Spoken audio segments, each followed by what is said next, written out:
Do you guys think that if you're unhappy, that's a good reason to leave a marriage? I don't think you're gonna be happy all the time. So it depends. How long have I been unhappy? Right. Because my kids are seeing that. Right. I think that matters too. Like Most things I think there's a lot of people. It don't have anything to do with age, getting married too late. People don't have the intestinal fortitude for marriage. You get up there and say these vows. It's duty and responsibility, time and pain. It's the kids. It's the rearing. It's lineage and legacy. That's a joke in itself. But is that not part of the kids? So your kids are a direct reflection of you. So if my kids are seeing me unhappy, now what? What are you talking about?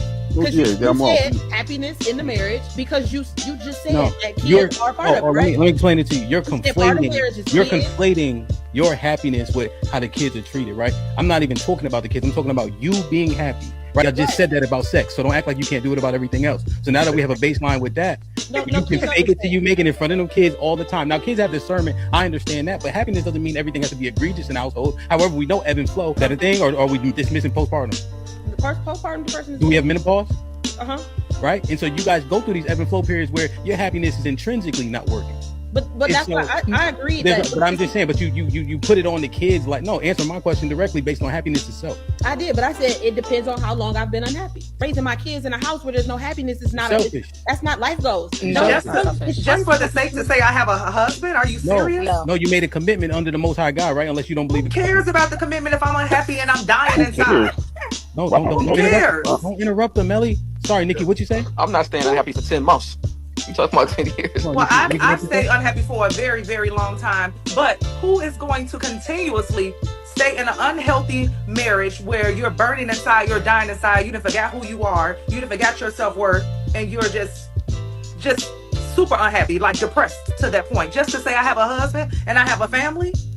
But I think that we know how hoes are created. Callie said it earlier. Something about they ain't had their daddy, their daddy didn't love them. That's one. Secondly, most of these hoes been hurt by a man. Just like these niggas that been hurt by women, they become hoes. It's the same thing. Savage. Okay, so this is what I'm saying. Even with what Callie is saying, the lack of love, hopelessness, a deficit, desperation. That's all the same umbrella. I'm desperate for the love of a real man because a man never loved me. So I'm out there searching for the love of a man. But because I don't know how to properly find love from a man because I never experienced it. So now from these worst experiences that I've had and the damage that I've had from men, I'm telling you now, I'm only going to use them for what I like them for, because there's no possibility that they could ever even try to love me correctly. And I'm so lost on love, so in the deficit, I'll be desperate. And a lot of women have seen this. And the girl come up here, Hank, remember the girl that came up here who was cosplaying a man? She was a whole butch, calling the women male-centered up here. You're trying to become them niggas. Talk about worship when you think you're fucking up a storm because you're a man and you're acting like a man. That's male worship down to the ground. So the women who are promiscuous,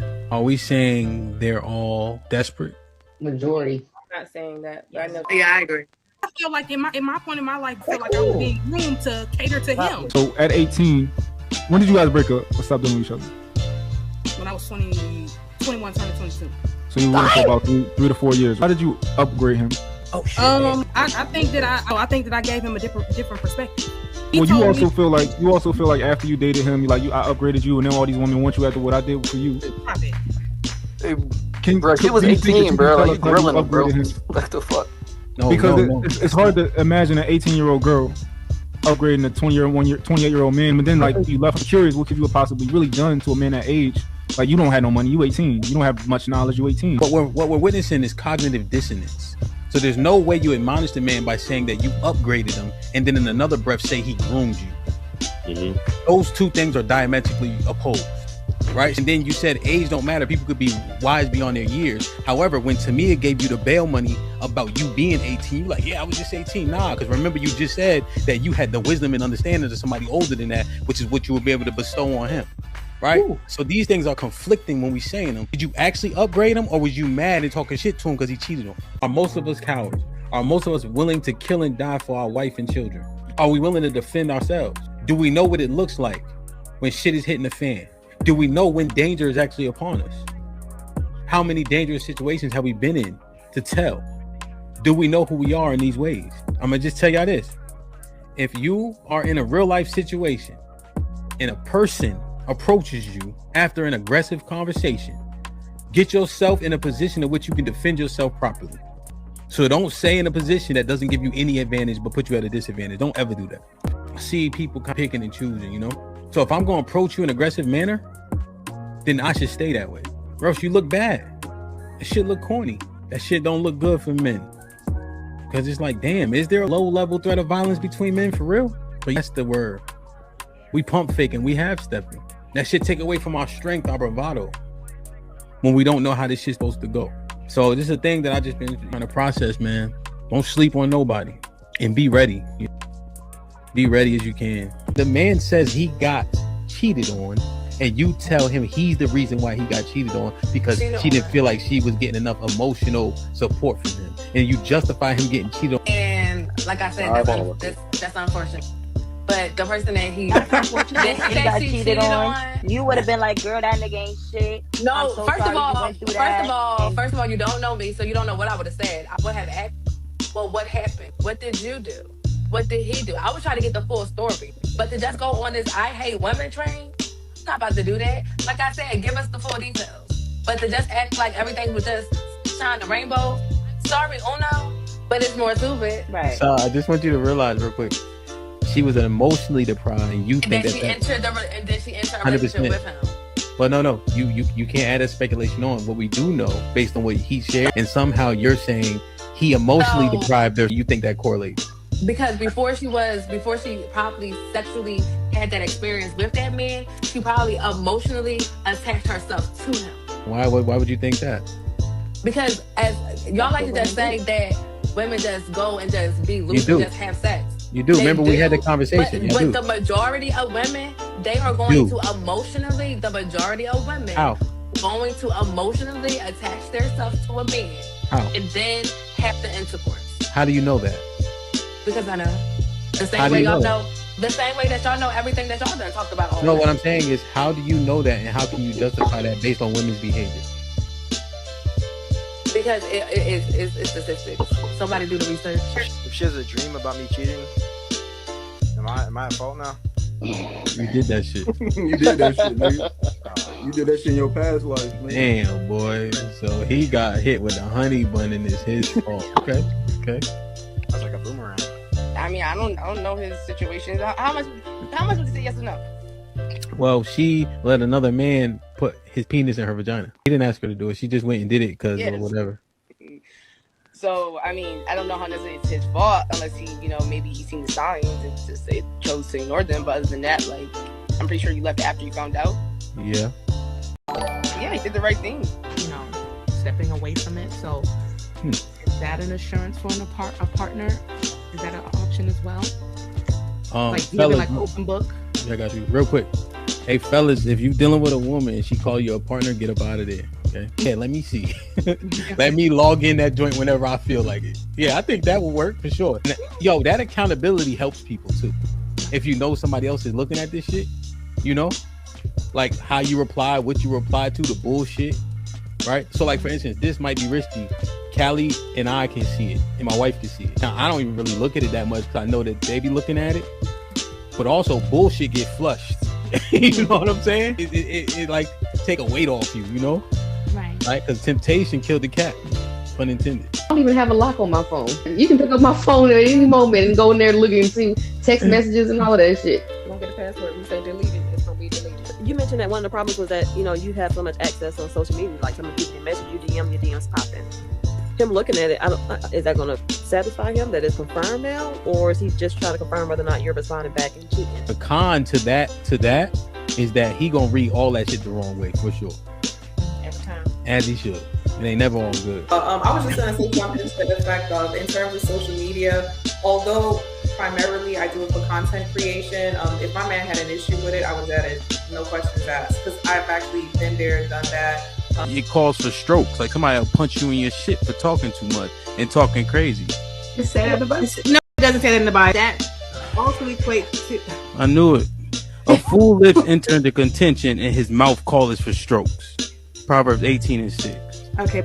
Because I read this shit. I'm just saying I about... did too, 5,000 times. Yeah, so what I'm saying is... Well, you didn't know that was in there, right? Put him in the fucking bedroom. Get him out. So...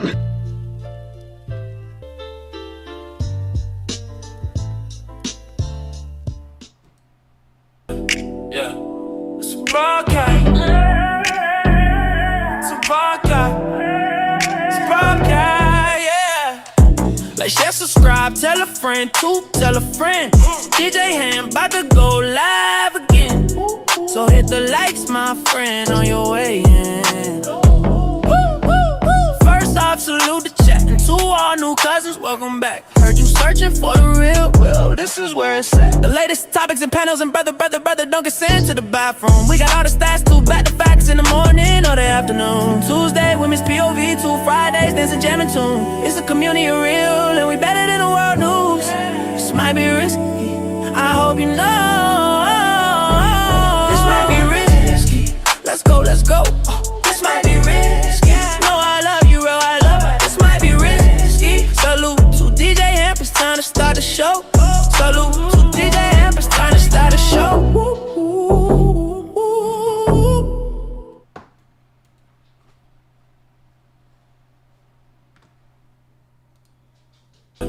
Yeah, it's a Bobcat. It's a Bobcat. It's a Bobcat, yeah. Like, share, subscribe, tell a friend, tell a friend. DJ HAMP about to go live again. So hit the likes, my friend, on your way in. First off, salute the chat. And to all new cousins, welcome back. Heard you searching for the real, well, this is where it's at. The latest topics and panels and brother, don't get sent to the bathroom. We got all the stats, too, back to facts in the morning or the afternoon. Tuesday, women's POV, 2 Fridays, dancing, jamming tune. It's a community of real, and we better than the world news. This might be risky, I hope you know. This might be risky, let's go, let's go. This might be risky, no, I love you, real, I love it. This might be risky. Salute to DJ HAMP, it's time to start the show. Salute to DJ HAMP, it's time to start the show.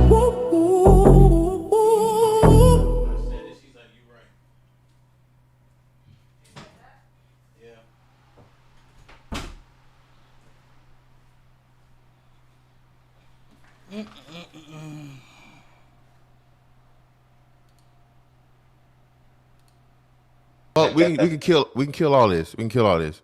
Say, like, do you want to be next? Anytime you ready, baby. I was supposed to be there. Ooh, I'm with it. I'm with it. We can do it. Knocks out everybody and no one can whoop him. That's when that little Cassius Clay from Louisville, Kentucky came up and stopped Sonny Liston, the man who annihilated Floyd Patterson twice. He was going to kill me. He hit harder than George. His reach is longer than George. He's a better boxer than George. And I'm better now than I was when you saw that 22-year-old undeveloped kid running from Sonny Liston. I'm experienced now, professional. Jaws been broke, been lost, knocked down a couple times. Bad. Been chopping trees. I done something new for this fight. I done wrestled with an alligator. That's right. I have wrestled with an alligator. I done tussled with a whale. I done handcuffed lightning, throw thunder in bed. That's bad. Only last week, I murdered a rock, injured a stone, hospitalized a brick. I'm so mean, I make medicine sick. Man, dude. Yeah. Fast. Last night, I cut the light off in my bedroom.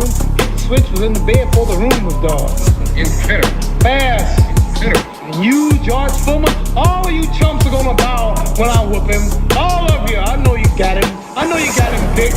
But the man's in trouble. I'm gonna show you how great I am.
friend too, tell a friend.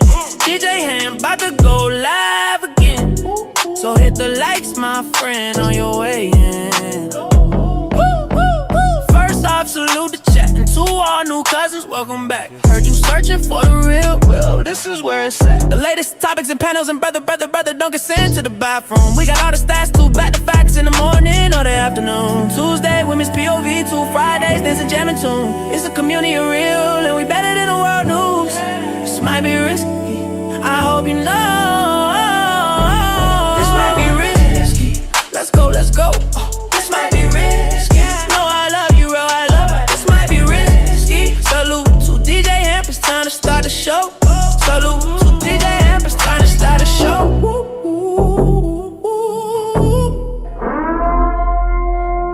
Yo, like, share, subscribe, tell a friend and tell a friend. Hit that like button right now if you can. That helps the channel the most. DJ Hamp, the Stampede, Mr. Fantastic, Aaron, we in the building. What's good, fellas? Nothing to it. Some outer space shit. Gotta go to outer space so you don't run out of time. You know what I mean? Indeed, indeed, indeed. Mr. Fantastic, what's popping? Yo. He's in space too. We can't hear you. Wow. Space cadet. Taskbar won't get out the way. He's on what's up at the bottom, so I figure out there. I guess it's automatically muted. But what's up, man? Shout out everybody. What's good? What's good? What's good, man? Yo, man, I went to Chicago. Salute to Chicago. Let me say this. Chicago, y'all stop talking about food, all right? That's not y'all thing. Like, y'all like, yeah, no we got, yo, Aaron, yo, we got the best food. Hush, nigga, please. Really? Yo, man, that shit, bro. I had a hot dog, right? Now well, I ain't gotta finish it. This the gayest hot dog I ever had, son. This the gayest hot dog I've ever had in my life, yo. 1 is a hot dog. Pause. 2, it's in a bun. Pause. 3, it got a pickle on it. Pause, nigga. Yo, I said, yo. This shit is, yeah. It had a tomato on it. Why'd you not? Why? Yeah, why? Why did you just be like, nah, leave that off? Nah, because they said this is a Chicago hot dog. That ass. Nah, I'm cool. I don't want no fucking tomatoes on no fucking hot dog, bro. Yo, it had a, I think it had a pepper on it or something. Then it had this relish. It was like orangey or reddish. Oh, no, green, like lime green. Oh. Yo, you want to talk about ass? Miss Jilly, of course it was a... Come on now. Yo, that shit was that nasty as hell, son. Word is born. They tell me, Hamp, you on the wrong side of town. What the fuck? I gotta go to the right exact side of town to get good food? That mean the food ain't good. Right. Yo, Chicago pizza. Nigga, hush. Nobody want pizza pasta? Nobody want a bread bowl for pizza? Might as well make lasagna. That's what I'm saying. Yo. The deep dish joint was not bad. I had the deep dish joint, the Giordano's, whatever it is. It wasn't that bad. I wasn't impressed. For as much as they talk about it, definitely wasn't impressed. But like you said, it is like eating a fucking pizza cake. That's what I'm saying. Yo, this is the thing. Like motherfucking cake, bro. And it's fantastic. Take this walk with me.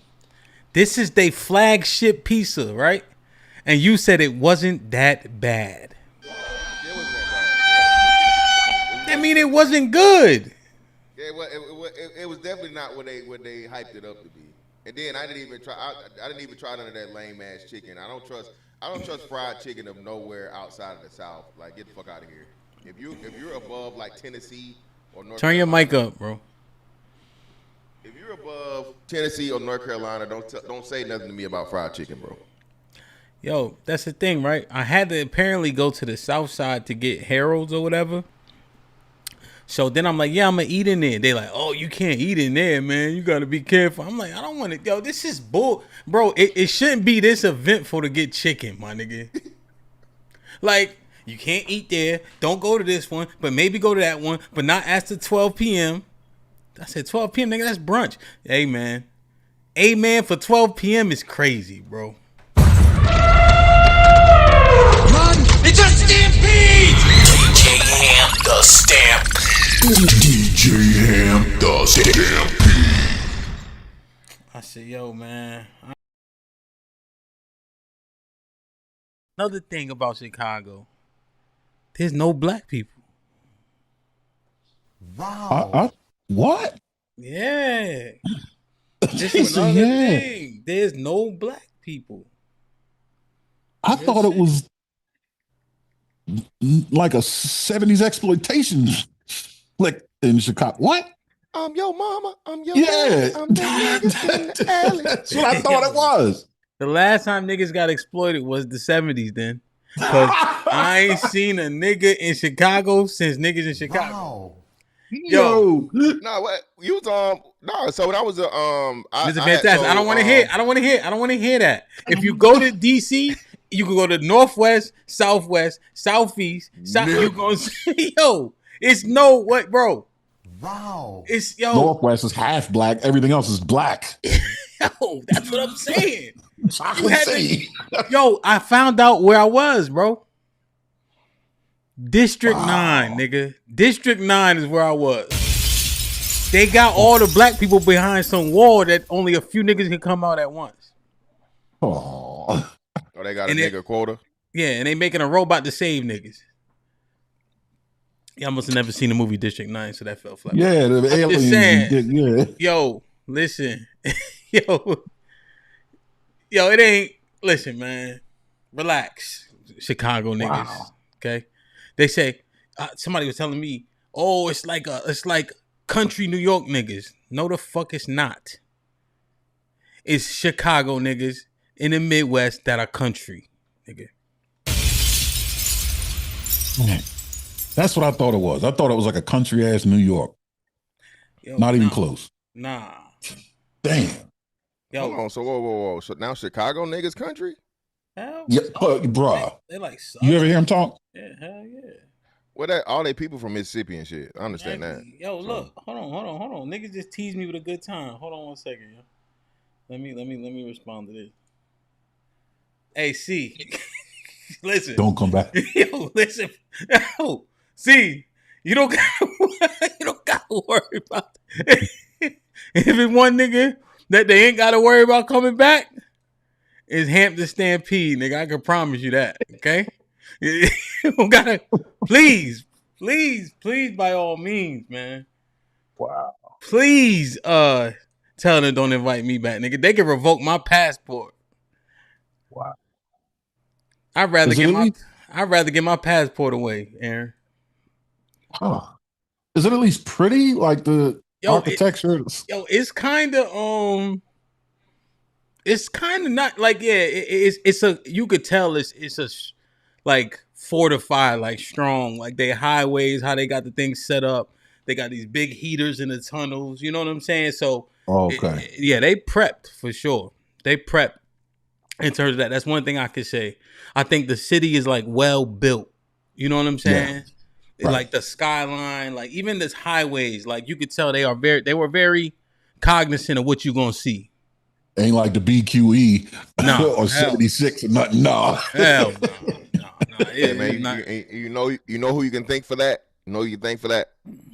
Who? Michael Jeffrey Jordan. Right. Oh boy. You can thank Michael Jeffrey Jordan for the wonderful city of Chicago having the infrastructure and the architecture and all the shit that they got. Y'all, hey, you can thank him. 100%. I hope they ain't denying that. There would be no reason to do that without them championships and all that money coming in. Not at all. Yeah. That's why Jacksonville. If there's ever been an NBA town that wasn't before, that's why Jacksonville looked like shit. The Jaguars stink. Well, you ain't hurt my feelings. Nah, nigga. How long you been living there? Oh wait. You from there? No, let's not go too far. You from there? I'm not from there. It's home now. 8 years. Listen. What year did you say? My fault. Oh wait. Before the crash, you survived the crash and all that in Jacksonville. Right after. No, right after. They got me. I caught my house right after the crash. I'm so saying, they told, though. Yeah. Yeah, you from when I first got here, bro, they was giving away free Jags tickets with cans of baked beans and a 12-pack of beer. No lie. There's no cap. Yeah, I know it. Yo, man, yeah, that shit. But I mean, I think Chicago got a little bit more. I think the mob is probably a big part of that, right? Prohibition and all that in terms of money. That was a little Capone and all them cats was running up and through there. Dillinger, all that shit. You know what I'm saying? So I think that's a huge hub for the mob. And then obviously, I think Union. Union was heavy there too. Union, they didn't start there, but it was heavy there. There's a lot of money up there in terms of that type of shit. You know what I'm saying? Where you had money to just throw in shit. That's probably the richest Midwest city, ain't it? Gotta be. Yeah, because it was Detroit, but after the cars left, yeah. Yeah, like I'm saying, Detroit. Yeah, because Detroit had it until like what mid late '80s. And then it's the '70s, the oil crisis of the '70s. It started to go down, and after the '80s, that was it. All I seen was Latinos and Russians. Really? Russians, damn. There was no black people. Italians? Hey man, you went on 63rd, man. You gotta go on 63rd. If I gotta go on 63rd, then there ain't no black people. Yo, that's how that worked. Now they saying, yo, Hamp, you gotta go back. Why I gotta go back? Why? Why can't I go the first time and get the experience? Yeah. They got pit beef. What they call it? Chip beef. What they got? What? Potted meat. Potted meat. Get the fuck out of here. Yeah, they got. That's not a staple. That's what I'm. Yes. Whoa! I know they wasn't selling it in no fucking store, nigga. That's camping food. Chip beef is they steak. So you got a Philly cheesesteak. They got potted meat. What's it called? It's called it ain't potted meat, bro. It's called potted meat or some shit. That's Chicago. Hold on, yeah. You know what potted meat is, bro? It's it's some beef. What is it called? That shit, it can't be potted meat. Fuck it, nigga. It's potted meat, nigga. If they don't know, I don't know. It's potted meat. It's horrible. I ain't tripping. Italian beef. Oh, Italian beef. There we go. I'm about to say potted meat. Was it good? This Italian beef? That's like fucking liverwurst or some shit. Yeah, so I'm about to say it. I know. Hey, listen, if I go to any establishment and they sell him and potted meat is on the menu, I'm out. Listen, not only am I out, I'm flipping some shit over on the way out. I'm telling you. Get the fuck out of here. No, man. Fuck y'all got going on here? DJ Smoke, I ain't coming back, nigga. And then we go to a club, it's all fucking EDM. Fuck that, bro. In Chicago? Yes. Yeah, well, House was big out there. Yes, bro. Yo, listen, man. Ain't no niggas. The coolest club we went to was EDM. And they brought let me tell you, they brought me to Lucky Strike. Why? I'm like, yo, we have Lucky Strike everywhere. It's a Top Golf. What? No, that's bowling, ain't it? Lucky Strike bowling. Yeah, it's the Top Golf of bowling. Yeah. Yo, I'm like, we have this, bro, in Texas, in DC. On the moon. That's what I'm saying. Dave and Buster's. Fuck. It was House, but EDM sound is funnier. But it was white people. So it was. Who the fuck listen? Who the fuck listening to the house music in 2026 though? Oh, that's all they played, and then you know what? Anderson .Paak walk in with a white girl. I said, man, I quit, bro.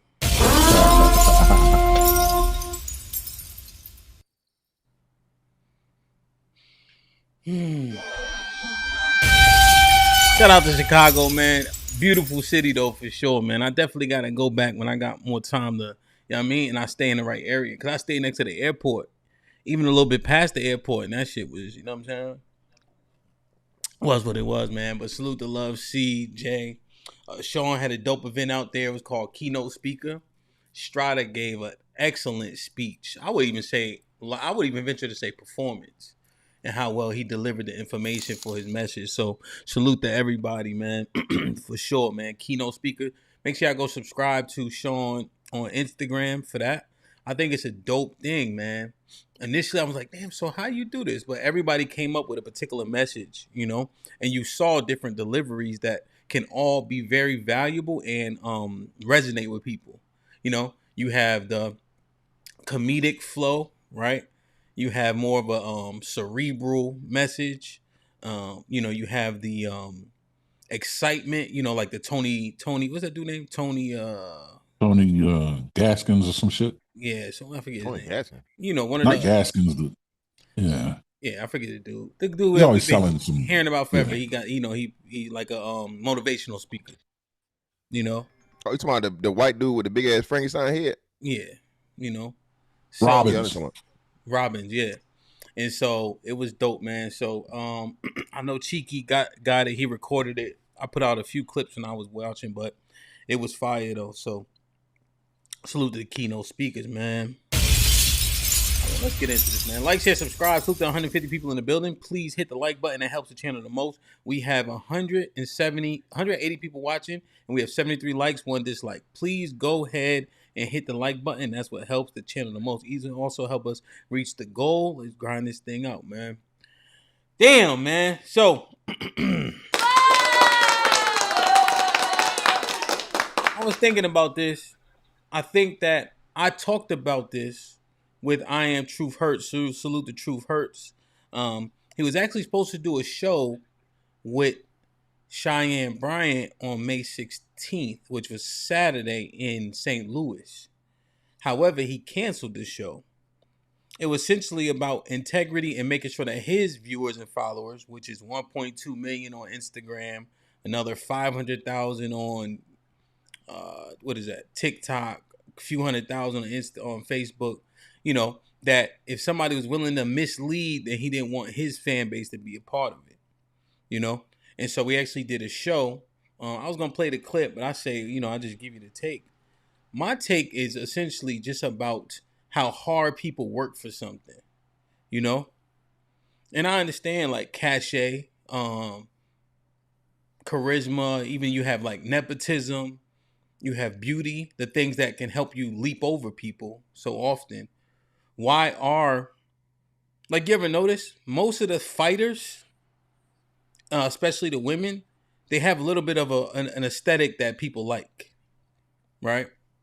You would argue that's why Carissa Shields maybe isn't bigger, but Alicia Bumgarner is almost just as big because she's on particular promotions, but I think people deem her more attractive. Yeah. So then you make this similar understanding about this here, right? But my take was when I've seen my wife work through getting her doctorate in education, it is an arduous, difficult process, right? It is not for the faint. The intestinal fortitude and stick-to-itiveness that you have to have is necessary to get that shit done, you know? And so I just see that, and it takes away from the people that did the work and are doing the work, you know? Like, and it's not even about hard or easy. It's about the fortitude. And there's so many people involved in the process. There's so many different teachers and professors. Then you have one professor who is like your liaison and make sure that you have hit all the points that you need to. You have to cite sources and add them in like we used to do. And also she had to interview 10 different people, from teachers to assistant principals, the principals, you know. And then her dissertation, which is published, right, is about the disparate assignment of IEPs. Why is it happening? And more specifically, to black boys. What are the reasons, you know?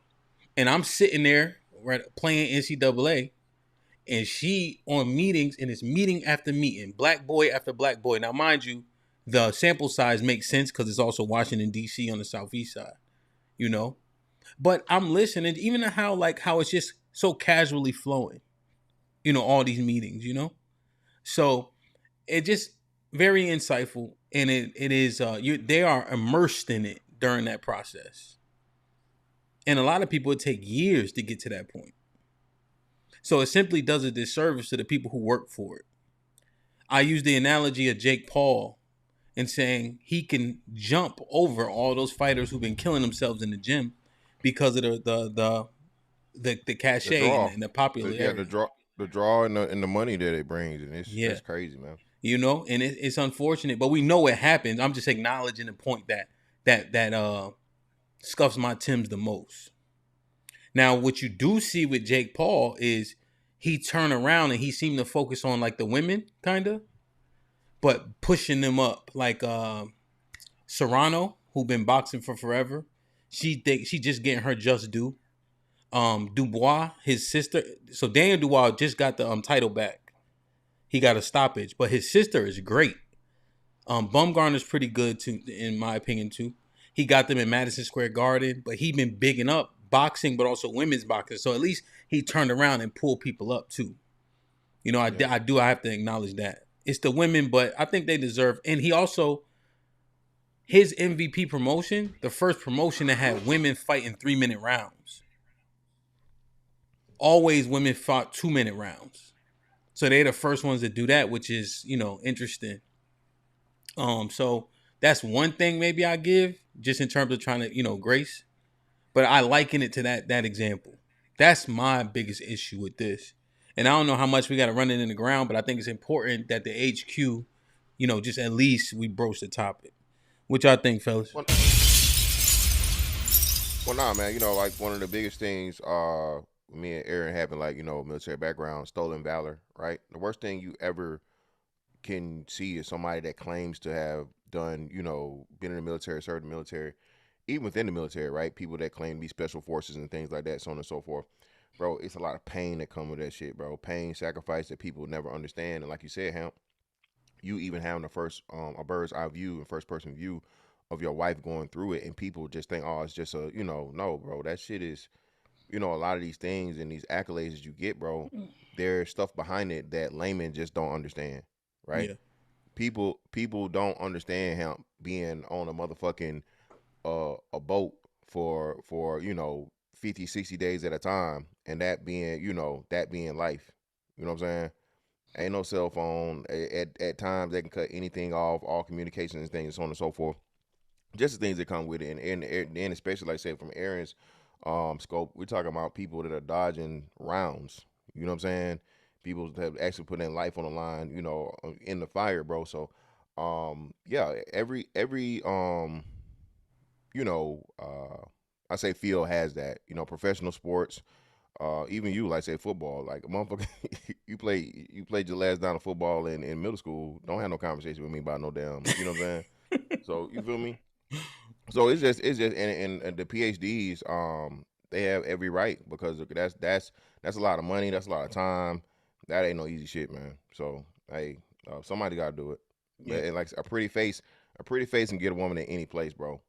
A pretty face is and this is what, why do y'all care about looks so much? Because y'all do. Women understand beauty is the most fucking valuable asset and commodity that a woman could ever have. And they know it because they see just how easy beautiful women have it in life, right? So that's clearly what it is. Like I said, Cheyenne Bryant, bro, she's been on platforms and things, you know, some of the biggest platforms from out of the blue. Cam Newton, Nick Cannon, Shannon Sharp, bro. You mean to tell me Shannon Sharp, who just probably had the most viral podcast moment ever with Cat Williams, what was that, 24, 25? Either or, yeah, right? 24.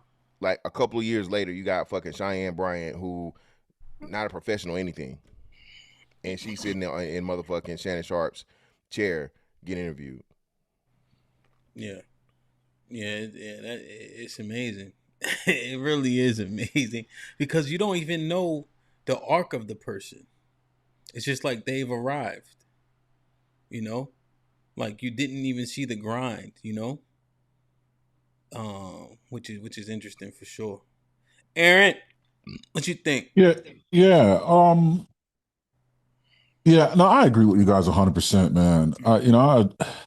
A doctorate education in anything, be it Juris Doctorate or EDD or PhD, MD, DD, DDA, all that stuff that's a wild level of commitment to one particular discipline. I mean, you not only have to master the discipline, but you have to master it in the abstract. You know what I mean? And that's just wild.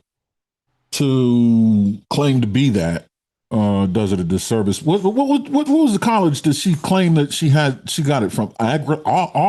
Argosy or something? That's like some Argosy. Argosy is the name of it. What is this? Some defunct hole in the wall? What is it? It sounds like a boiler whatever room. It is. Yeah, whatever it is, it's shut down. It sounds like a boiler room. Yeah.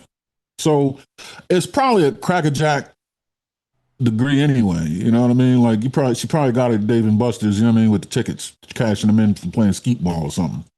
It sounds like college like that. And like, where has anybody seen her dissertation? Because like Hamp said, his wife's dissertation got published. A lot of times that happens, right? I have an aunt that has a guy. She's deceased, but she had an EDD and she has a book. And like library, it's being taught out of. Her dissertation, even if they lost all the records and this college went defunct, where's the book? Where's the dissertation? She should at least have possession of that. Did it get published? Because then that takes it outside of the college, right? Was the college accredited? Like, why is it defunct? If it's not accredited, then your degree isn't either. Your degree is, like I say, it's in the cereal box. Yeah, I mean, I think the Argosy College was accredited. There were a few people who came out that got their degree from there. It just closed. They didn't disclose why it closed. But people were saying, yeah, I'm able to get my stuff when I type in my name. I'm able to get my, my dissertation, my transcripts, my degree. At least the verification of said degree. Right. That's her argument was, I don't have to do that. I don't have anything to prove. At the doctor level, yes, you do. To the people, if you want people to call you doctor, and if you're going to have that level of visibility, especially if you're in the field of advice giving, psychology, therapy, and all that, you need to tattoo a copy of that shit on your forehead. Yeah, I mean, you can't run around saying, "Oh, well, I got a doctorate in art history." Okay, well, nice. But like if you're a surgeon or something like that, you're a psychologist, you need to come on. And then the visibility, seriously. Yeah, like it's necessary. Anytime you necessary that level of education, right? People, if people ask you for it, right? Especially if you're coaching people, right? Yes. Because you have to change the verbiage for it to be lawful. Correct. Right? Coaching and therapy are two totally different things, and you have to be certified to do the latter. And you know what can get you in trouble? The major difference is the level of the level of confidentiality that therapists are conscribed to that coaches may not necessarily be. 100%. And this is it, right? It's about this. You saying it. And you're saying that you're giving people therapy. She said sessions. She said that she had a session with Shannon Sharp, a session with Cam Newton, a session with, was it Nick? I think Nick. Yeah, Nick Cannon. But they are just interviewing her, right? Exactly. But even characterize them as sessions, right, in the public forum is illegal. It is crazy. Unethical. It's unethical. Right? And think about this, Aaron. You come, I'm a doctor. You come and have a conversation with me. I characterize our conversation as a session. That's crazy. That's disrespectful as hell. Yeah. I'm having a back and forth, and you think, and you whatever they call you. Like, come on, man.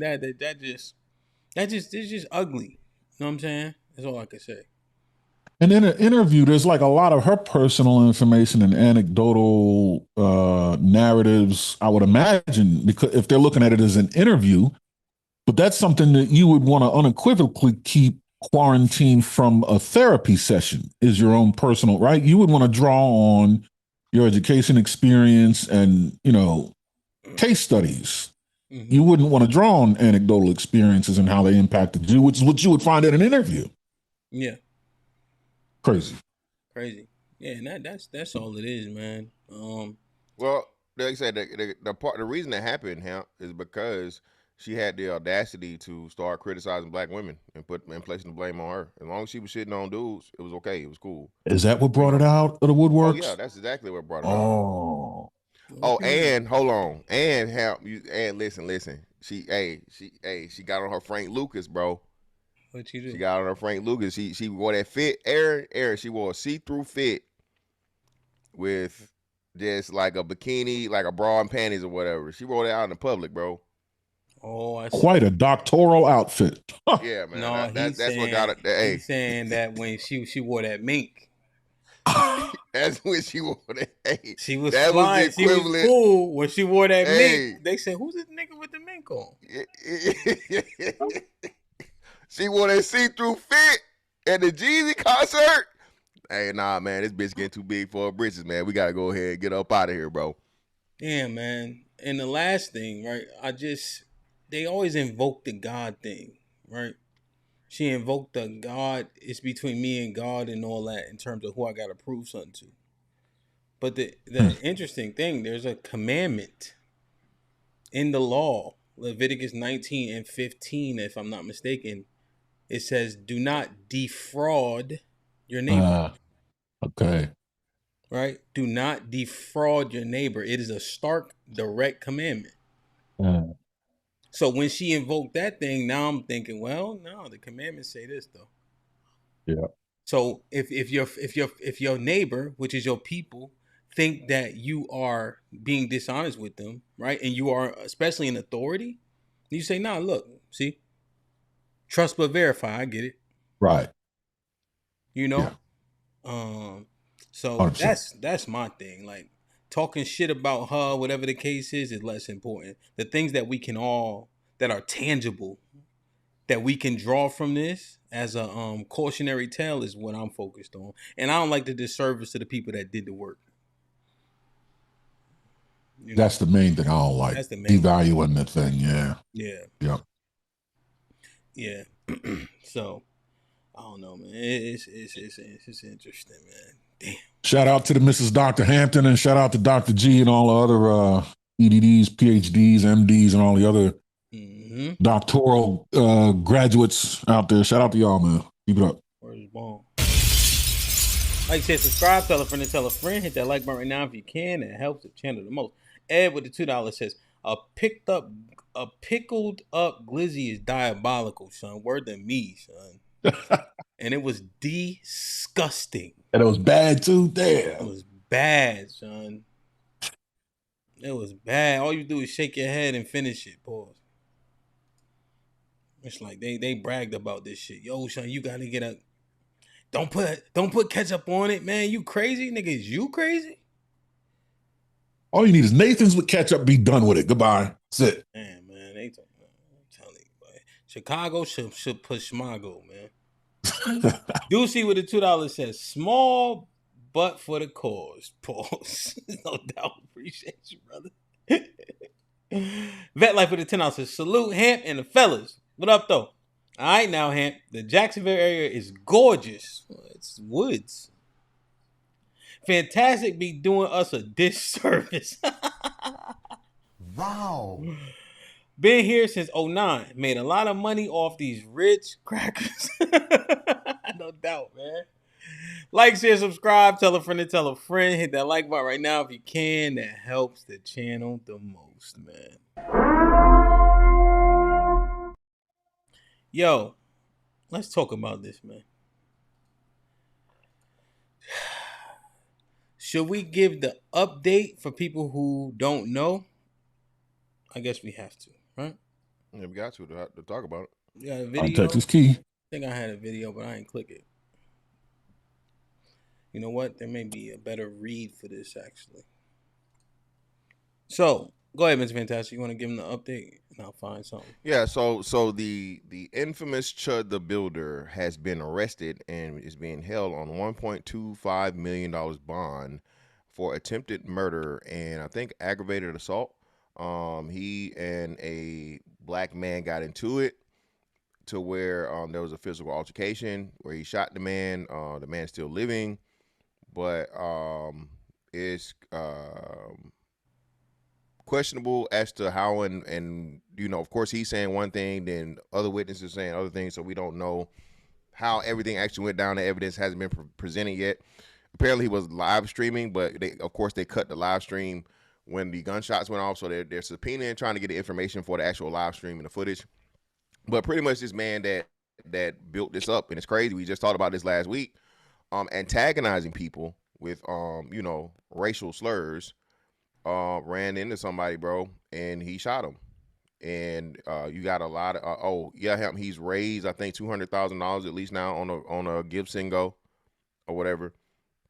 They're trying to do the 10% thing, but that's not how it works when the bond's that high. Pretty much like even though the bond, you know, it's 10%, the bail's bonds and whoever does it gonna want, you know, better collateral than that, because, you know, hey, if it's fucking 1.2 million, I'm not go, you know what I'm saying? I'm not finna just risk 125,000 when it's 10 times the amount, right? So you know, the true racists are coming out and supporting a guy that's tried to make money off of racism, man. You know, and we're gonna see how it comes out. You know, yeah. So because essentially he has that bond, which is a surety, and you know the surety bond holder, they usually want maybe like 4 or 5%, and so the bondsman typically marks it up another 4 or 5%, right, for the money that he or she gets to keep. You know, like you said, the liability on this, they probably gonna want 20-25%. They're gonna want some level of collateral, and if they don't allow him to use that 200, I mean, he gonna have to come up with something. And I don't think he have assets. You know, I think the prosecution was trying to block the Gibson Go money, if I'm not mistaken. So let me just play this just so we all on the same page. The Clarksville social media personality known as Chud the Builder appeared in court this morning after investigators say he shot a man outside the Montgomery County Courthouse. News 2's Maggie Weaver is live in Clarksville after a judge set a temporary $1.25 million bond. Maggie, what else can you tell us? Yeah, Kendall, of course, after this arraignment, we actually were able to see that Dalton Etherly was ordered by a judge held on a temporary $1.25 million bond. And of course, that's as the court prepares to have a separate bond hearing next week, we do know. So we're actually seeing that investigators say that Etherly shot another man outside the Montgomery County Courthouse after an argument turned physical Wednesday afternoon. Now, the arrest affidavit says that the man was hit multiple times and rushed to Vanderbilt University Medical Center for emergency surgery.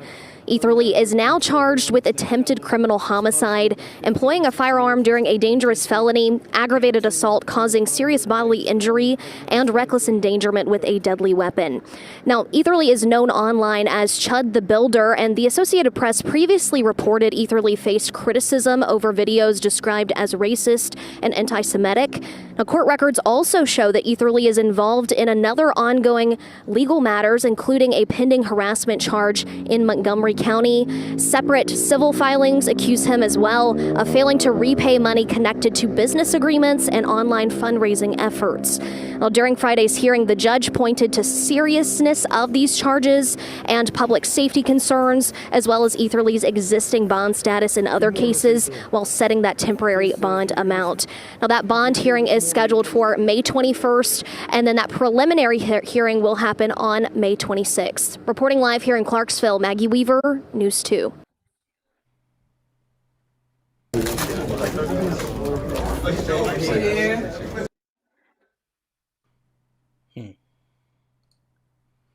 So he shot the dude. They said that the dude was a Marine veteran, if I'm not mistaken.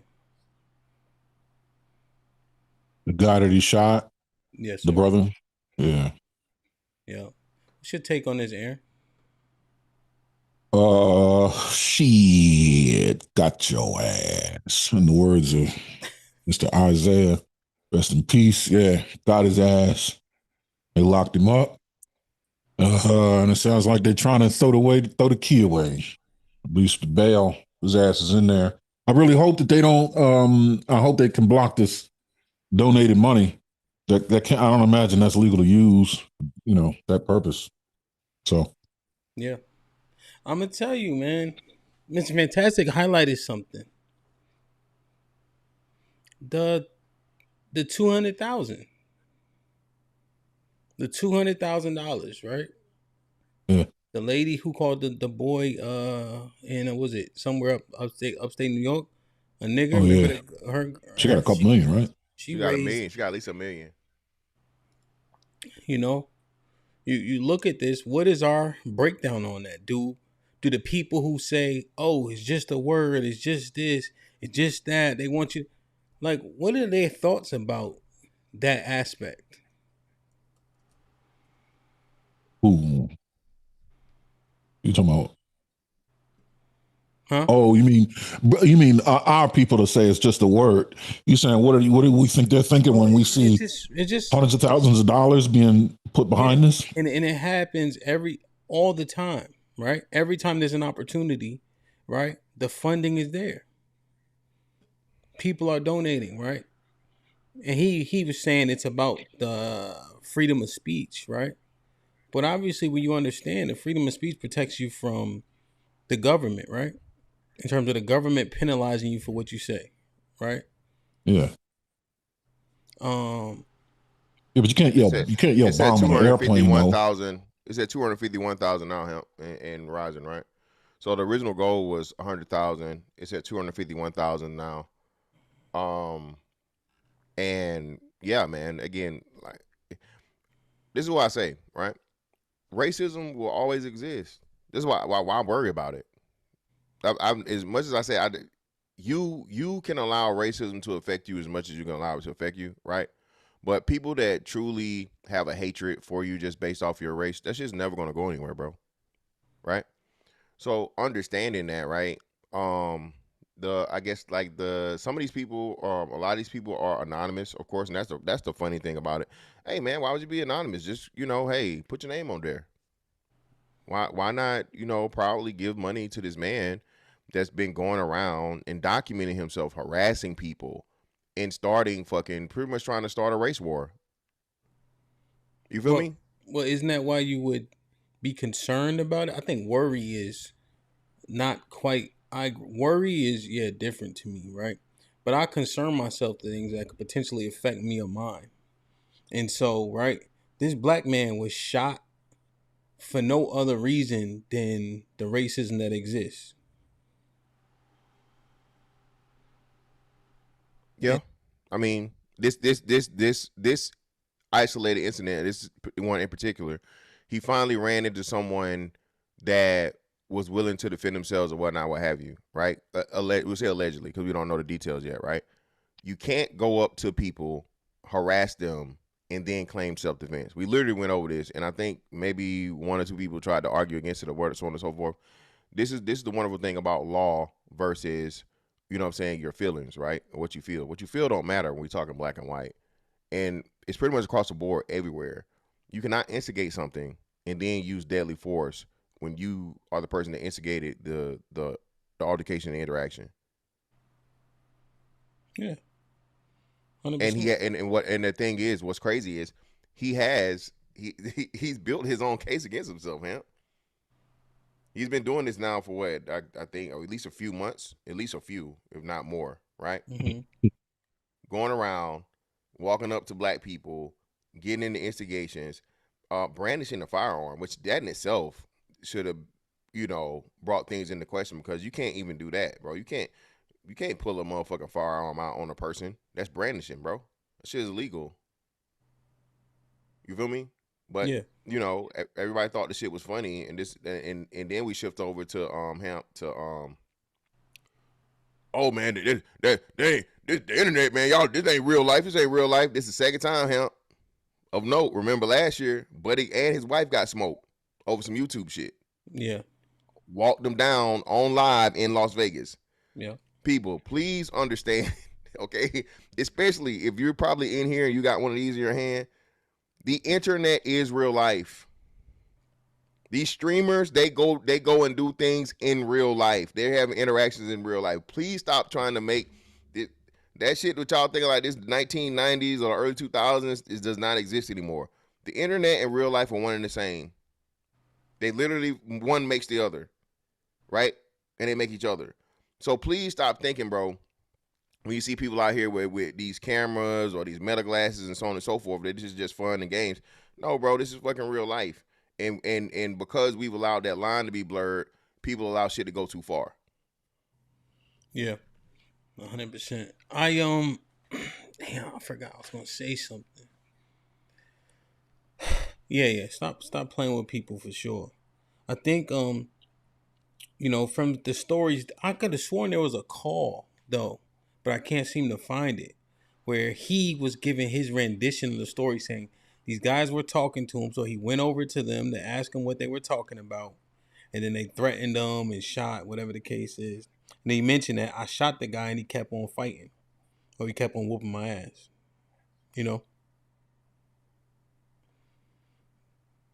So it just, But I would say Mr. Fantastic, my key concern is that the fact that people will do you simply because of race or antagonize you because of race is why you got to be concerned. Because like we see, most people are passive. Most people just trying to make it to and fro work. Right? Most people aren't formidable, and you can do this to people. Words, I'd rather get punched in the face than have somebody say things that actually affect me intrinsically. Words cut deep. You can put stitches on a cut. You know what I'm saying? And nobody else lets that shit slide. It's just so weird to me when black men hit the link and say, "Why you so mad?" Well, why don't you tell that to the Anti-Defamation League? Why y'all saying small hat if words don't matter all of a sudden?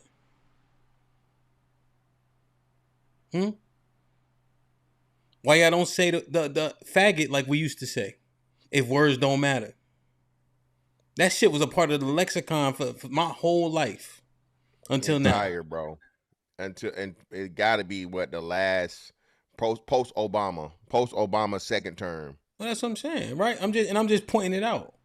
But now you got men talking about y'all shit. What are you talking about? Nobody else let that shit slide. Nobody else lets that happen to them.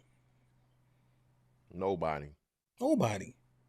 Mr. Fantastic made a beautiful point. Nobody gonna slander your woman walking with you. You say, "Oh, baby, just shrug it off."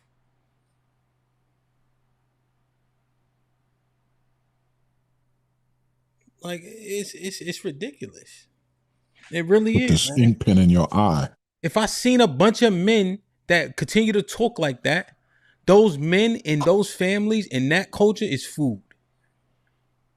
And of course they'll say this, right? Oh, y'all want to crash out. What are you talking about? Since when don't men defend their honor? When do men let you disrespect them because they got a job? Nobody's saying you gotta be jumping off a roof or a cliff. But people are being deliberately disrespectful. And the disrespect don't stop there. If they think they can disrespect you like that, it's gonna go further than that. That's what people don't understand. I know y'all probably not been bullied, right? But what happens when people bully? First they talk to you, then they knock your hat off, then you get a swirly. Yeah, I was bullied, yeah. Then they take your money from you, and then you upside down and you got change in your pocket falling out. And then you know what's gonna happen? Then we're gonna complain that the women don't like us. Well, she saw you get bullied, nigga. Right. She saw you take that shit on the chin. That one. Yep. Like, and we know, it's just disheartening. Maybe that's why I got so much passion for it. Again, be kind and nice in the earth so you don't have to deal with these issues, right? Make sure you aren't a catalyst for such things. You know, go out your way. Help old ladies, even though Miss Fantastic told me not to at 3 a.m. because it could get dark.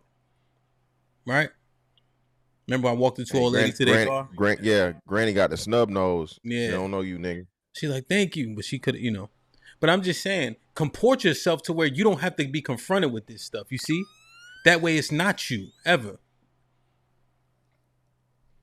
But to be that passive is dangerous.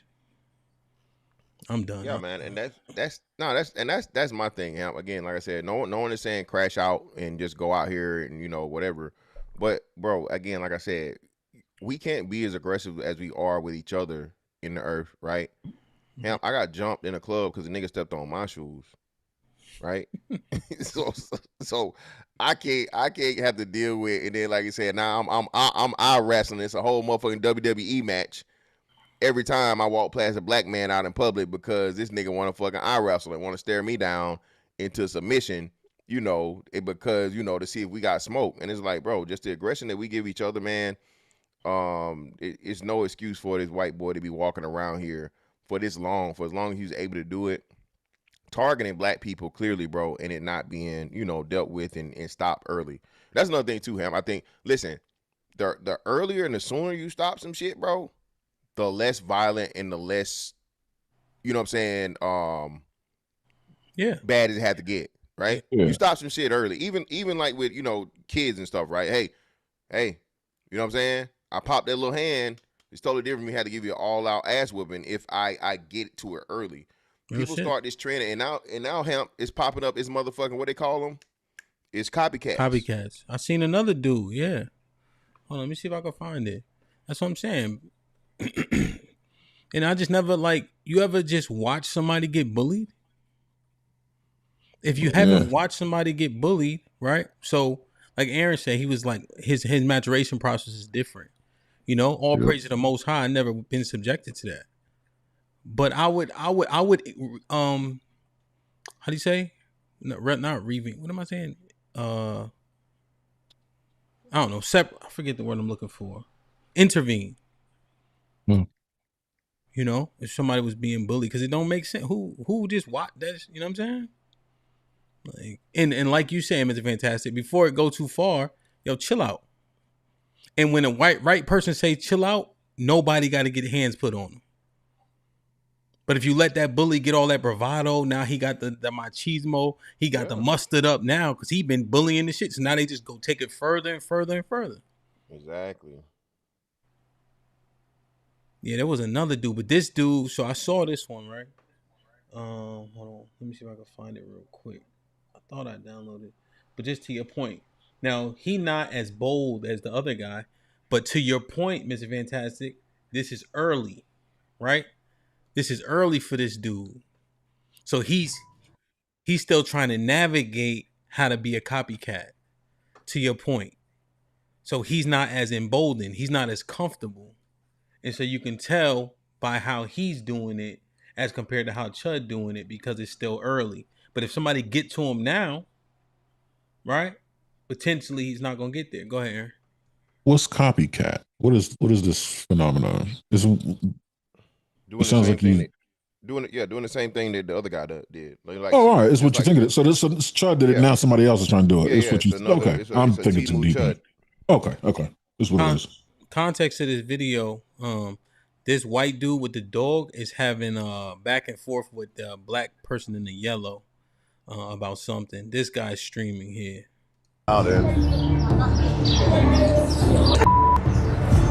It's wild out here, man. It's wild, bro. Hey, you see him Yo. Hey, bro, up, baby. No, Chud the Builder, bro. Chud the Builder. Chud the Builder, dude. So unfortunately, there's another. Salute to this brother. I seen it. I drop his link in the chat, but let me just get to the part where, because he kind of covering it, and so now the copycat is here, I think. Okay, and so he plays the video. Let me see. I have to call him because technically he ain't got a name and seemingly no longer alive.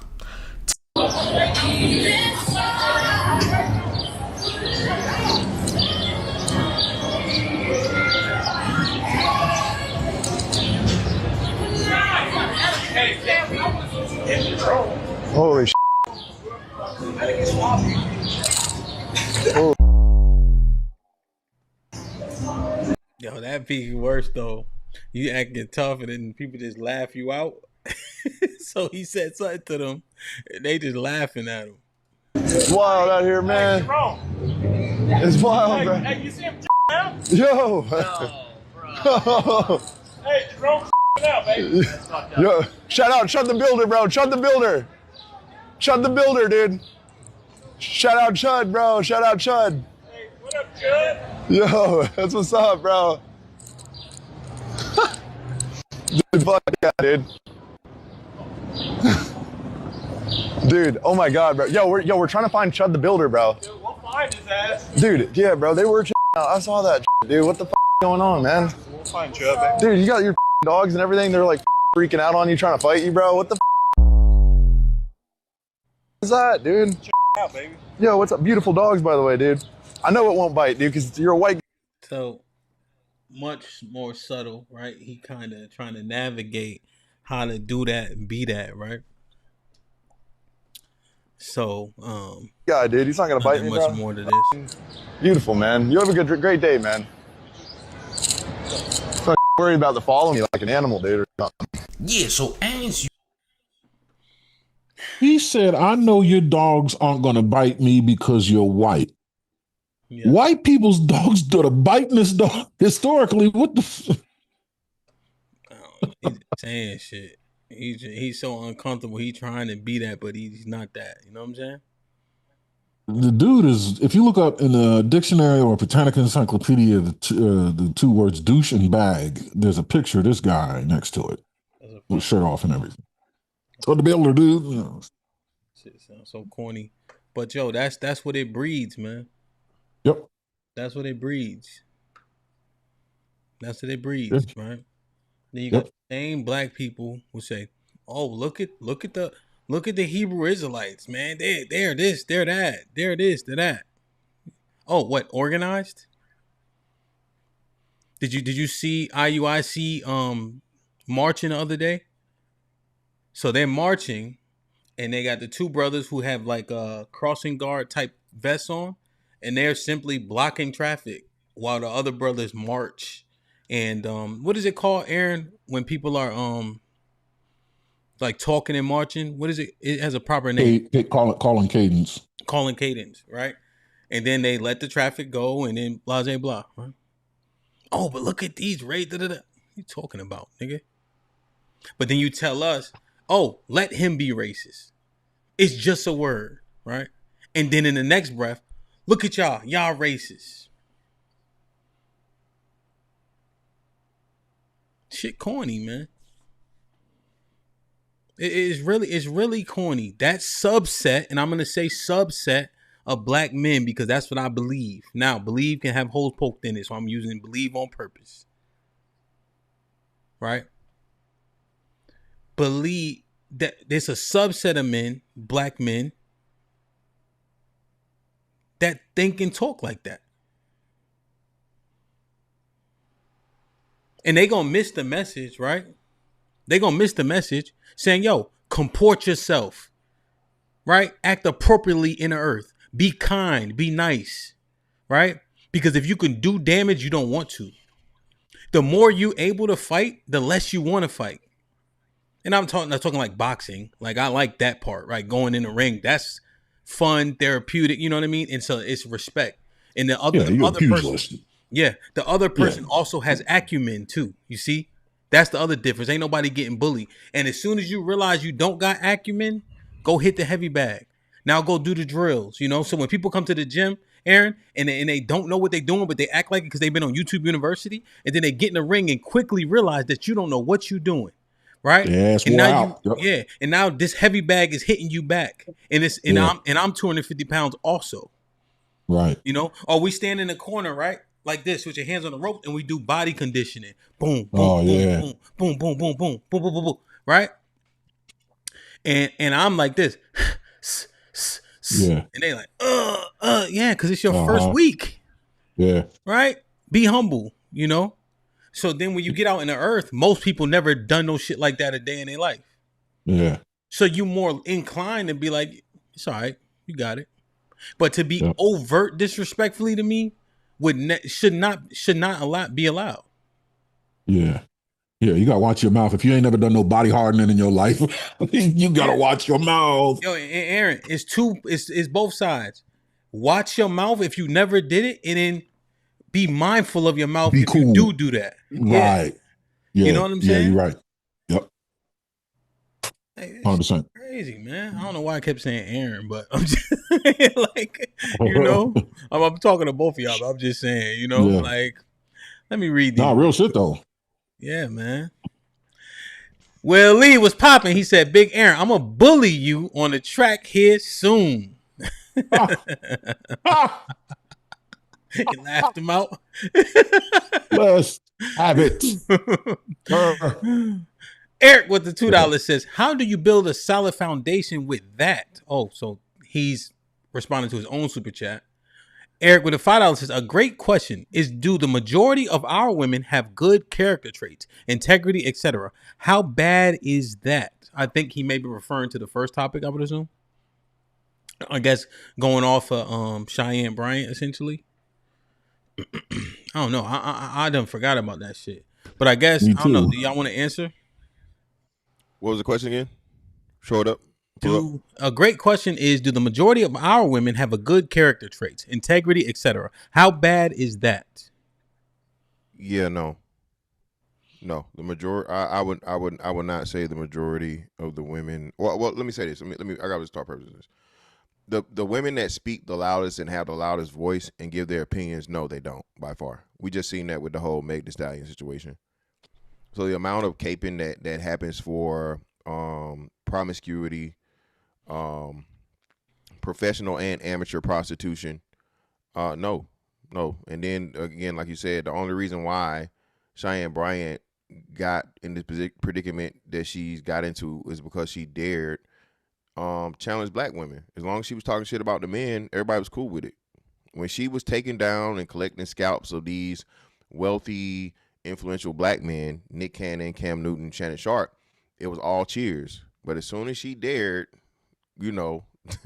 turn her opinions to black women and what they're doing, they had to get her up out of there, bro. Aaron, what you think? I'll be quick. In my life's experience, the female psyche overall is an enigma in ways that I wish it weren't, and I'll just leave it at that. Okay. Yeah, if I were to answer quickly, right? When we start talking about integrity and character traits, most of the women don't have a proper baseline, right? They don't follow the law, statutes, commandments. They don't understand Proverbs 31 and etc.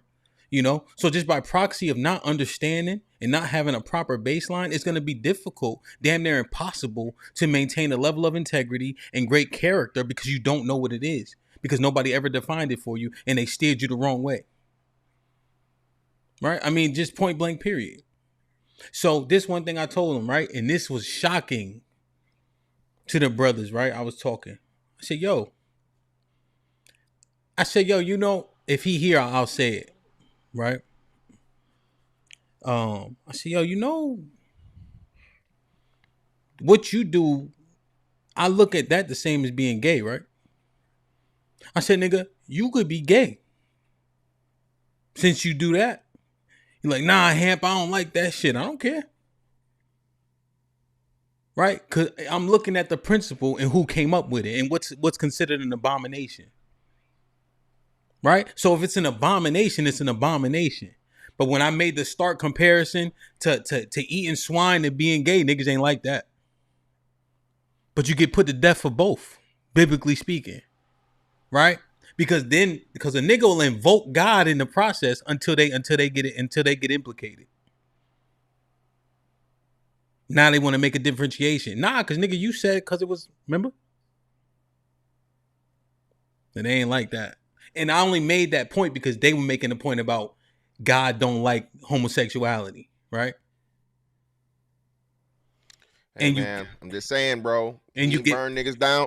He ain't burn niggas down for eating no ham sandwich. Yes, he did. He didn't kill a whole city for eating a ham sandwich, bro. But what he did tell you was, in the end time, if you eating swine's flesh or you eating the abomination or the mouse, you're gonna be consumed. But see, nobody never read that much, so they think they just talking. Nah, eating the abomination gonna get you put to death too. That's why I made the comparison, because the penalty's the same. You see, but niggas don't want to hear that because they love bacon. So where are we getting our principles from to be upright? Hey, black women and juicy crab, #1 customer, man. So, yo. Like, share, subscribe, tell a friend to tell a friend. Hit that like button right now if you can. That helps the channel the most. Damn, man.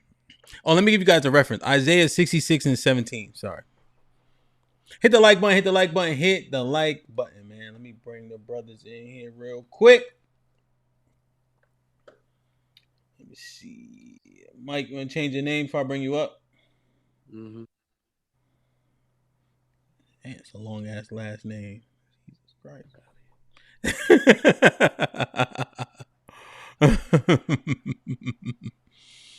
But the key that we here for today, I just want to make sure we redirect a little bit. That question kind of got us off kilt, right? Is this chud thing, man. And I think we got to change our prescriptions, man. I think we're a little bit too easy on how we look at this thing. 1 second.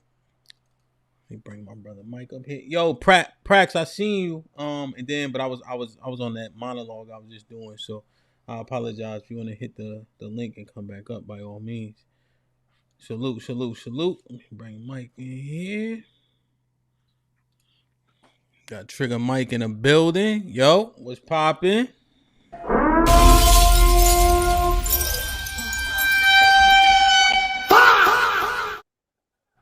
Like, share, subscribe, tell a friend, tell a friend. Hit that like button right now if you can. That helps the channel the most. See what Mike got to say. Mike's general thing about this stuff is getting people back in a different way, you know? And, you know, not sacrificing or losing the things that you love or support the things that you love, you know? And so it's an interesting discernment that we need to take. However, there is a point where you have to take risk.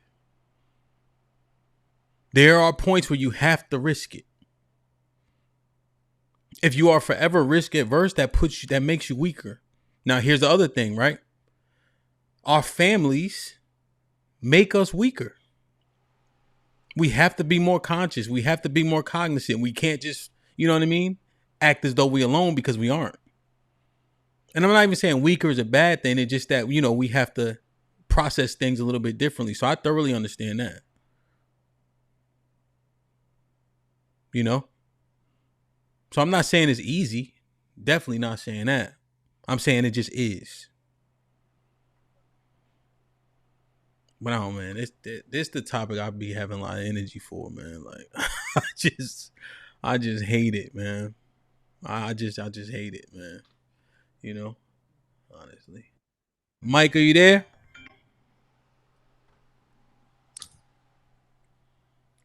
Hey, man, let me get this call. I'll be right back. Here, let me do this. Yeah, it's green black. I don't know if he got his camera on or whatnot. Yeah, so he might might be there. have, We can't see you. Yeah. Well, is Prax up? I see Prax in the back. Can you see me? Yeah, we can see and hear you. What's going on, man? You enjoying that Granny Smith? They can't hear him. They can't see him yet. It's a pear. Oh, it's a bottle. Damn pear. Yeah, it's an Anjou pear. Yeah, it's a red pear. Yeah. Oh, that shit look just like an apple. It does, doesn't it? It tastes different than an apple, though. Yeah. Prax, what's popping? It's a little grainier. Oh, you popping, man. You know you popping, man. No doubt, man. Talk your shit. Every time I gotta get this call. Every time you ask that question, who popping, just know I'm going to say you, brother. Well, the question was what's popping, but we understand. Oh, yeah.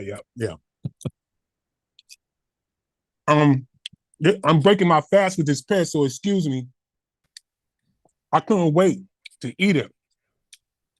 It's been 3 days. You had to wait. Yeah, I had to wait. Yeah. You guys, I like this topic. I'm still not clear because I don't keep up with I only get my news through us. Yeah, from you guys. So I'm not clear on, did Chud the Builder shoot the black guy? Yes, he did. Yes. Yes. Okay. Multiple times. Multiple times. Yes. Where were they? About an hour from Nashville. An hour from Nashville. Near the Was it in courthouse. front of a near a courthouse? Yes, near or in front of, one of the two. Near a courthouse. What caused Chud the Builder to pull out? Idiocy. So his No, phone what call, I'm saying, what his phone call said that the guys saw him. He walked over to them, probably did what he normally does, the streaming thing. I think he was streaming. Did what he normally does, the chimping out aspect, right? They engaged with him. He shot the man twice. The man kept whooping his ass. And now we're here. Oh, so the guy he jumped on him. He jumped on Chud the Builder. Yeah, I think he beat up Chud the Builder. Well, yeah. He said Chud said he kept whooping him even after he shot him. He kept whooping him. And champ, the most important thing we left out. This dummy cheddar bobbed himself. He grazed himself with a bullet. So in the process of shooting him, I think he wounded himself. Yeah. With his own gun. That's how bullets work. Chud the Builder gonna walk. No, he's not gonna walk. Well, we don't. I'll say this. Okay. He's not gonna walk. Yeah, he's not. Listen, bro. Picking this case up, and he already had what messed him up was he had at least one, if not two, previous arrests, right? For real quick. Send me this, Josh. Where did he get this from? How do you know that? So Josh said the report states that Chud pulled his sidearm before the first punch was thrown. Okay. Now, in that case, then yeah, they're gonna hang him. Now, if that guy hit him and then he pulled out, and still hang him in space. What? They in Tennessee? Isn't Tennessee stand your ground? Yeah, but ain't gonna. Yeah. Oh, is it? So he wouldn't have to present a deadly weapon in order to use deadly force? No, that's not saying your ground. That's not saying if I walk up to Mr. Fantastic, I'm not in a stand my ground position. That's what I'm saying. Yeah, you can't again. You can't, and that's why we're saying alleged, because we don't have the full details. But it is known that everybody's saying that he approached the man. The man didn't approach him. What was said between the two, we don't know. So, and first off, shout out to the first nigga, winning a gunfight with a fist. Shout out to him. Oh man, I seen a bunch of dudes beat up somebody with a gun. They got shot. And got shot. Yes. They got shot. Yes. When I was on the street, I seen this guy. He got shot with a knife 4 times, and he beat the guy up and took the gun. Hey, he went to the hospital though. Prax, you gotta finish that pair, bro. That's what I'm saying. Okay. Jesus Christ, bro. I told you I'm hungry, man. This shit a scary movie, Prax. Jesus. All right, I'm Christ. done. He keep drinking the pear too. Why you keep eating it like this? Like you eating grapes? Like somebody feeding you grapes? Because I don't like that juice on my hands. Pause. Jesus Christ. You guys always thinking with the gay stuff, man. What's wrong with you people? Prax, this is crazy, man. That's what niggas do. Crazy. Prax, do us a favor. Yeah. Prax, you do us a favor. After this broadcast is over, you go back and you watch yourself. Okay, I suggest you drink some.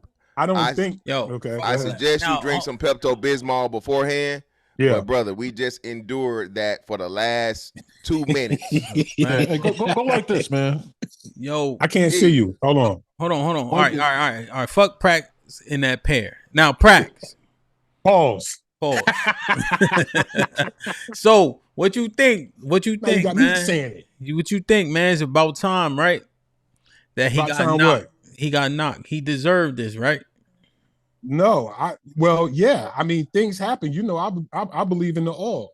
Things happen for a reason. You know what I'm saying? Whether you believe that he is guilty of something or not, he's there, right? I'm happy either way.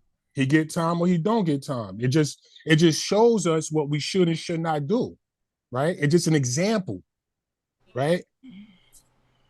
That's all it is to me, and it's just an example. I've been bullied before, right? Oh, it's full of wonders. Huh? Who What'd you said say, that? Aaron? What'd you say, Aaron? Well, fuck me. The fuck is that? I don't say that. Who said that? The fuck is that? Is that Trigger Mike? Yo, Mike. Nah, that's Did Trigger Mike say that? nah. Was that you, Mr. Fantastic? No, it's not me. It's fucking it's to the other person that's in the room. Gotta be. You It's let not in me. the room? That's a degenerate. Oh. That was likely? Okay, now I understand. Mr. Fantastic. Mr. Fantastic, if you admitting that, I still got to bring him on screen, though. All right. They can't see him. That's why I'm like, what the? I forgot. I made you a co-host. It's not me. What's up, Unlikely? What's up, Willie? Shut up, nigga. Okay. Whoa. Thank you for that. What you mean, Just whoa? return it. He's supposed to do that. In a favor when you call me a nigga. Nigga, shut up. Okay. Lee, good morning. You don't like it, do you? I don't care too much about it. Lee, I like okay. everything. Lee. I like everything. I'm indifferent to all things. You like everything? You like men? You like gay shit?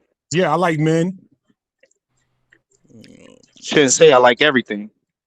I do. I like everything. You brought Willie I'm in? gonna clip this shit. It's not safe. Exactly. Yeah, so we could get this back on. So the thing let's is go. this, right? Yeah, let's right the ship. So so the thing is, like you said, the question is going to be who initiated the altercation. There is some video footage, HAMP, of people looking outside. I think it's like their apartment building or something. So that's the only footage we have for now. And the witness statements are saying that it was instigated by Chud. Again, man, the biggest thing too, and this is what I say, bro, if you are a grown adult man that's able to have a firearm, bro, get a firearm. What are we doing out here, bro? Motherfuckers is not fighting no more, man. Very, very few and far between. Very, very few and far between, man. And if you know a motherfucker strap, listen, I'm already assuming, and I'm already, preparing for deadly force. So again, shout out to Buddy for protecting himself, and that's from all accounts that's what he's saying, because that shit stands the same way too. Listen, I don't have to retreat even if I don't have a firearm. If you're aggressing towards me, that stand your ground shit works both ways, right? Right. And when you're the person with the firearm, you've already relinquished your ability to go up and escalate to deadly force. You know what I'm saying? If all I got is a fucking fist, and you're the person initiating the situation. So that's what's being pretty much brought into question, and is going to be, litigated if and whenever the trial starts. What before we go any further, we got all these veterans up here. It's irresponsible not to do this every time. Whenever you make a suggestion or give you advice that people should own a firearm, you must, on top of that, give them the 5 safety rules. Treat every weapon as it was loaded. Never point your weapon at anything you don't intend to shoot. Keep your finger straight off the trigger until you're ready to fire. Keep your weapon on safe until you intend to fire. And be aware of everything that is around and behind your target, always. Yeah, get Watch proper out for the training, background. Man. Get proper training. That's rule number 5. Mike, what's the word? What up? Sorry about that. So good. What's popping? Knock at the door. No, man. Dope topic. What's going on, everybody? Yeah, man. Good day to you. Dope topic. I mean, I had a lot to say on it. This Chud the Builder stuff, it got me thinking a lot about justice, right? And it's interesting because he's in an area I would not thought would have done this to him. But I guess that's one of the things that I'll say thankful for, is that if men got to take justice into their own hands all the time, it would look a lot worse. But we'll see how it carries out, because in no way, shape, or form am I gonna, call it game right now.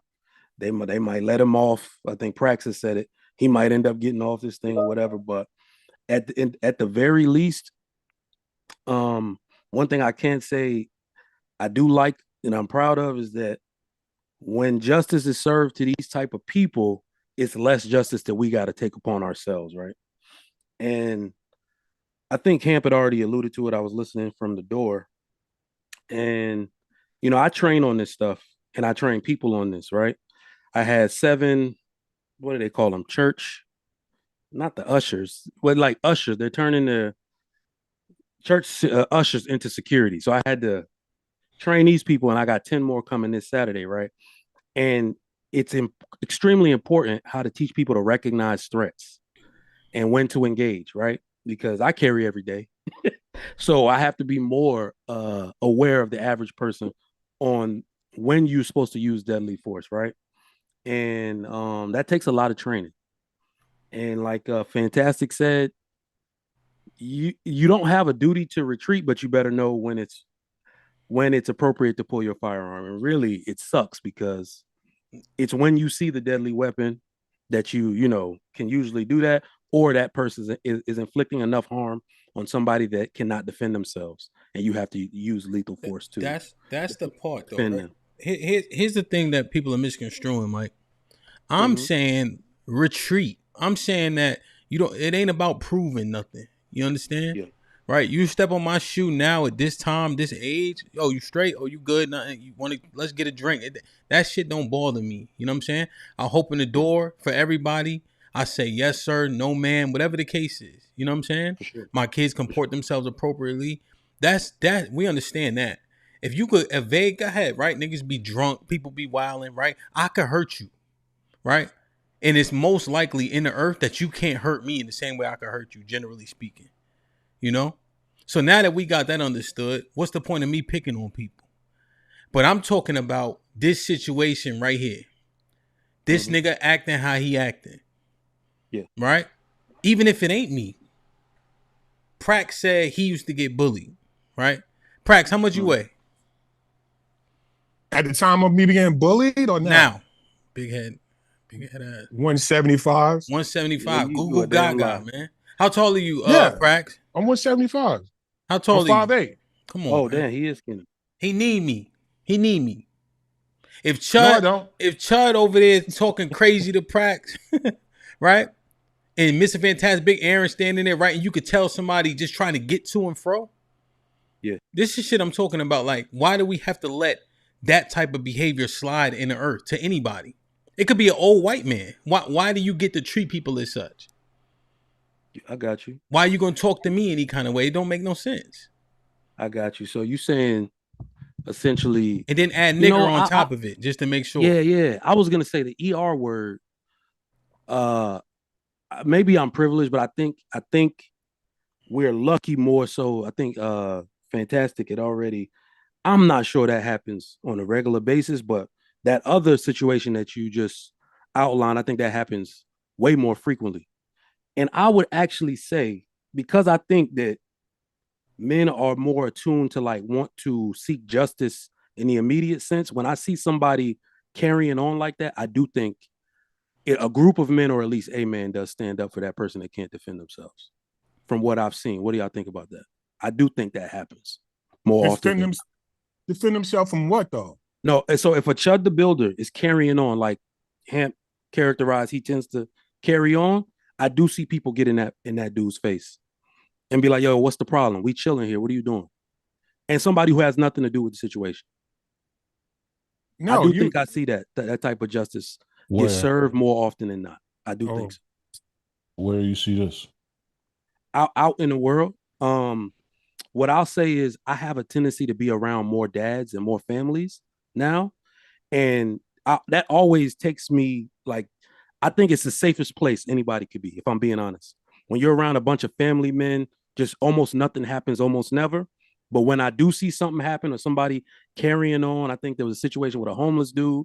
You know, he might have had mental health issues, but they got him up out of there in the swiftest way possible. You know, our kids are here, our family here. That's not gonna pass go, right? So I do think I see that justice get served more often than not.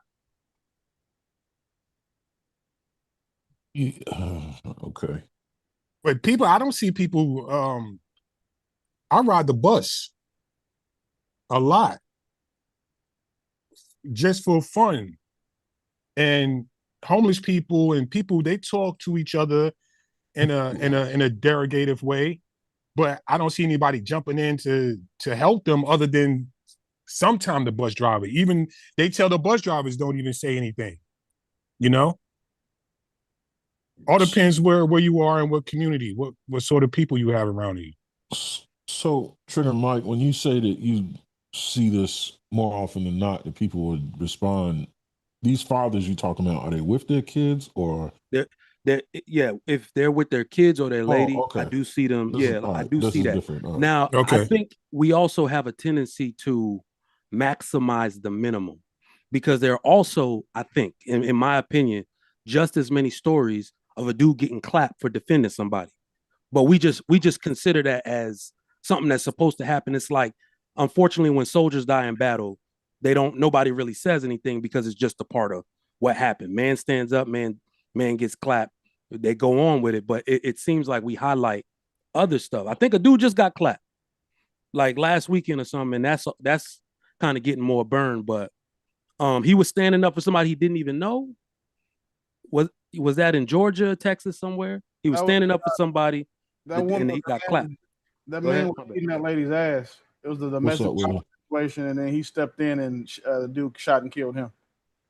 Damn. But people do stand up for people that die for other people. Yeah, but anti-war efforts. That's never been in question. Yeah, that's a different. No, when he said something about men going to war and it's to be expected, no one says anything. No, men going to war. So first of all, men don't go to war; countries do. So that shouldn't even be part of this conversation. Yeah. Fight wars. They don't. Yeah. Yeah. But they're fighting wars. What's the reason for the war? Well, because the country, like Willie said, sent them. So that's why it's in this conversation, because we're talking about somebody that did something to someone else and someone should step in or whatever. Yeah, no, this is individuals now. And this is all countrymen. This isn't the same. These are people on the street. This is Chud the Builder dude. Have you seen this? You know what he's doing? He goes out there and streams antagonizing people with bigoted jargon, right? Yeah. That's not waging war or even declaring jihad. That's a different story. So, what do you got? You got anything on this, Willie? What's up, man? No, I'm glad. I called it when we talked about it on the last show. I was like, he's not going to be able to walk around Tennessee doing that. Somebody's going to do something. Yeah. Somebody's going to do something to him. So that's a given. That was easy for me to see. Yeah. But then the way that it happened, for you to pull your gun on somebody and still get your ass whooped, that's the biggest tell for me. Like, you know how big of a bitch you got to be? And then, two, you a bad shot now. Yeah. Fantastic said he hit himself, too. You took the shot and you missed. Oh, you man. Shot somebody twice that was beating your ass. Go to shoot them a third time and shoot yourself. Like, damn. This is the biggest L. And then now they won't even, the judge, the prosecutor filed a hearing to not allow him to use his fund me money to pay his bond, to pay his bail or bond. So he's super fucked. Yeah, they're gonna hang his ass in space. So what's your prediction? What's your prediction on the outcome? His ass is gonna hang in space. He's gonna have a rough time in jail. He'll be bald headed with a bunch of swastika tattoos because he got to play the role now. He in jail. Yeah. He got to find protection, man. That was my only role. No, I'm talking about the jury trial and all of Just gave it to you. He's going to end up in prison. Going up. He's going up with a bunch of swastikas tattooed on his forehead because he's going to have to commit himself to the role he's been playing. Because you can't half-ass be racist in jail. He's got $200,000 of commissary is what he's going to be dealing with. You sure about that? All the rest of his life. None. That's just going to his attorneys. There you go. Yeah. So no more cheese for him. It's chicken on the bone. The only reason why I think not is because, one, he got beat up, and two, he shot himself. So it wasn't intent on his behalf to do anything. That's not true. What? Okay. That's not true. He pulled the gun before Buddy took off on him. But the dude, he approached him, right? He pulled the gun before there was an imminent threat to his life. Yeah, he screwed, bro. Like he basically broke. That's why I said you're not really allowed to do that anywhere unless if that dude pulled a knife, then he could have pulled the strap. What happened to Trayvon? What happened to Trayvon Martin case? That guy walked. and that was a Oh kid. man, I don't even want to derail to that, but all I'll say is like same difference. Yeah, all I'll say is like that particular case. I'm not a lawyer, so I think we need to start that particular case. I can remember saying, "Yo, I think he's gonna get off if you over pursue the prosecution, right? Because it's not what happened. We know what happened. It's what you can prove." And the second they let out the charges, I was like, the DA is performing for the public so they don't get no backlash. I don't know if they got the evidence to get that charge. And of course, we saw. You know what this dude? You know what Chud has that this Zimmerman didn't have? What's that? Propensity evidence.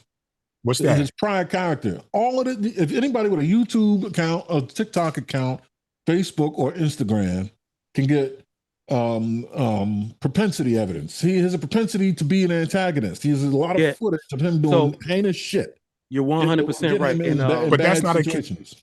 No, but Prax, you know why Yes, Aaron is right though? You know why Right. Aaron is right? Mhm. When you're a YouTube personality, now you've given the prosecution everything they need against you. You've already, so there's no character witness that can come. You're already done on that. Character particular- precedence online. Yeah, exactly. And that's why he's gonna walk. Well, He's not he can't gonna walk for 'cause that. No, he's not going to walk. That would be against him, Prax, not for him. He has multiple instances of live video coverage and recordings of him antagonizing people with racial speech, brother. Bread and That's fries. not- you're antagonizing people. You can say what you want to say, but Right. you purposely getting into it with people and calling them racial slurs. That's not free speech, brother. That's harassment. No, That's so- harassment, Okay. and that's provocation. What you say, Willie? That's free speech, Mr. Fantastic, but it's also a provocation. That's what I said. I said it's free. What did I say? It's not. My bad. I messed up. I said it's Yeah, not. no, I yeah, said it's free. well, It's yeah, just provocation, it's free yeah. speech, but also like you It's said, fighting it's words. provocation and what's the name? People like Chud confuse the idea of free speech with consequence free speech. Yeah, That's the difference. And the fact that he pulled a gun for someone who didn't right then meet the deadly force triangle: opportunity, capability, and intent. Right. And to end his life, or to perform harm that should be considered by a reasonable person to be life threatening. That's why he's fucked, because he was scared. He immediately pulled a gun on someone, shot the person. The person started whipping his ass and tried to shoot him again. So the judge in this case could be David Duke, and then the jury could be full of people from the Ku Klux Klan like hierarchy. It's going to be very difficult for even them to find Chud not guilty. Can I give you pushback on that?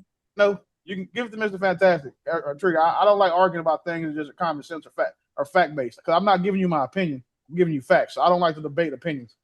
Appreciate that.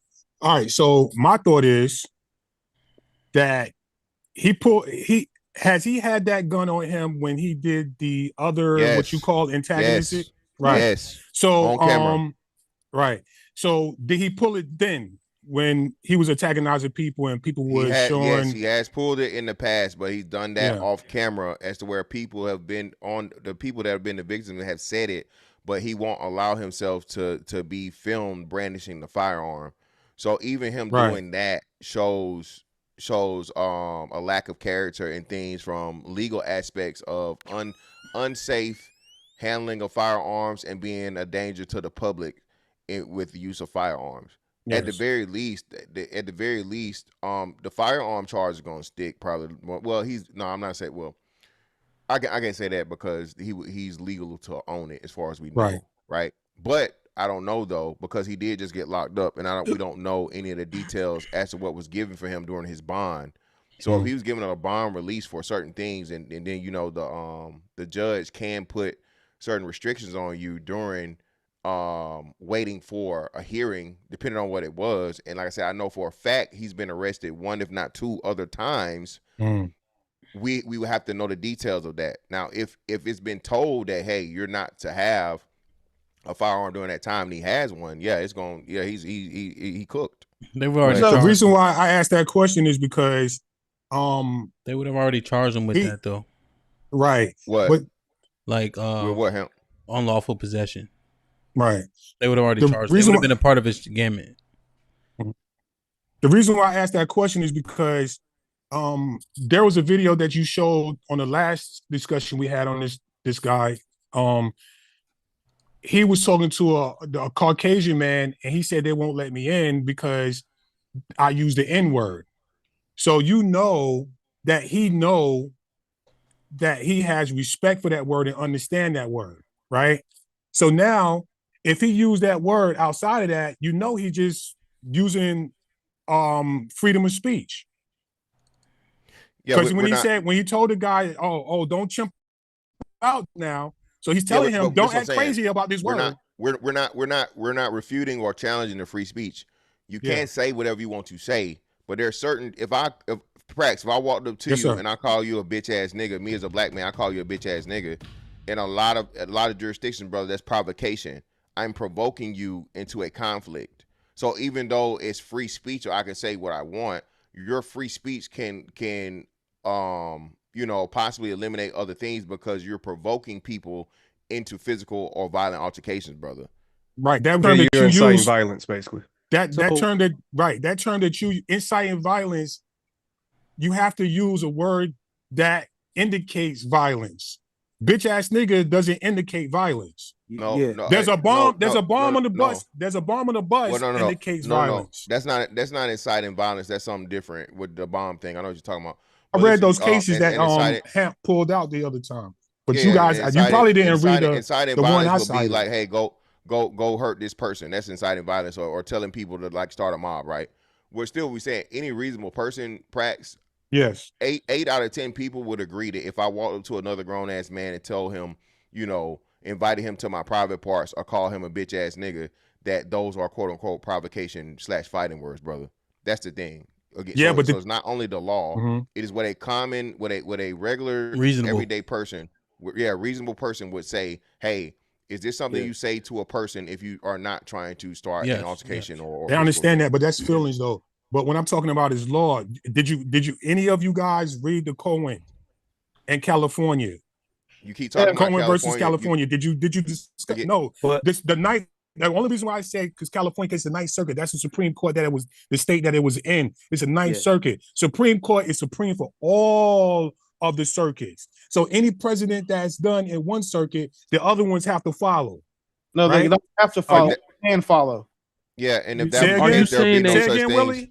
They don't have to follow it. They have to consider it, and they can follow it after that. They can use it. Right. So Prax, are you saying that they set a precedent? There's a precedent, yes. Oh, they set a precedent. Yes. All right, so this guy was going around saying fuck. I was gonna say that's the thing.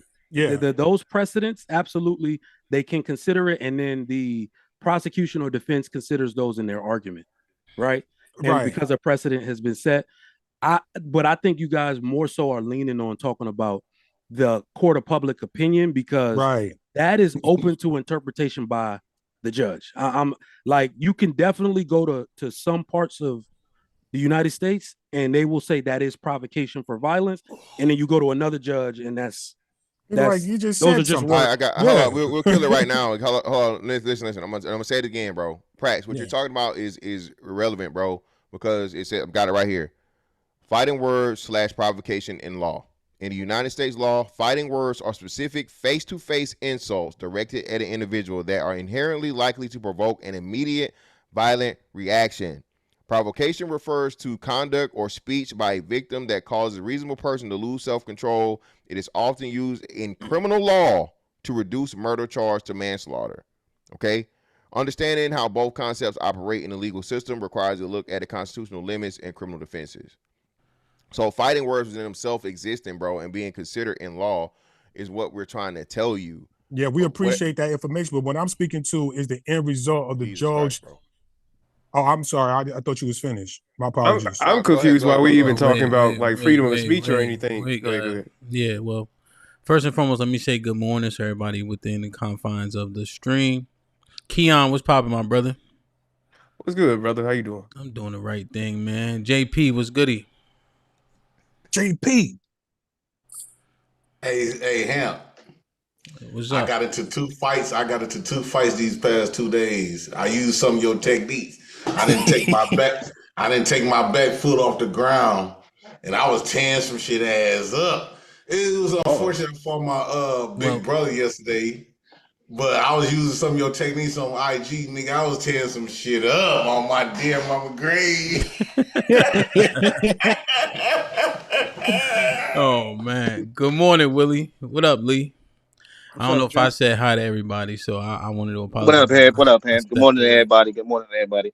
All right. So I want to just make sure we get everybody incorporated into the conversation so we can free flow. I want to get Keon in because it's interesting what he just said, because that's what I was kind of thinking. But I don't know why he said what he said. Keon, what's popping?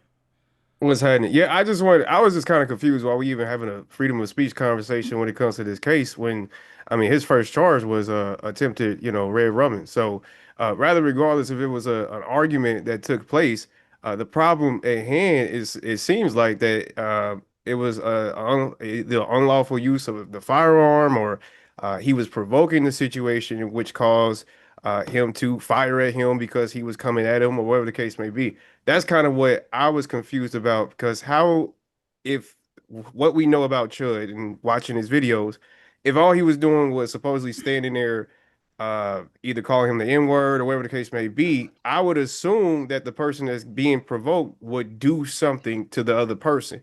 So I would need a little bit more details in the story for it to be now charged as attempted red rum, because that's very interesting to me. I would love to see the video. Go ahead, brother. Yeah, I don't know. Yeah, it just be so. Keon, you just try. I don't know why Prac trying to make sense out of this. Like we got doing pushback, buddy. We got I know, but we got so much grace and diplomacy. It's like, yo, we know what it is. We seen what it is, man. And I'm telling you, man, the castration of black men is happening more and more, man. The passive nature of us is embarrassing. Okay, so this is what we do then. Right now, we start a delegation and we start a committee and say, listen, which one of you are willing to deal with these issues in the black community to where as it doesn't affect all of us? And the rest of us, we're going to go and start a GoFundMe for you. We'll support you financially, you and your family. If you have a family, we'll take care of your family. Do like the mob did. What is the mob's primary what is their primary strength based in? Unity. Death. No, the family. They call themselves the families, bro. Oh, I see what you're saying. Yeah. So we can start a delegation of a family right now. You got to start the family. Who's ready to go. Who's ready to go? Whoa. Hold on. I'm Black House family. Black House Shout family. out to the Black House.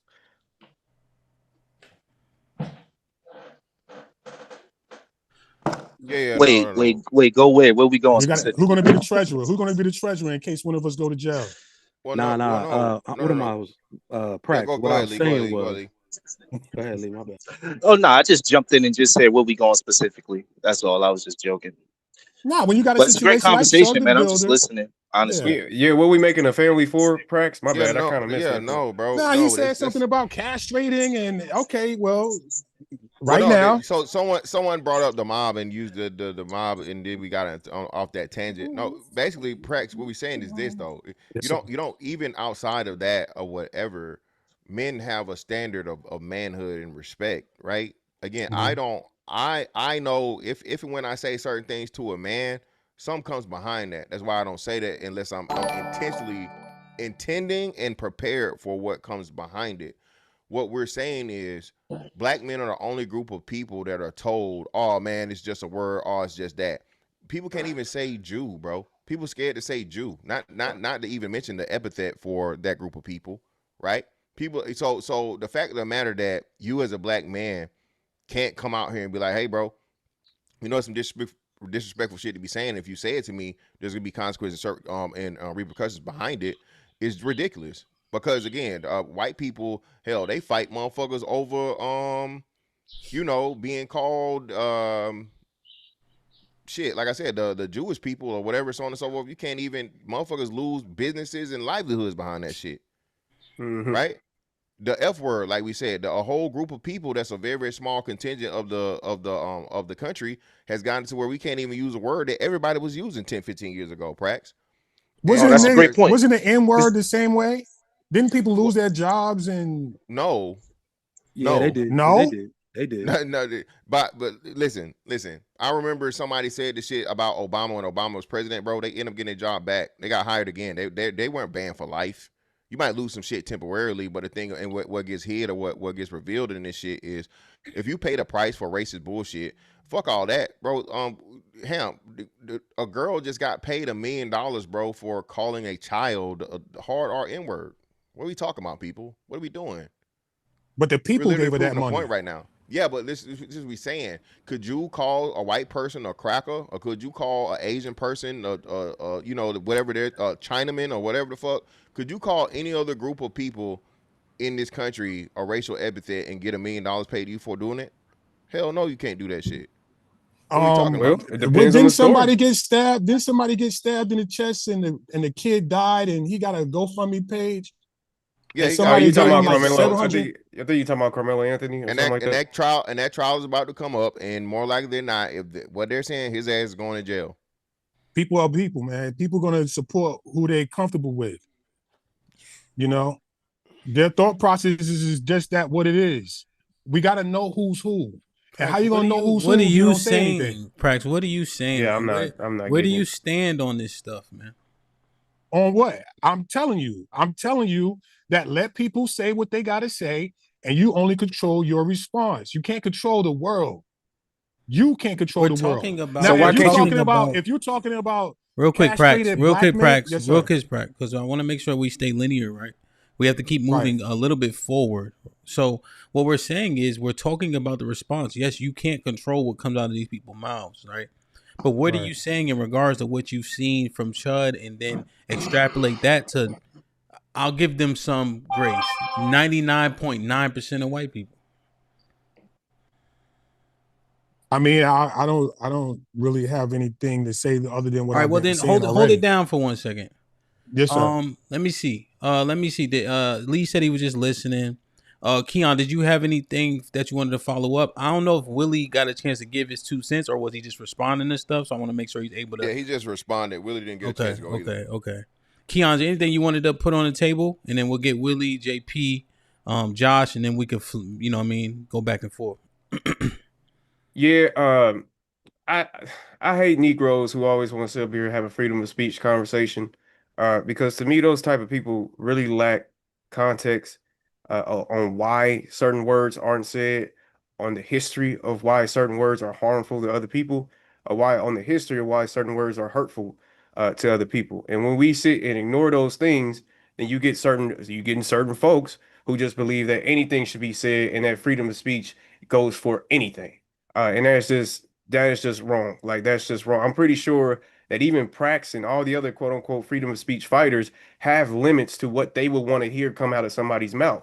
So when they use the argument as in freedom of speech, when we're talking about the N word, to me, it's just very disingenuous, because I'm pretty sure you wouldn't want to go watch a stand-up where all he does is talk about how he likes to have sex with children. I'm pretty sure you would get up, walk out, or even go punch him in the face, whatever the case may be. So again, there's always a limit to what we call freedom of speech. Go ahead. Well, I understand it. Willie, what's popping? Yeah. Well, y'all done said a whole lot. I see where he's going with the freedom of speech thing. That's not even a conversation I'm willing to participate in, because it's not based in an informed opinion. It's just a personal opinion. So I don't like to debate those types of things. But this is how I feel Chud is cooked. Chud was in court he was up there over a consumer debt lawsuit. Somebody said he owed a couple grand, so he was going up there for that. The fact that he knew what he was going up there for, so he knew he was going to a government building carrying a firearm, he's already fucked. Like, so everything that preceded what happened to that incident with the guy is going to become an important part of the conversation, because all the prosecutor's going to do is go try to punch a hole in his self-defense. And his self-defense claim is not going to stand up to any type of investigation or criticism now that fact has been made clear. So because technically when you go to court, how many of y'all go to court and then just have your gun on you while you go into the building? If any of you say yes, You you're a can't liar. you can't do that shit. And I most, did it. think I in did it every once. court you can't do I it. did it once, but I did an about face and got the 100%. That's what I'm talking about. Because as soon as you get there, right, and you've been to court before, you knew the first time after that trigger, Mike, that they have metal detectors. As soon as you walk in there, you're gonna take all your shit off. You're gonna put it on that belt. You're gonna walk through the metal detector and hope that your belt buckle don't go off. So for him to think that he was going to walk into a courthouse carrying a firearm is already that's what's going to down him. That's going to be the biggest hole they're going to punch in his theory. And at the end of the day, I mean, I hope he get what he was looking for. I hope he go in jail, and I hope he, finds his tribe of, I hate niggas people, and I hope he bonds with them and don't have to give up too much butt. What do you think about the overall thing, though? About men saying what he's saying don't matter. They can't fight, and they wouldn't fight, and those are the people that get talked to crazy in real life. That's my default stance on all of that. Because people saying words don't matter, that's stupid. Words absolutely matter. Words can affect and change the course of history. Wars get started behind words. People lose lives over the history, over our entire being. We've seen words matter. If words didn't matter, then we could say we wanted to about any group, like Mr. Fantax's point. If words didn't matter, then there wouldn't be policing. There wouldn't be, I wouldn't be getting chat banned off Call of Duty every 15 days if words didn't matter. And the fact that we know words matter because there's so many protected groups. You can't call people retarded anymore, which if you could, people would stop acting so retarded. You can't use the F word talking about the alphabet community. You can't say anything about the folks wearing yarmulkes. The only words they want to say don't matter are the ones that offend black people. That seems to be the only time that gets pulled out. Word. Jay Prince, what up?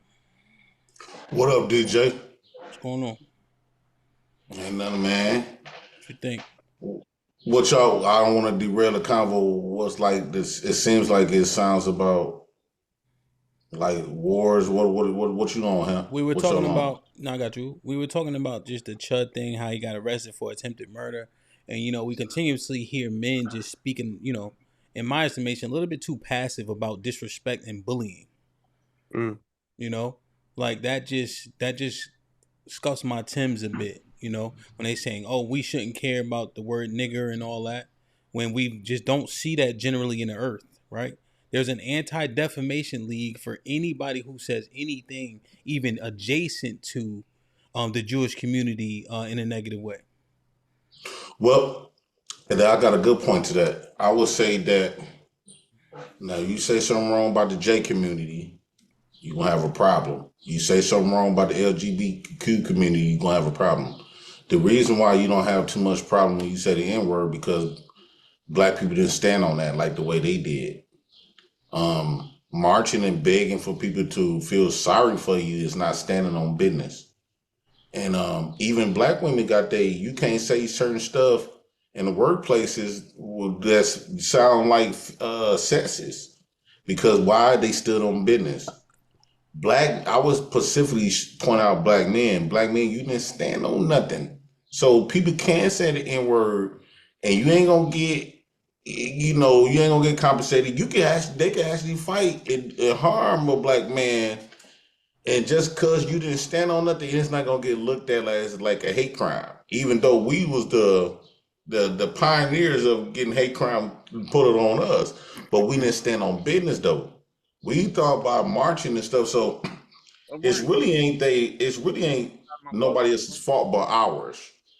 And we expect for people to have this moral loving ground for us and woo out the Bama, and we don't think that we supposed to stand up for ourselves to make people respect that N-word or woo out the Bama. We didn't do our job. We cowered out. So until black men stand up on business, then let them keep punking you. Yeah, so the floor, everybody's put their 2 cents in, so open it up, man. Whoever want to chime in, by all means. Hamp, I got a question. Real quick, I got a question. So I like what JP said, actually, and it brought a thought to me, because we talked about the Jewish community, and you can't say nothing about them.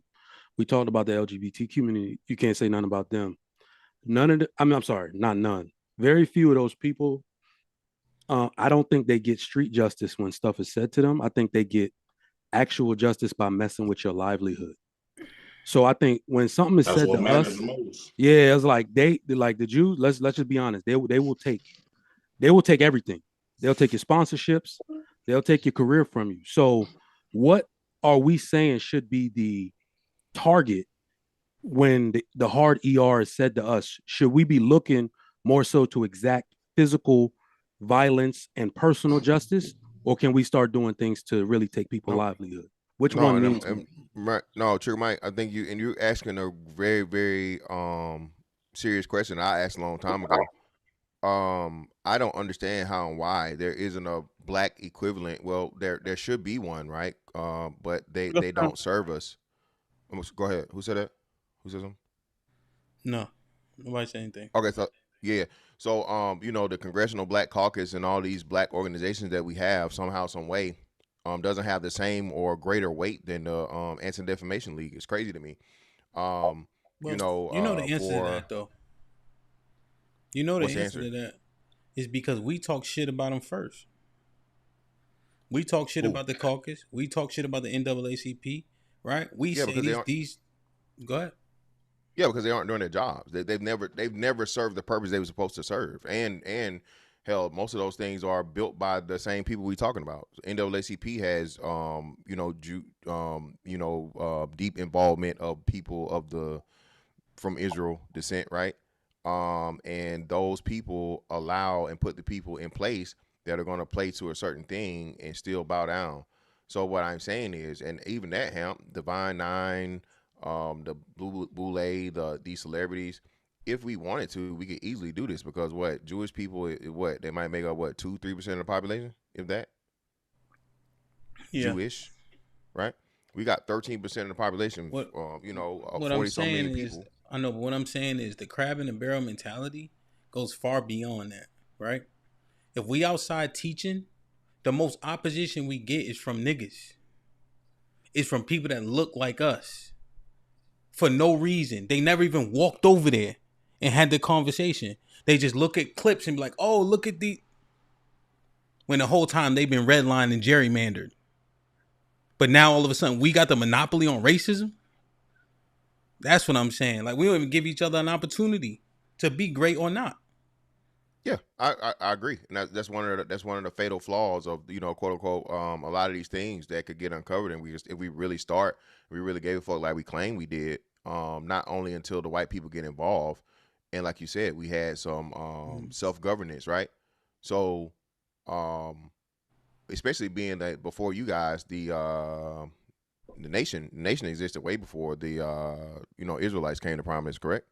Yeah, and they were prominently at one point in time, they had a complete and total separatist ideology. Farrakhan was one of the most outspoken people when it came to that, and they allowed Farrakhan to be taken down, right? But at the end of the day, I think it's well overdue time for us to establish something and be like, if the Jews can do it, why the fuck can't we? They had LeBron apologizing within 24 hours, HAMP, for just repeating some rap lyrics. Nothing. They was just talking about getting money. They made LeBron motherfucking the king bow down, man, and apologize. Official statement. Yeah. Mm-hmm. That goes to show because you niggas is. Oh, go ahead. No, I would say that goes to show you a lot of stuff that I've been saying, like the stuff that we thought that made us feel safe and feel cozy and warm. It really was a detriment to us because if you look at everybody else that allegedly got enslaved and beat and tortured, they get some sort of respect. I would honestly say black men. It's not a black race problem. This is a black man problem. They even respect black women over us. This is a black man issue. And black men, when y'all be coming up and talking about, well, if something like that happened, won't you just make sure you close your mouth, be humble, walk away. And boom, we've been doing that forever. That's not how you establish respect. HAMP is a boxer. Everybody doesn't fought their life, and sometimes you need to get that physical altercation out to establish some type of respect. And I would say, now hold on, I did not cut you off, Fantastic. I would say collectively. I'm not talking about an individual. Every time we have these conversations, black men think individually. I'm thinking collectively as black men as a whole. This is the reason why every other race of man can come and beat your woman and nobody have and they won't have no fear. Why? But I bet you ain't gonna touch a Puerto Rican woman. I bet you ain't gonna touch a Mexican woman, Asian woman, or better not touch a white woman. You have not established your manhood amongst no other races. And that goes to show you every time I see, this is how I know where I stand at in America as a black man. If my black woman could get beat or disrespected from another race of man, what tells me that they don't view me as a threat. They don't respect me because I have not did nothing to earn that respect. Marching, please woo out the bam, that's not establishing no respect. We have not drawn blood. And everybody want to be comfortable in their lives. Talking about, man, F all that. I'm just going to march. That's no way to fight or go get a job or get an education. And you look at you. A lot of y'all got educations and woo out the bam, and you still getting disrespected. All right. So the problem where you messed up at is that Trigger Mike was bringing up the point in a very valid point of your solution doesn't work. No matter how many white people you punch in the face for saying a word, that's an instant and very, very small. I didn't say that. I didn't say that, Fantastic. I didn't say just punch. Like no, it got to be. It got to make a statement. I didn't say. Like you said, an individual thing is not going to work, Fantastic. I understood that. I ain't mean to cut you off, brother. What I'm saying is, an individual black men always want to think individually. That's no. In order to make a statement, that's literally what you said.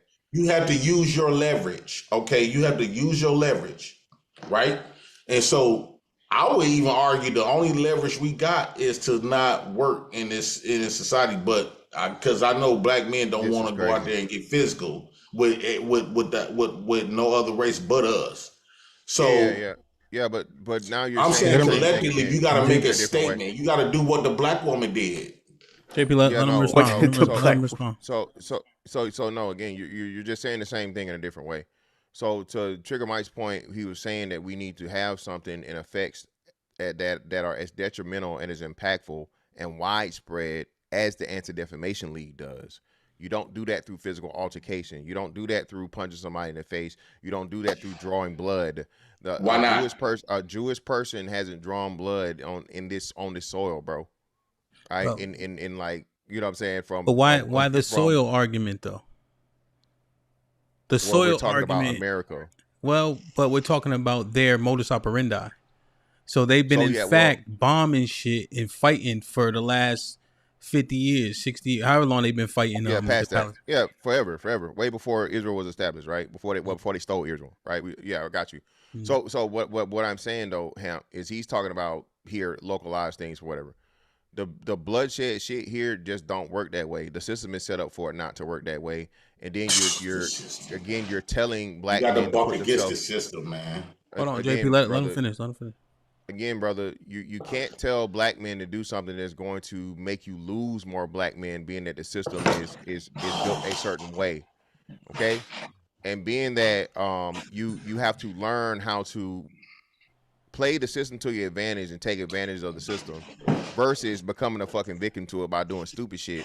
It's totally different, dog.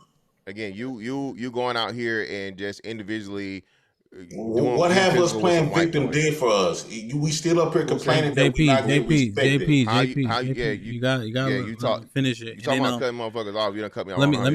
Let me organize it real quick. So let Mr. Fantastic finish, and then I think Keon wanted to chime in. I could be wrong.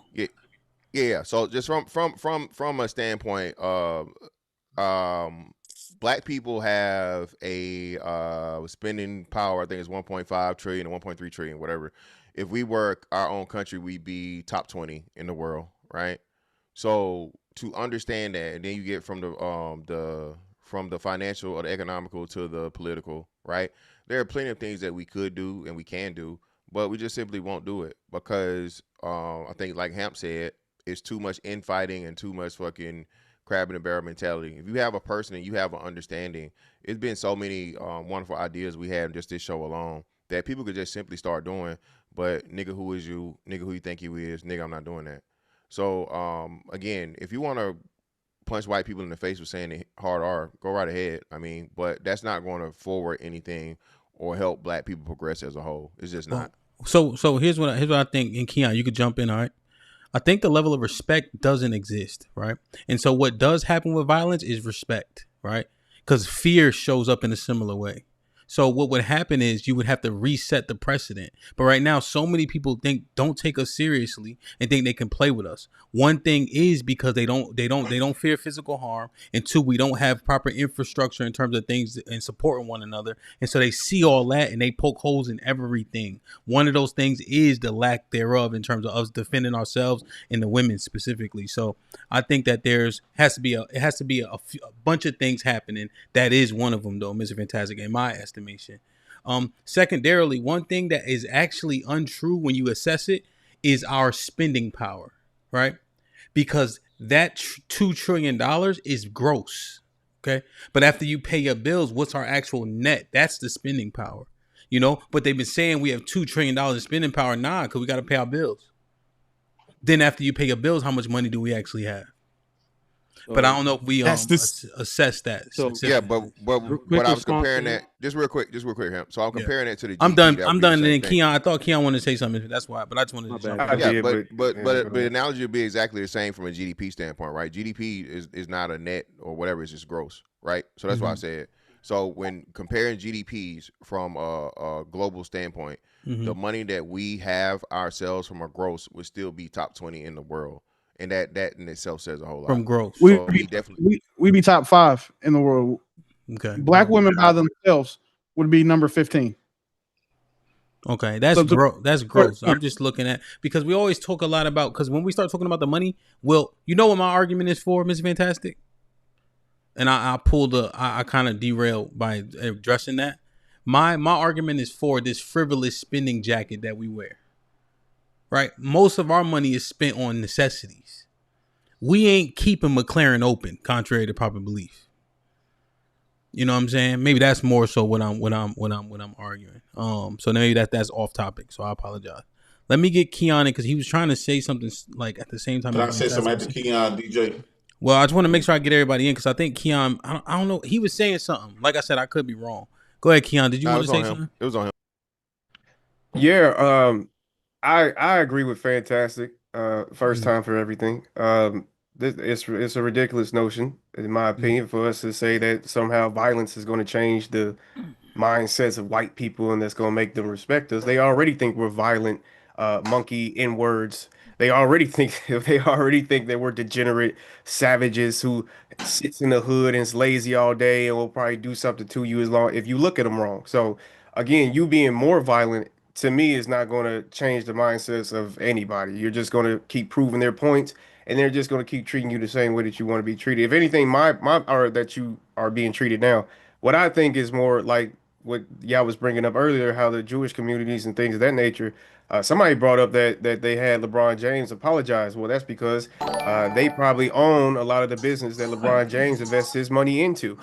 It's probably because LeBron James, owner of the Lakers, there's a percentage of it that's actually Jewish. So there's a lot of people, and we have to remember Judaism is a religion. So you don't have to be a specific color. You don't have to be a specific anything. All you have to do is go through the religion, go through the tradition. So that can include a lot of people, black people, white people. So you're dealing with a lot of different group of individuals who can go against what LeBron has to say. So that was my only point. Go ahead. So I would say to this. Hold on, JP. We got to get a few other voices in. Let me get Trigger Mike. He hasn't said anything. I want to make sure Lee don't have to say anything, or Big Aaron, then you can go. Yeah, I'm tracking with what Fantastic and Mike, there's no need for you. You're the one that presented this. So we actually assessing your questions. And you actually don't need to go. No, wait, Mike, we still assessing your question. Lee, did you want to say something? Yeah, man. I agree with what Mr. Fantastic said. I mean, it's pointless to really give energy to it. If you know, if someone's saying it right there in your face, I mean, if you choose to act, I'm not gonna be mad at you. You feel me? Just be ready for whatever's coming. But ultimately, I don't think we should give it energy. I think it should be something that you should walk away from. And then if they come at you, that's an easy defense for harassment and and for you to have a defense. But talking to these type of people or giving them any type of response is pointless. They should not exist to you until it's time to these. I also want to say, you know, this more or less racism than race. These are specific archetypes. Like, I've met white people that were racist, and then I've met white people that were like fantastic. You know, same for Hispanics, same for Black people, same Indians. I haven't really met that many good people. No, I'm joking, but it's really just the archetype of the person. Most white people don't think that Black people are chimping out and all this other stuff. That these specific white guys, they come into the fold, and then like the same thing for Black people. Most Black people aren't out here trying to be violent, as we saw this guy try to, make people be violent, and then they never actually got to it until this one situation. So he proved the point that Black people are not as violent as he would say, because he would have got attacked on the first time. So yeah, that's really all I want to say. Aaron, did you want to add something? I mean, no, not right now. JP, now there's one thing. I think Keon's retort is pretty strong, to be honest. I think that the brawn of Black men is respected. I was kind of, and then when he said what he said, even I know what he said already, but when he said it, it kind of resonated in that particular moment. Where us being, if they already think we're violent, I guess my only retort to that would be, they don't think we violent towards them. They think they violence toward each other. Yeah. So if I'm bullying on you, Hamp, you beating yourself up. Yeah, I'm gonna say you violent, but you better not fuck with me, right? And so when we talk about the J community, right? Yes, J community didn't have to do that, but the J community, the ones they respect is the white ones, right? We ain't talking about no. I don't really see too many Black Jews getting respected like the white Jews. Let's make that difference. Secondly, when Mr. Fantastic is talking, it's crazy. Mr. Fantastic represents a lot of Black men that I do not respect, because he won't talk this non-violent stuff. But Fantastic is the first Black man that always, when a Black man can even have a disagreement with him with conversations, what's the first thing Fantastic do? He threatened them. He threatened them with violence. So it's so cowardly to me that when we talk about it's so cowardly to me when we talk about standing up to the people who've been punking us forever.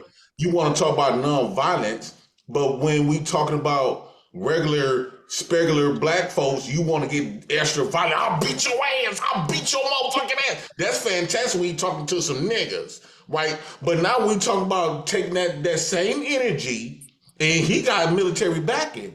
Let's take that same energy to the people that we need to take it on, that's beating our women, destroying our kids, beating us. And now he talking about, that's non-violent. I'm non-violent. That's not how the way you solve things. That's not the correctable way. Come on, bro. You threaten me specifically many times. I'm shocked to hear you talking about a non-violent any motherfucking thing. That goes to show you how black men, I'm not just using Fantastic because there's a lot of Black men out here like Fantastic. What that shows is that we really a bitch. I'm just gonna keep all the way gangster with you. We really a bitch, and we got so comfortable in living in fear, and within that fear, we found comfortabilities that made us feel a little good, a little safe, and woo out the bend. But it still never established no respect because you not getting gunned down, because you not going to jail, or because you ain't getting fucked with today. But that don't mean you establish respect because you went to school. or because you got a high bank account. No, these people collectively still see you as trash. At any given moment, if they want to take your son away from you and put him on a dress, it ain't gonna be a motherfucking thing you can do about it. If any given moment they want to call you the N-word to your face at your job that you love so much, it ain't gonna be a motherfucking thing you can do about it. All I'm trying to say, yes, of course, okay, the Jews didn't have to do that, but the Jews and Americans didn't have no type of beef. That was Germans did that shit to Jews, not America. Not America. So all I'm saying is, and also Jews is also white for the ones that got power. I ain't talking about them black people that call themselves Jews. They just trying to coattail off the Jews. Damn. Power. I'm talking about the white Jews. They still is white at the end of the day. Let us not forget that, brother. He's done. So let me. Yo, you just empowered the hell out the white man in that rant. But go ahead. Yeah, cool. So let me first off, I don't ever just threaten anybody. That's a lie. I don't know why you tell a blatant lie like that. If I say something crazy to you, I didn't say nothing while he was talking. You don't do that to white folks. I didn't say nothing while he was talking. You don't know what I do to white folks. I worked around white folks. Well, you talk about nonviolent when we talk about when they call us the N-word, the most disrespectful thing that a white man can tell a black man. But if I say Fantastic is a punk nigga, he gonna want to, I'll beat your ass though. I'll beat your ass. Where's the nonviolence for me? Yeah, because why would you insult me though? That's that. I gotta let you know. The white man insult you with the nigga word. And no, he didn't. Me call you a bitch ass nigga, right? Don't have nothing compared to a white man calling you a nigga. Now, Mr. Fantastic was saying that he would attack him. Hold on. I got it. So now take your 4th grade education and show me where you seen me that happened to me and I not react. Tell me. No. But what I'm saying, your personality. Stop stuttering. We know you can't talk, but stop stuttering while you say it. Your personality collective, it's fantastic. Hear me out. I want to argue. Hear me out. If you said that, if JP called fantastic, that mean in general, fantastic, a bitch ass woo out the bam. Then the fantastic called me saying, I bet you I beat your ass. Yeah. But if the white man call you the N-word and woo out the bam, then the fantastic because we have this whole conversation talking about us calling the white man calling us N-words. You talking about, well, that's nonviolence. You bringing up the Jews and you bringing up all of this shit. Where's that energy like you have for your black man? Okay, so hopefully you won't interrupt me this time. So I'm gonna follow me, right? I know your comprehension levels are extremely low. So I'm gonna say is first and foremost again, I don't just threaten anybody. Okay, you say something disrespectful to me, I even let it get away and until I respond. But if you challenge me as a man, face to face, or even across this thing where I can see you, I gotta let you know I'm a grown ass man. I will not be disrespected. I will not be bullied, and I will beat your motherfucking ass. Okay, let's take that same energy to a white man, though. Hold on. That's all I'm saying. So now again, the white man has enough common sense and enough understanding. Most of them. I'm not the biggest baddest motherfucker in the world. They don't though. They call us the N-word. I'm not the biggest bad. You keep saying us. I haven't been called the N-word, bro, and I don't know in how long. I'm saying black men collectively. They beating your black women. They calling you the N-word. They treating you. They shooting you. They're not beating my black women. Black women are choosing to go out. Not yet. And you keep cutting people off. So again, even your lack of decorum shows why it's so difficult for black men to come together and even establish anything because you can't have decorum. Nobody interrupted you while you were talking. So first and foremost, black women are out here promoting interracial relationships and worshiping white men. So I don't and when they die by their hands, all the women that are promoting are extremely quiet. That's first off. Secondly, again, me promoting something that's going to be a major benefit to black men versus black men getting a whole bunch of assault charges and getting themselves put in the legal system that you guys feel like are already stacked up against them. I think that would be wise words and counsel. Again, cowardice does not motherfucking, intelligence does not equal cowardice. And when a person lacks intelligence, they really can't tell the difference between the two, right? So me telling a black man that, hey, if a motherfucker in your face calling you the hard R, and I think it was Willie that said the same thing or whoever, right? By all means, bro, it's your choice to do whatever you want to do. I'm not telling you to walk away. I never said that. You can do what you want to do. If you want to hook off, you can hook off. But understand, if you don't have the video evidence and you don't have the recording of him instigating a situation where fighting words are even taken into consideration for your state or your jurisdiction, you might be dealing with an What if I assault call charge. you the hard ER in your face? Well, I would laugh because you're a black man, right? No, but I don't I'm take, saying, what if I disrespect you? if we were, what if I disrespect you in your face? if we were And I face don't to got no face, recorder, you don't got no recorders for me. if we were face to face, like Yes. in person, we Yes. would have some words and it would escalate from wherever it needs to escalate. You see what I'm saying? What, You see what the fuck I'm saying? No. It's So let me help you easy. out. That's what I'm saying. So no. Well, where's your non-violent fantastic at? You keep cutting me off, and you keep thinking, Man, and y'all, you can't because see outside. you pussy, man. You Y'all can't. some, And you keep doing this, right? And the problem is you can't even understand that I would do the same thing to a white man, a Mexican man, an Indian man, an Arab you have man, not done it because you any haven't other got man. no case of doing and it. unlike you, hold on. And unlike you, I don't have those problems. I present myself in public enough to point and carry myself to where no one's ever dared do that shit to me, JP. I don't live that life, my nigga. Again, I'm not no thug. I don't claim to be the hardest motherfucker around, but I'll just say this. I've been all around the world, and guess what I don't have? I don't have no problem black guy on your cap don't represent you the hardest nigga around. Exactly. You know what? You know what I don't have? Nobody picks me out of the crowd and say, I'm gonna fuck with this nigga. Right, nobody picks me out of the crowd. Cause you big as hell. The white man. Nobody. Cause you big as hell. He don't. No, but we gotta get big ass black guy. Hey, we really gotta, because I'm starting to get confused, man. Because I think we all are responding to the minimum, right? We responded to the person who might get chunked by a white dude. I don't see how these two things can be true at the same time. These people think we really violent, bro. They be locking their doors when I'm walking past their cars at HEB. All I hear is jum jum jum jum jum. But we never got clutching a purse. What are you talking about? We never got violent with them. They known us for getting violent with each other. That's Y'all love pushing this propaganda, man. That's not true, bro. It's not just each other. When they talk about violence, they talk about violence overall because they talk about how black people commit more violence against white people than white people commit against black people. So that's you don't even understand the concept. Black women are scared of us. I understand what they not fantastic. You make a good point. They try to make it seem like black folks get violent with white folks. Why? So they can get away with murdering us and get away with it. They try to make it seem we kill more of them than they kill us. That's not an excuse. Hold on. Let me say this, because since I've been growing up, when a white person come on the block, it can be a crackhead. Motherfuckers go run it, right? Because they think they are associated with the law enforcement.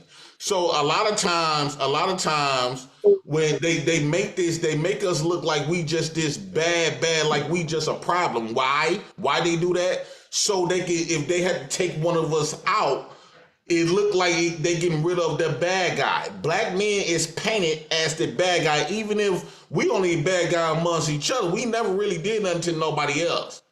So they use that as an excuse. All I'm saying is yes, black men can give, everybody is violent. Everybody on the planet is violent. But when it comes to black men, we only violent. We feel more comfortable being violent with each other. A losing team, team every group. Each other. Every it group. don't make no point. That's every you group. Can't say white people That's are scared anthropology. Of you. That's every group. At all. That's sociology and anthropology, bro. Sociology and anthropology. Every group does that. Every group fights themselves more. Every group talks shit to themselves but more. Every group's got a history of fighting everybody outside their group but black men. No, they don't. That's not true. Buffalo That's not true at all.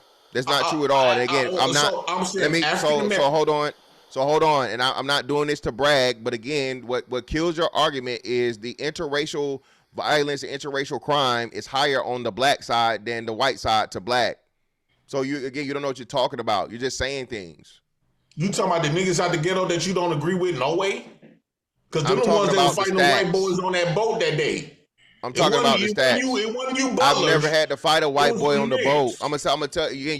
You keep bringing up shit with me when you don't know me, bro. I've never had those problems. I'm saying them dudes that was on the boat. They was out the ghetto. What about them? What makes you think they would try me? JP, be real with you, bro. You wouldn't try me in real life. What makes you think some white boy would? Willie, you got another thing coming. That's what I'm So, saying. yeah, you see how you had to shut up and think about that? Remember you know that. what's fantastic? It don't do nothing for me trying you. Exactly. Listen, exactly. I will try you though. Right, real But quick. what I'm saying, the road that I'm on. You pause for a reason. Hold on, let me say this. Let's say if I do try you, it won't make no statement. It's just another nigga fight another nigga that we see on an everyday fucking basis. It ain't shocking, right? What I do want to get enough balls to have enough courage and bravery that I do not have at the moment. I want to try somebody outside of black men. I done did that. So I don't want to continue fighting myself no more. I want to finally get enough balls, enough courage, enough bravery to fight somebody outside of black men. I think that's the only statement that's gonna be resonating with people that's outside of us. Making a statement amongst a losing team ain't gonna get you no motherfucking where. No, we need to fight the people that's in power. So let's speak for yourself. I'm not losing. Go hang out with them. You'll fight them. Put him in the fucking bedroom. Get him out of here. Come on. Wait a minute. Whoa, my money here. Get the fuck out of here. Get him the fuck out of here. Put him in the bedroom.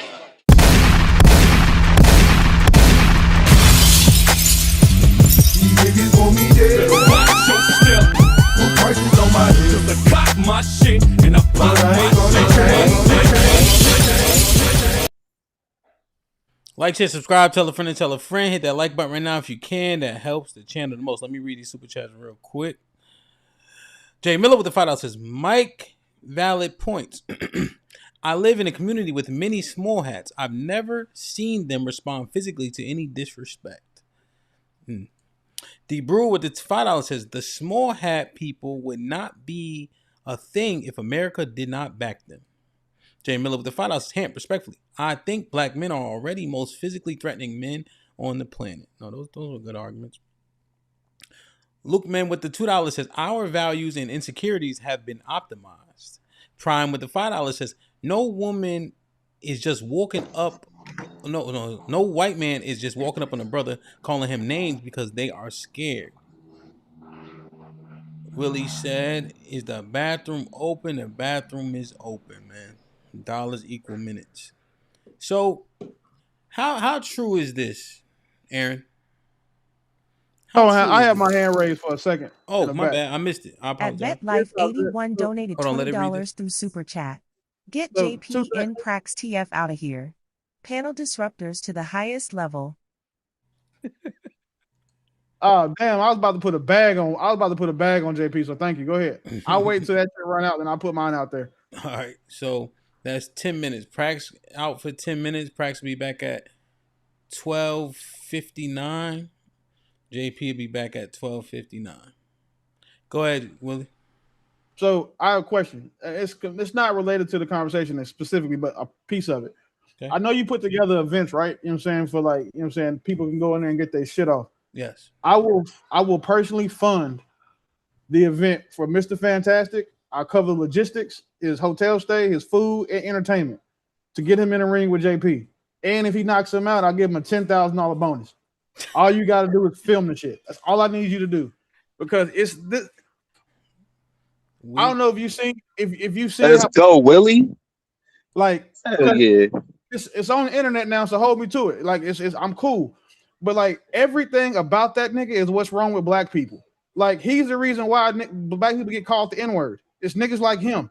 It's niggas like him that everything about us is people look at us in a bad way.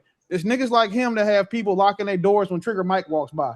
It's niggas like him that have people saying that black people been saying black men are the worst role models and examples ever. It's that nigga is the cancer for black people. Like, if black people were a body, that nigga is testicular, liver, brain, and heart cancer. Like, and keep platforming this nigga because it's like it's for entertainment. He don't move no conversation forward, and everywhere he go, it's like if we in a white room, that nigga come in like that dirty kid from Charlie Brown and just make that bitch dirty.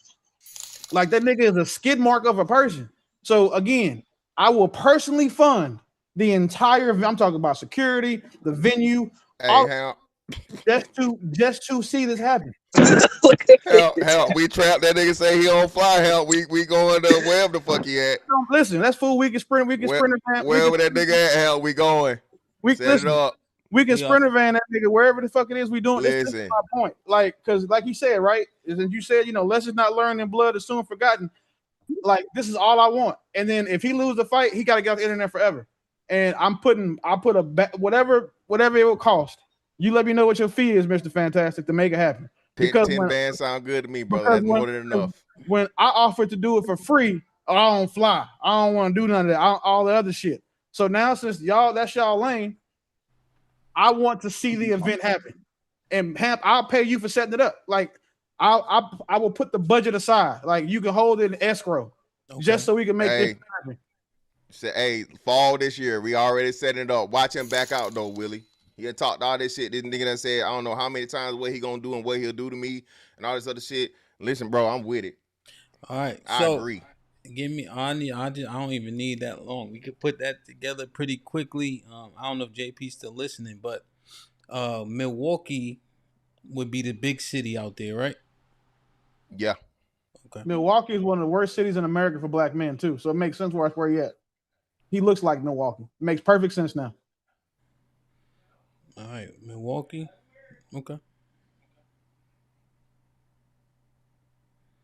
All right, so I'll get to setting it up. I'll put everything in order so that all people got to do is show up, and we go from there. I'm personally flying out for that one. I just got to say that. Key, what's popping? What's going on, Hamp? How you doing, my brother? Doing well. How are you? Man, I'm blessed. So I can't complain. Interesting topic. I just wanted to chime in on I think Trigger Mike was talking about how the small hats can, stop people from talking because they can stop their financials and stuff like that. Only problem I see that why we can't do it is because I don't see a lot of small hats or LGBT fighting against their own. I mean, even if they think they're wrong in the situation, they'll shut up and not say nothing. But I feel like our black people say something like we're victims, or that there's no racism ever in life, all them things that would cause us from never to get nowhere. If we have our own people saying we don't have no reason to fight for them things. So, I mean, it's kind of hard for us to get further. We have them kind of things. I'm not following with JP how he said it, but in the little midst of how he said it, it's true. We fight each other too much where we can't go nowhere further than that. So I don't see how we gonna get like fighting for something like that when we don't think racism is even a serious thing about us. You feel me? So what the racism aspect? Did somebody say? Oh, Miss Fantastic said. Miss, what did you say about racism? You said it shouldn't affect. What did you say earlier? I'm trying to just pinpoint what Key was responding to in regards to today's conversation. I'm thinking you and I, did we say something about, you said something about racism doesn't exist or it doesn't affect us, or why should we care about, why do we let it affect us? Is that what it was? Yeah, me. It was just me, you and Aaron. And no. I was saying racism will always exist, but you determine at what level you let it affect you or what effect it has on you. For the most part, is what I'm saying. I mean, racism is never going to go anywhere, so that's why I don't worry about it. But you counter it and you say it brings worry to you because of this and so on. So my outlook on it will always be, why worry about something that's fucking always going to be there? You know what I'm saying? I'm not looking out for the big bag racist boogeyman or so on and so forth or whatever, because I put myself in a position, I move within a way to where if in any effect that the racism is going to have on me is going to be few and far between. And I've been successful at that for 40 some years now. So I don't understand how and why, if the way I've chosen to live my life and decisions I made are proof positive of my result, why would I change it? Yeah. Well, I think I'm looking at the most total picture of everybody, just not for yourself. You're not the totality of black men around. You're just a piece of the black man. Key, I really am I am the vast majority of black men, to 90%. Again, the criminal element of black men are like less than 2%, bro. So I'm a law-abiding citizen, tax-paying citizen. I'm a father. I'm a blue-collar worker. I'm an asset to society. Do you not agree that that's the vast majority of black men? No, I agree. I think that's even more to the extent that even like Chud the Builder was bothering them people that hadn't done nothing wrong, that's not tripping out, not doing anything like that. So we have to speak on them things, because those people are not doing anything. So when we have somebody saying racism not real, I almost would say I don't think Jewish people would say I don't think Jewish people would say anti-Semitism is not real. I think they would just shut the fuck up, even if they don't believe that everything is not anti-Semitic. They would just shut the fuck up and let it be. Okay, yeah, everybody is anti-Semitic. They would cover themselves before they worry about them people before they cover go against their people. You think Mr. Fantastic said racism doesn't exist? Yeah, I didn't say that. You said racism, we don't have to worry about it. But I think if but that don't mean he's saying it doesn't exist, though. Well, I'm not saying it don't exist, but if you don't worry about it, the Jewish people actually worry about it, because that's why they can fight against it. They worry about the things that people are saying. Well, no. So no. The Jewish people don't worry about it. Jewish people have a league of people that are set up to point it out and profit from it, for the most part. That's another thing too. They've made their pain profitable. That's and for some reason we haven't been able to do the same thing. So again, I've never said that racism isn't real. You know what I'm saying? That's totally different from what I actually said. That's why I reiterated. But yeah, most Jewish people I think are the same way, because there are some Jewish people that call out, you know, Jewish community for what they do, right? But what I'm saying is, this isn't even a call out for black people. This is just more of like going back to Trigger Mike's point. What can we do and what can we establish to get the same results that we see the Jewish people get? Especially being that, again, we're one of the original people that were here, the historically and factually the most oppressed people that were here, so on and so forth, right? And if you allow people that weren't even here originally to come here and make it illegal, I don't say illegal, but extremely detrimental and costly to say something against them, when the people that were killed on this soil, on American mother in this country, were our people, it's just a little ass backwards to me. And why have we figured out a way to be able to do that when we figured out so many other things? So I'll say systematically, going back to what HAMP said about the spending power, white people don't have to take black people seriously because of the dependence. It's a dependency thing. You don't have enough of our own institutions to force anybody to take us seriously. When you really look at it, if you're going to look at the Democratic Party, who can sit here and say the Democrats have done enough for black people to earn 92% of the black female vote? Who's going to sit here? Who's going to sit here and say that, right? It's like you should hold your vote hostage to whoever's going to give you what you want, because you're a significant part of the American population at whole. So you have to, like, their dependency, black dependency on white institutions is what enables them to just say, forget what you're talking about, and I don't have to listen. So, why do y'all have such a dependency to try to prove the white man right or wrong? Like, why do we care about what the white man even feel about party us? too? Is Republican a white party that too? again? Is Republican a white party too? No. So without making it political, Key, you just said political. You brought it up. You brought political up. What I'm saying is, hold your vote hostage so people can give you what you want and what you're asking for. Nobody has done enough for black people to earn 92% of your vote. That's what I'm saying. Don't hold your vote hostage. Mike, do me a favor. Don't explain it again. Yeah, Key, he's saying our vote would go to the highest bidder, essentially. So there's no party alignment. It's whoever has the best offering for black people as a whole is who we will vote for. But then when he goes there, nobody has the best offers for our black people ever, Republican or Democrat. So when we say that, what's the point of you saying that? Because Republicans have never had anything. If I'm wrong, please let me clear it. I never saw Republicans do anything for the black community as well as for us to change the party. So I don't see where you fight for that. And I'm why would they though?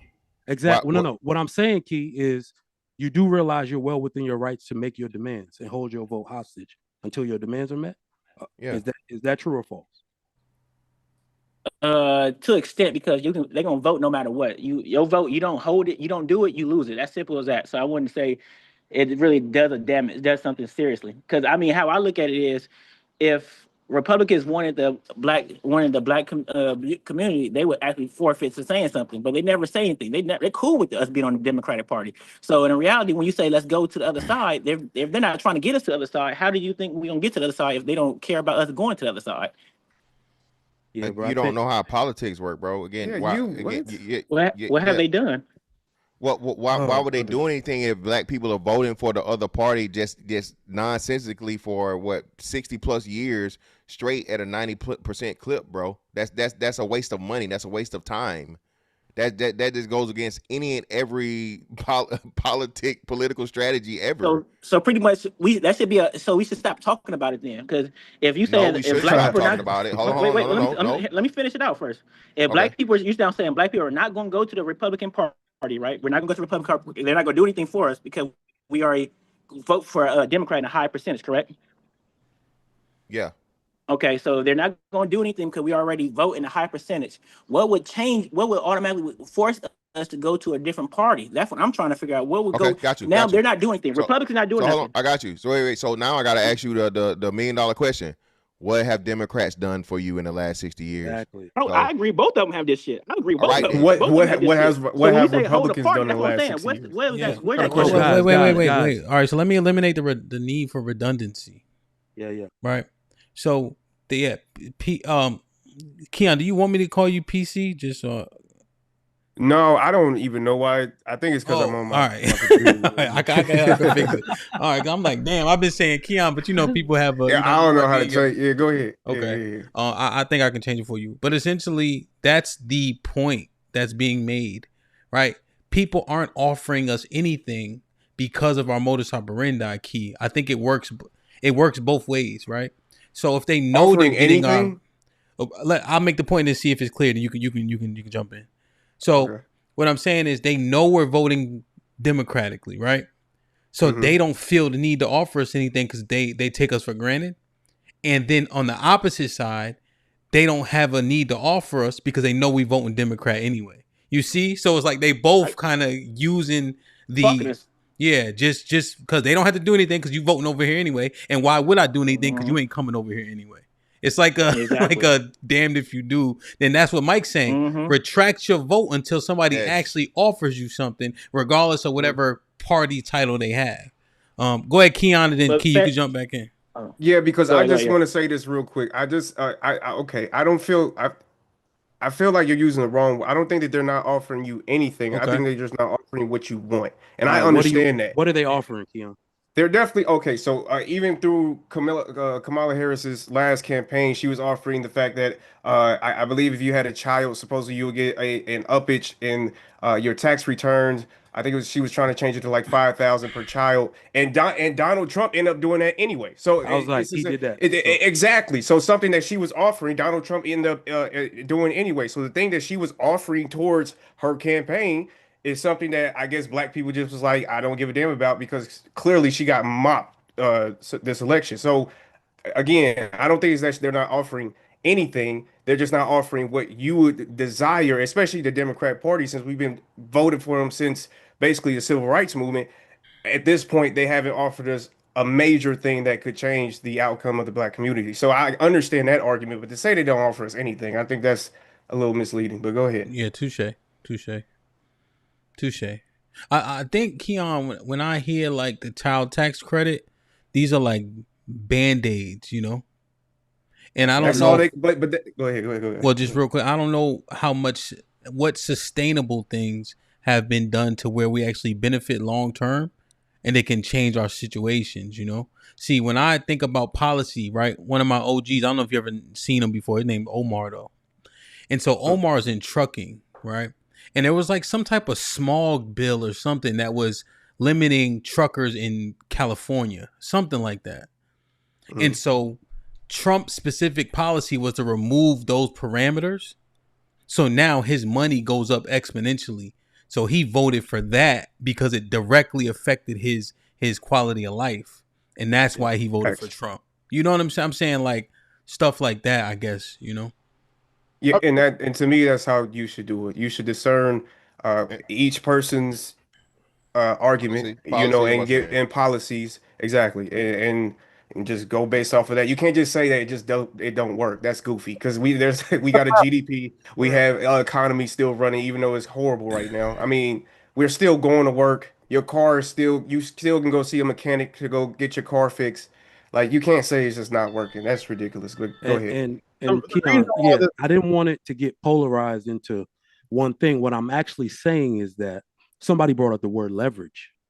And I'm like, yo, Black people got a lot of leverage. You got more than the Asians got.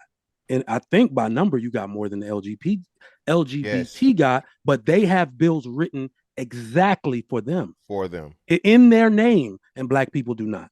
So it would behoove Black people as a whole to start using their leverage and power to strong arm the side that you vote for 92% of the time. What leverage did the gay people use?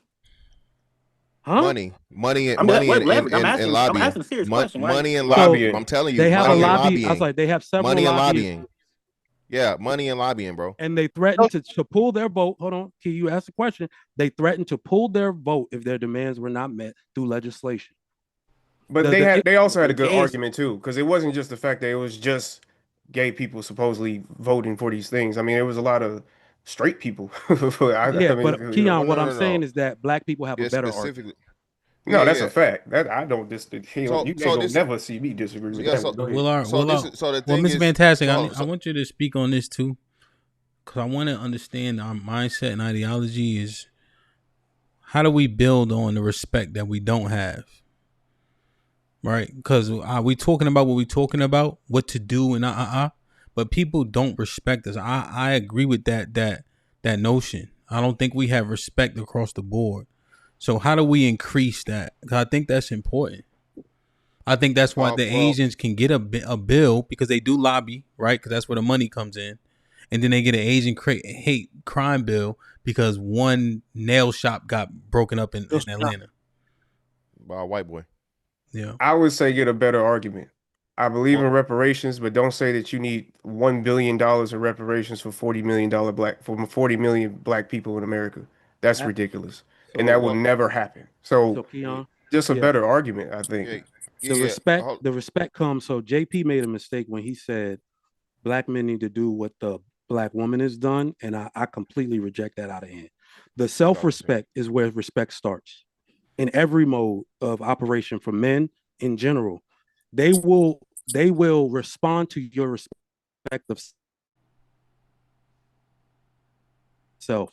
All you got to tell them is that they're the mothers of the movement. You don't actually have to do anything for them. Just represent them, get Meg Thee Stallion to twerk on stage, say yes, queen, and you got their vote. What men need to do is say, I have enough self-respect to where I'm going to lay my agenda out and watch how swiftly I move on the word that I'm saying. I'm not voting for you unless my demands are met. That's where the respect comes from. The only way you could get it. So the one part I want to add to I just want to add is that there's not an argument that can be made to say Republicans haven't done anything for Black people, for people who actually pay attention throughout history. The Civil Rights, the Voting Act was a big one, the Fair Housing Act's another one, and then also creating the SBA, which then also the anti-discrimination laws that came in that were supported by huge huge Republican votes in Congress. But to trigger Mike's point, this is sad. The worst part about this entire conversation is that we act like the alphabet community hasn't gained more rights as far as civilly than Black people have in the past 200 years. Thank you. Obama did that in 8 years. In 8 years, he gave them more rights than Black people have been given, gave them more protections than Black people have been provided in the past 200 years. So it's saying there's not an argument that we absolutely outnumber alphabet boys. If that's not a common sense argument to say. Black people vote based on who they like. The same reason why they hang out with who they like. They vote on who they look like and who looks like them. All it takes is for Kamala Harris to come up there again, have Megan Thee Stallion, who again can simply influence the masses of Black women by getting cheated on and having them say we're gonna go cheat first. That's who they put on stage. That's who they get to vote for them. The crazy thing is, majority of Black people voted for Democrats, and we still lost. Still lost. So why would Republicans cater to Black people when clearly they can win without the majority of their votes? Well, I guess the differentiation in women is inconsequential because 86% of 86% of black men voted for her too, right? So I guess Megan. Voted. Overall, it was 89%. Overall, I think it was still like somewhere over 89%. So I guess Megan. No, it was 78. It was 78. Okay, voted. so I guess Megan Thee Stallion galvanized the niggas too. So I guess that well, if 80. Hold on, because I really I need Willie. Here's my question, right? Do you think black men are respected overall in the United States of America? No. Nope. Why? And then how can we start to slowly but surely change that? Because for those who don't even interact with us on a daily basis, their idea of what a black person is what they see in the media. Media highlights the worst of us, which is again why like I'm so anti Jay Prince being on the internet. Because like he highlights the worst of us. He highlights what white people see who don't live around black people, and then what media portrays to them for us to be. Second, it's simple because unfortunately, black people in large, we embrace degeneracy. And the things that we call it our culture, we'll call it us. We'll say it's just how we are. You know what I'm saying? There's that part. And then three, the black culture is one of the most popular and profitable cultures for everybody else to actually use and to appropriate. So then what they do is when you appropriate something, you don't respect the people that you're getting it from. So, and we're not enforcing them to do that thing. We're so easy to go out here and dance on TV for a check. We're so quick to go out here and put a dress on to be in a movie, because for us, it's about the money for us. So our priorities is kind of fucked up. So as long as we prioritize, I'm saying feeling good, looking good, smelling good, and then living good, we're not going to get the respect because a lot of these other groups have made via the sacrifices on both of those things. Okay. Question. Just on one thing you said specifically, does it matter or does it make a difference or does it show the lack of respect for black people as a whole that LGBT are able to get more done because LGBT isn't just black? I think that it shows that the priority, they get more attention because they're making the most noise, and two, they're the more unified front compared to black people. If nothing else, the Alphabet Boys, they stick together. If nothing else, they stick together. They have a default level of solidarity that black people haven't had since ever. In America, at least. Let me read these real quick. AL with the $5 says, don't forget that those groups have put hundreds of millions of billions into their pockets and lobbying groups on both sides. Richai with the $10 says, the low level of decorum in this broadcast is disrespectful. Constant interruption and disruption are unbearable. By the way, I'm 40 minutes from Milwaukee. I will drive up to see that event. Black Dawn with the $5 says, I will personally fly out to see this. This will be the only time I break my no in real life interaction rule. Black Dawn with the $5 says, deadass, I will Zelle this shit right now. Black Dawn with the $5 says, I'll throw in another 500 for Mr. Fantastic to travel to go where JP is at. Black Dawn with the $5 says, I'll throw in another 1,000 for the knockout bonus. And then this one got read already. Okay. Hit the like button, share, and subscribe. Tell a friend to tell a friend. Hit the like button if you can. It helps the channel the most. Okay. Did anybody else want to get in? I know Keon was trying to say something. Praxis got back.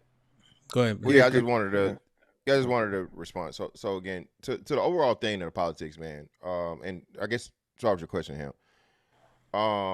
Self-respect is the most important part. We have to respect ourselves amongst ourselves first before everybody else is going to do it. The easiest thing in it, and I've heard many other people say this, and say that it was said to them about the lack of unity within the black community.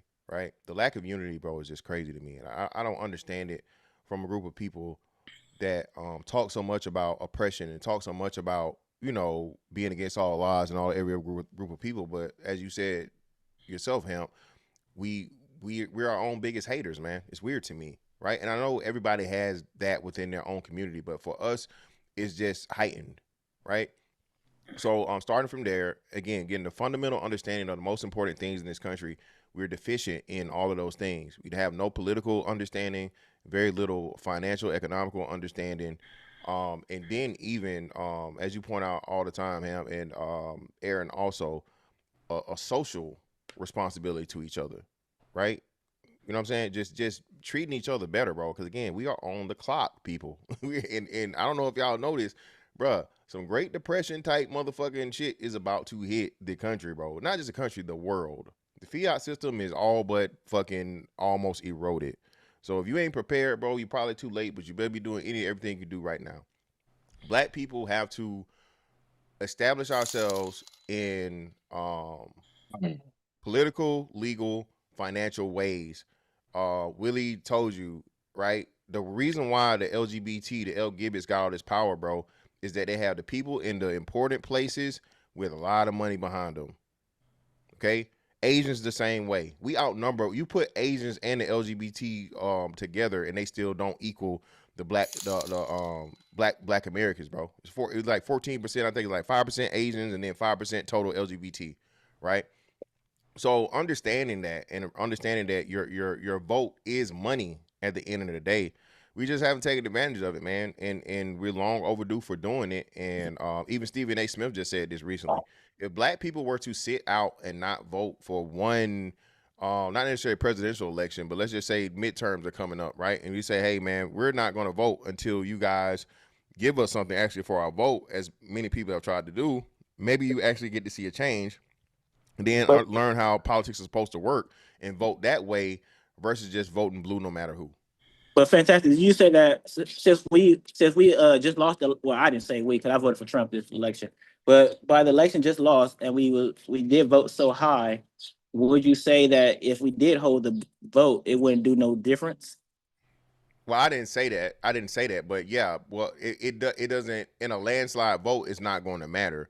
But if we just go back to Biden versus Trump, and you would have had a difference that could have made a huge difference. You see what I'm saying? So in a landslide vote, yeah, no group is going to, the 14% is not going to outweigh the 86%. You feel me? It's I want to ask a question about, because this voting, let me reserve my opinion on that shit. But this part though, is it actually propaganda? That's one thing I'm thinking about. Mike, is it actually propaganda about us? If so, why can't we fix it or change it? If it's such a small subset of people, right, then why can't we overcome it? Right? We all have access to social media. We all have the ability to post or not post, whatever the case is. Right? So is it actually propaganda, or is this true, what we see about black people? It's propaganda. And yeah, I just gotta say that it not only is it propaganda, because look at how two things keep being true at the same time. Okay. Right? People be saying that we're the most violent, but yet we got everybody on the panel say they haven't been called, they can't remember the last time they've been called the hard ER. That's because that self-respect we talked about is paramount. The way you comport yourself in public is paramount. And the one thing that I will say is that the one thing that matters more than anything is that self-portrayal, right? And how you show up in the world, right? So I live around mostly white people. My kids play soccer and they swim. Ain't no black people around us, right? So when I go to the swim practice today, they don't just see a black man who's violent standing there. They see a black father. I'm sorry. They see a father with his kids, because I'm doing the same thing everybody else doing. And that's the way I get treated on a daily basis. So what ends up happening is that propaganda, unfortunately, I gotta, what Willie said is correct. The people who choose to portray themselves and act out what people already believe we are, those are the people that project that propaganda out to the world. And unfortunately, the media and the news will go ahead and propagate that out for stories and clicks. One thing I always challenge is, what's the dichotomy between us and them, quote unquote, the people that are used to propaganda? What's the difference? I think Chris Rock said it best. What? There's black people and then there's niggas. Well, how do you define niggas though? That's what the white man say, huh? Yeah. Well, no, it's not what the white man says. Here's what I'm thinking. Sounds like to me. Here's what I'm saying is, right, Keon, I'll be trying to be very kind in the earth, like maybe not nice per se, but I do all the things. Yes, ma'am. No, ma'am. Yes, sir. Please, thank you. Hold the door. Right. Make sure my kids are well behaved, etc.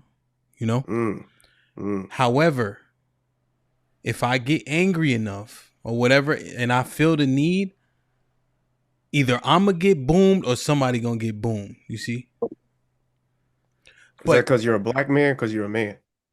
Then because I'm a man, but that's the trope about black men, right? And I'm simply saying that I'm not exhibiting the behavior, but I have the capacity to do so. So is it just the simple fact that I tend to control it? And so that makes me different from the niggas that's doing it? But they have a reason to, in their estimation. I just don't have a reason to. No, but also, man, hold on real quick. Let me say this to him. My wife said this. It was interesting. I asked her. She said, what would I ask her, Mr. Fantastic?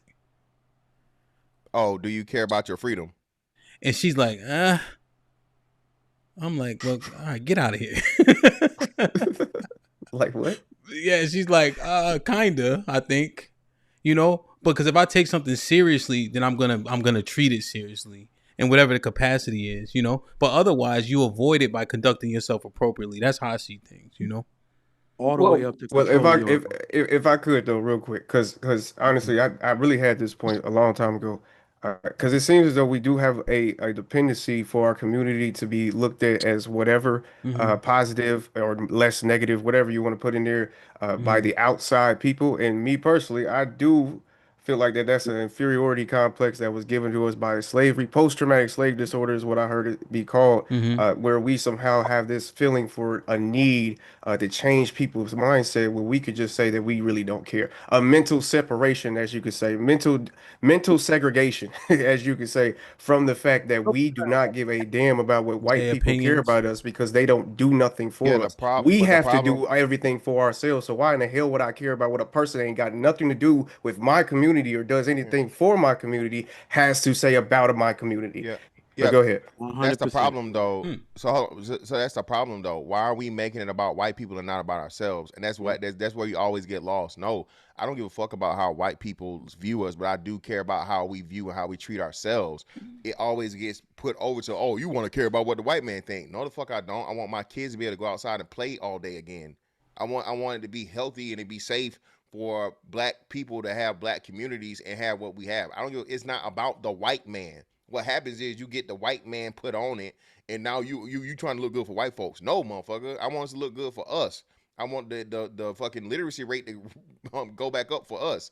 I want the poverty rate to go down for us. It's not about the white people. Y'all bring the white people into the shit. Appreciate it. Yeah, because it sounds like a lot of times that we're only criticizing and pointing out that there is a literacy problem without pointing out what is the solution to the literacy problem. I rarely hear that in a lot of these conservative, republic, whatever you want to call yourself, type conversations where we're talking about what is the problem, quote unquote, with the black community. The home. The home is not. That is such a. That's a. Okay. Keon, you got any kids, bro? You got any yes, kids? sir. I do. All right. So this is. I think this is where these conversations get. Did he make his home argument though, Mike? I didn't. Not at all. I've never heard his why the home is not the right answer argument before. So Keon, if you can keep it concise and then let Mike respond. I never heard you make the argument before. Yeah, because I can make it quick, actually. The white people have still runs the system, and I'm pretty sure there's a lot of broken homes in their family. Asian people, for some reason, you guys see them as mathematicians, as top of the league for some reason in our country. And there's probably not a lot, but there's some broken homes in their family. So for it to exist in other people's cultures or ethnic groups, racisms or races or whatever you want to call it, to me, that don't seem like that's the solution or the only solution, at least. Go ahead. Well, for one, you said some. So can you correct, repeat, and give us more, I guess, detail? You talking about for the Asians? The Asians, yeah. Is it the majority? Yeah, it's probably some. No, it's definitely the minority for sure. All right then. So why would we use it very, very small? Because it's still there. My argument was it still exists. But Keon, and they still supposedly are still one of the higher, or we look at them as one of the higher echelons of. It's not supposedly. It's provable. Okay, whatever word you want to see, Mr. Fantastic. This is why I don't like. That's why I don't like arguing with you, because you always go into some other stuff that ain't got nothing to do with. Whatever you look, whatever words you want to put it in, they are the higher echelon of our societies, and yet these things still exist in their society or in their culture. And you have a problem with understanding, brother. Apparently, you have with volume, right, or percentage wise. So if Asians are the highest married group and have the highest earning families, both men and women, right? And then they have the highest education. And then you want to use the smallest group of people that are going to be impoverished, and so on and so forth, and then the smallest broken families. You're not helping us in any or anyone in any way, shape, form. Oh, it will exist. Okay. Well, everything exists. Everything exists somewhere. So just saying it exists, but to the most fucking successful group in the country, which is easily provable, it's not just assumed or whatever. Are broken homes a minority or majority in the black community, Mr. Fantastic? What do you mean by broken homes?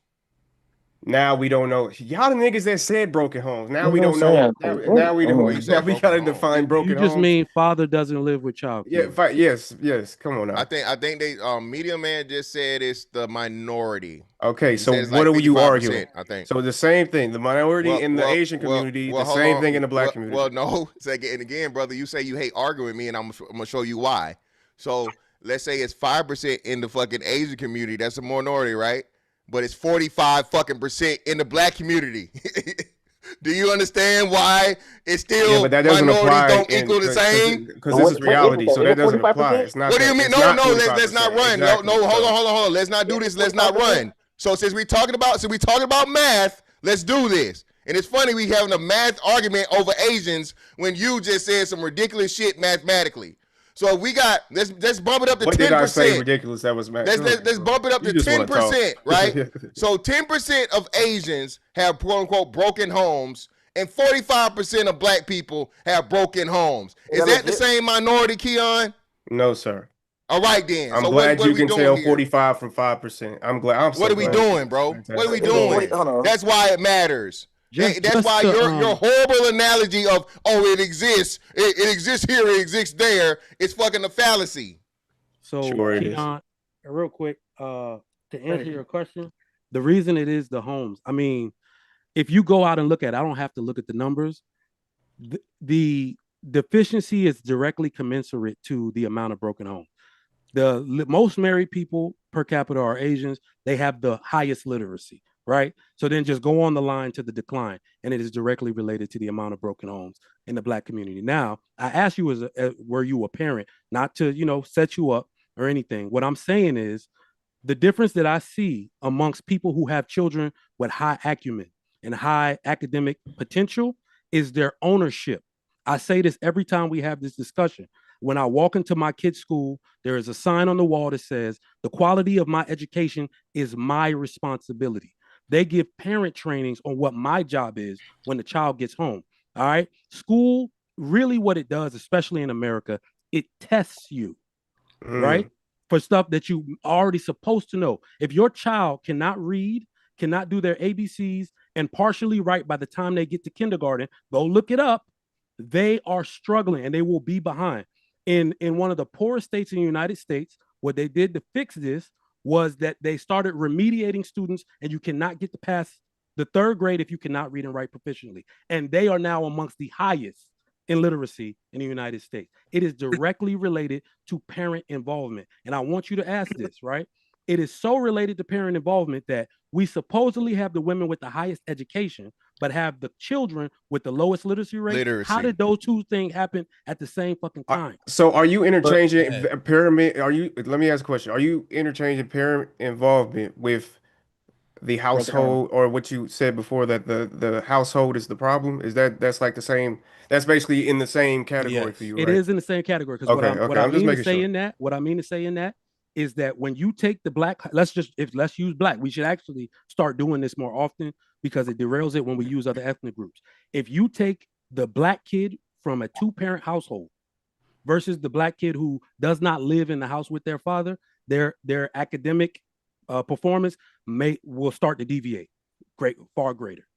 So it is the household. It is the household. So daddy's not home. That's why he's stupid, is what you're saying. So you're simplifying, but I guess. Yeah, basically. That's basically what you say. Okay. Now, so it can't just be that mama is not paying attention to her child like she needs to be. It's just because daddy's not home. No. So what we're saying is, without even trying to blame the parent, the broken home is the source for all of the dysfunction.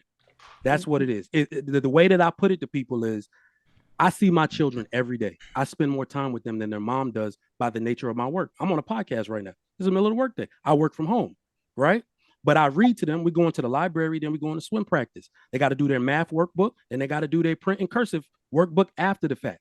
There is always somebody here to make up for any deficits. A broken home cannot do that.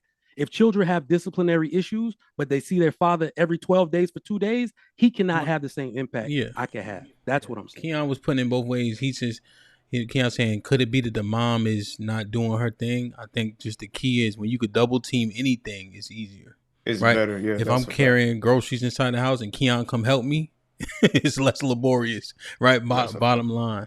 Mr. Fantastic, one thing though that I was thinking about, when you go back to the Asians being 4% of the population with a 10%, whatever it was, 10% compared to 45%.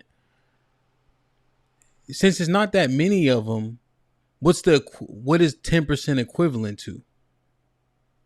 It's 10% of their population. That's what I'm saying. I know, so but it's only. But let's say I have 20 of something and 10 of it is bad. But then if I have 100 of something and 40 of it is bad, like what's the? Yeah, go ahead. So that's what I'm saying. That's what I'm saying. Even from that point, even if you were to scale them equally, we would still be way further off and way worse. Because, like you said, so 45 is just still too significant for even if we scale it. That's too significant. No matter trying to scale it, where you damn near half of the people are the father's not in the home. So you're saying even if it was pound for pound, it's still too much of a disparity. Yeah, it's still too much of a difference. You can't match that up. You can't match 10 and 45 up. Okay, go ahead. I understand. Go ahead, Key. Key wanted to say something too. Go ahead, Key. Okay, so when we always use the black father's most involved. How does that work to that comparison when we have I can't lost about that when we use that we trope that very strongly when I hear y'all especially when we go against the black women saying we're not involved, like no, we're both involved in the most in that, but then we say we're the most, then we push it to the woman why the kids are not in getting there smart. I'm just trying to figure out I don't think to me why I'm saying this is because I don't think it's just the home. I really don't think it's just the home. I really think it's more of the education system, because if you are at the end of the education system, they have to do a very bad of teaching the kids nowadays. It's very they don't teach psych work. They teach how to teach. They don't pronounce things, vowels and things like that. They don't go over the basic things like that. They used to. And we don't have a rigorous. Hold on, I got this one, Mike. No. The problem with your theory, brothers, that has been disproven, as Trigger Mike told you, and even you can go back and look with us. The parents are not preparing the children beforehand. Children should know how to read and write before they even get in school.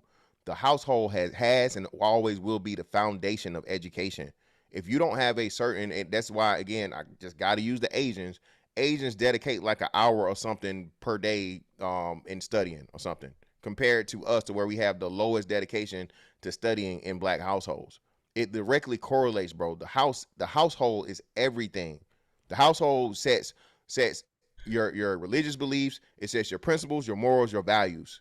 Okay? Why are we trying to forget that though? To your point though, to answer the original question, bro, the most involved is not the volume of fathers. It's the involvement of the fathers that are there. Mm-hmm. So I don't know why we keep conflating this and we keep getting this confused. For the black fathers that are there, black fathers spend more time with meals, more times with all these other things, activities, or whatever the metrics that they use to do it, okay? Even though we do have a higher percentage of uninvolved fathers, for those fathers that are involved, we are the most involved. So that, I guess, answers everybody's question that keeps asking that question. Yeah, but most importantly, before we go there, hold up, you got it, Mike, after this. Those uninvolved fathers are uninvolved because most of them from the jump. And that's who the women decided to fucking open their legs up to and allow that uninvolved man ejaculate into their vagina and have a child by them. So, yeah, he ain't shit, but she ain't shit either for letting that man nut in her and have a baby by him. Absolutely. Key, real quick, that Fantastic is 100% correct. Tomorrow I got the award ceremony for my children's school, right? So they're both on the honor roll. This is what it looks like. The school is majority white, okay? But that school, it basically is it's a gifted charter school, so to speak. So it takes a lot of Black American gifted and a lot of African gifted kids. that stage tomorrow is going to have, even though it's a predominantly white school, is going to have mostly Black American, African, Asian kids on the stage to get their honor roll and high honor roll awards. So that's basically saying of the Black households, even though Black kids make up like 6% of that Hold on, Mike. school At population. Nazinas97 donated $20 through Super Chat. Chud expects Blocks PPL to react. Hence, he will say we chimp out if we have react knee jerk. It's a form of hazing and underlying homoeroticism. Our physical capacity is proven. Hey.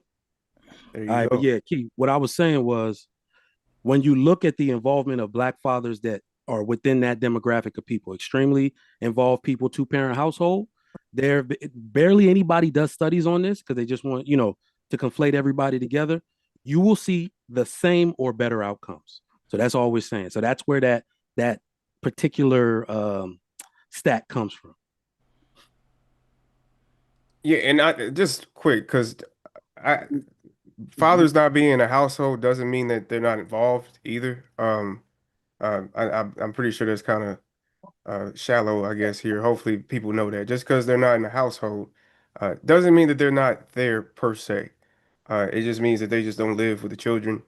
Now, a lot of them are probably just not there and just deadbeats, but it doesn't mean that they're not involved per se. But go ahead. Yeah, I said live in the house. I try to be allotment. Yeah. Let me see. You know what? I have a little. Just my last thing, and I gotta go. Help my son at school. So I have a thing when they say when you have Mike, you just talking about Asians and all that. So my son goes to a charter school, predominantly all Black. Actually all Black. The teachers Black and everything. They have it's a junior high school, and a lot of their students go on to the private. A lot of kids after oh shit. Still good. My bad. Okay, yeah, my bad. So a lot of them kids go to predominantly Black high schools. But a lot of private charter, and they kids go into a lot of graduates. So pretty much there's a pretty much good pipeline from where my son goes to school at. So when you say that, so I'm like, they are. In the school my son is, they have Black families that's together and they have Black families that's separate on both ends. I would say a 50-50%. I know y'all don't like some, but it's really 50-50. I see Black families together and some of them together, not together. But all of them kids go somewhere and branch off. And the reason I would say is a lot of because of the school, how the school is. They care about the kids, how they teach the kids. That's why I would say majority of that how that happens, because I'm not gonna say it's nothing has to do with the parents, but a good education system will help that as well. Education system that don't care about the kids, you have pretty much doesn't go anywhere. So let me I go to my job, don't give a fuck. No, I got you. But what you're making a point here, and I think it's this point. Does your kid's school have buses? No buses. No buses. So I made this point to my wife when she was at the last ceremony, at the last award ceremony. She said, "I wish more Black kids went here."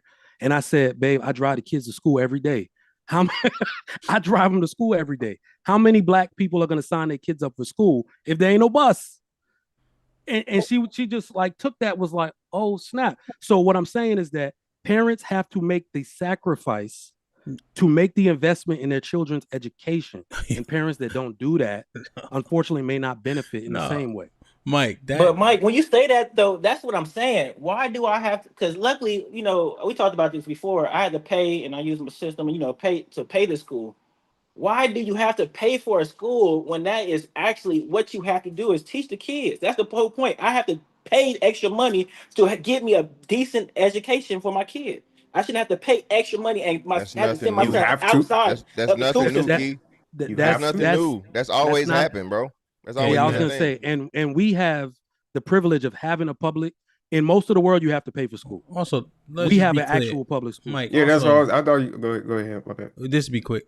Also, the transportation around where we at is trash, bro. It's Snoop Dogg shit. There's no subway. There's no metro. There's no buses. Houston's infrastructure is terrible. It's trash. Yeah, so that's trash. It's sprawling geographically too. Yeah, Isn't it? and sprawling. it's a big ass place. Oh yeah, generally hell speaking. yeah. But that's lesser of my point. But I do agree, Key. You have to invest in your kids, right? If you want your kid to be the best, he's gonna get coached by his coach, and then you better get him a trainer, right? That's what usually happens, right? That pouring into him. You know, a lot of times our systems are slightly not bare minimum, but they have a lower standard than a parent should have for the person that they're responsible for, right? So when we have a higher standard for that person, i.e. our child, then we should make investments, you know? Yeah, go ahead, Keon. But you know, just go back with that, and I want to, and I'm out of here. Just I understand that, him, but you know, when I not to go, Why I you really say don't but? like to go white. Oh, it's the white black thing. That's why I don't like to go to it. Why you say but then? it's If you the say you white- understand, then you said but. Why you say that? I understand. The only reason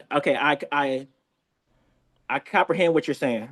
Okay. I just have a little retort.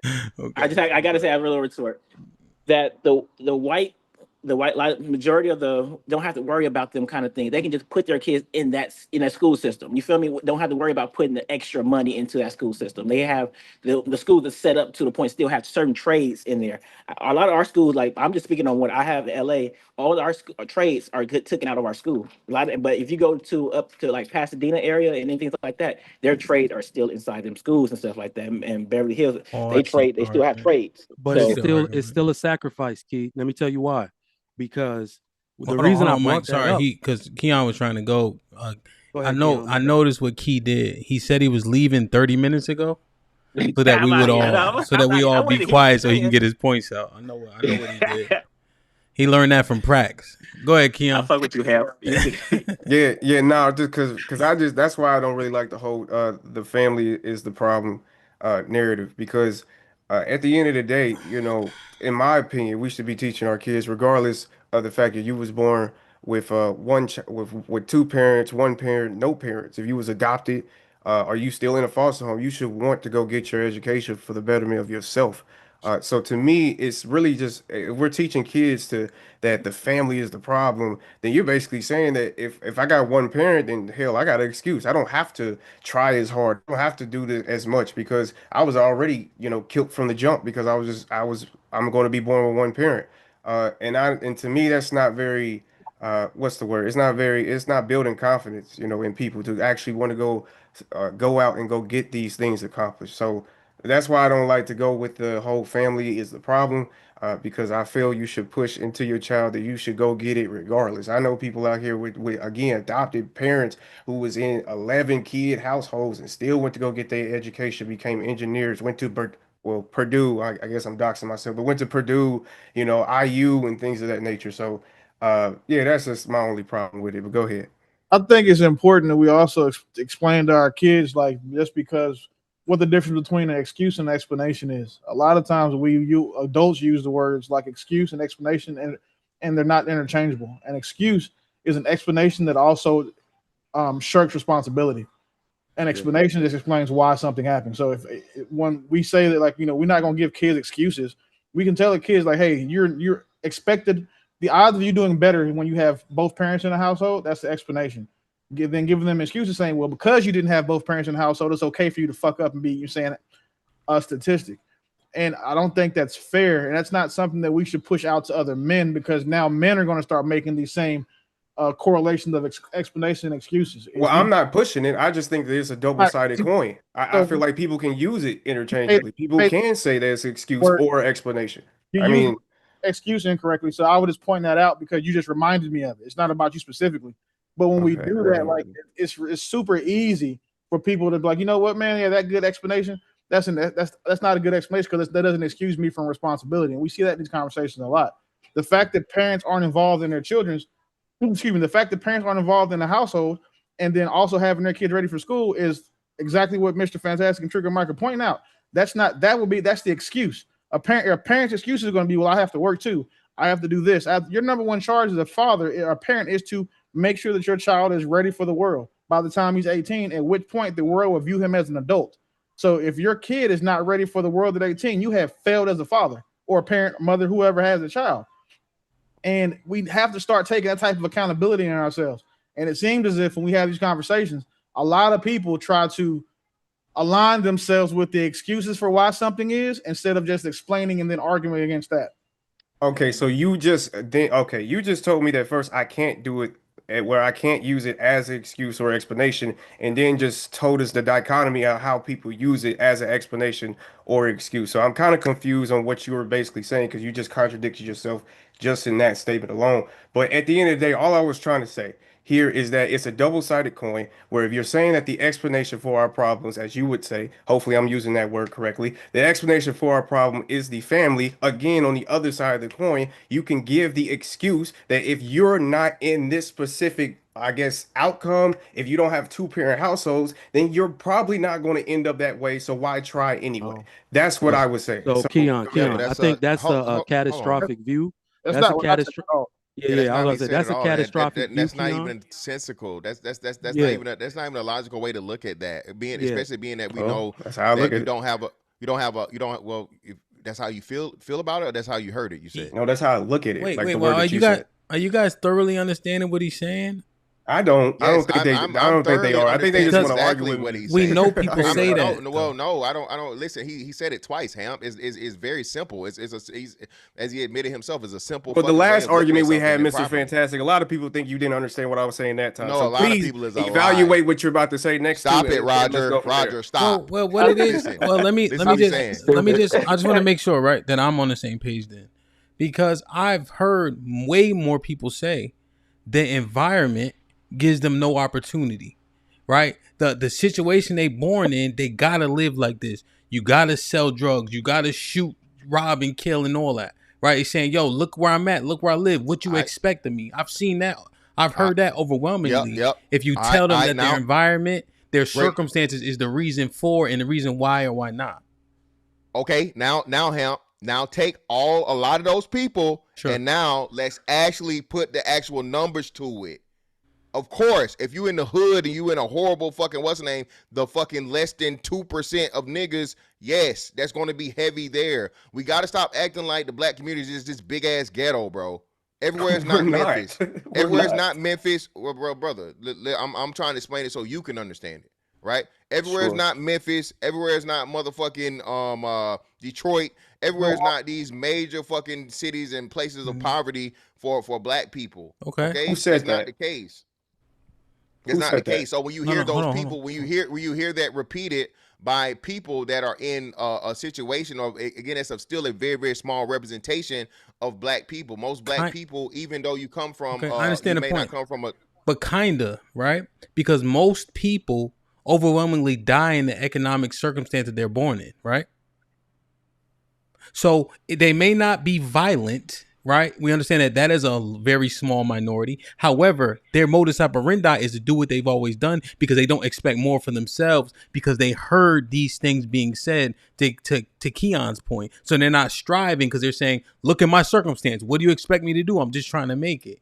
So that's the point that he's making. It could be an explanation, but they'll hear it as an excuse because people often take the path of least resistance. That's what he's saying. Yeah, and what we're saying is that it's not a valid excuse. We're saying that that's not an excuse. No, but he didn't say that though. He's saying that people will err on the thing that makes it easier and exonerates them. So when Willie is exactly right when he's saying explaining the thing is not an excuse. However, they'll hear the explanation and implement it as an excuse for themselves. And those people represent, as we just walked. That's why we walked it down the way we walked it down, Hamp. A very, very small contingent of the black community, and those people are going to be where they're going to be regardless. Kinda to have that. For the violent aspect, yes. Well, no, even impoverished, we got a poverty rate of less than 20%. Huh? That's a lot. No, it's not. To be impoverished in the United States of America at almost 20% is a lot of people. A whole lot of people. When he said there's not a lot, it's not a lot compared to the world. I don't care. No, we ain't talking about the world. The group.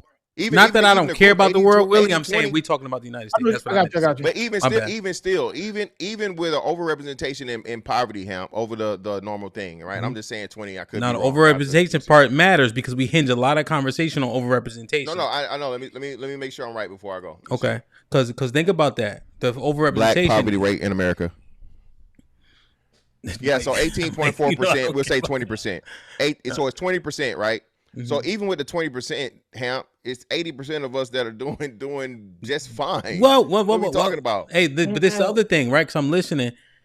If people say they fine, you better check on them. Fine is not what we think it is, right? We know 80% of people are struggling, right? We're living paycheck to paycheck, and now you got a 20% who don't got the pot to piss in or a window to throw it out of.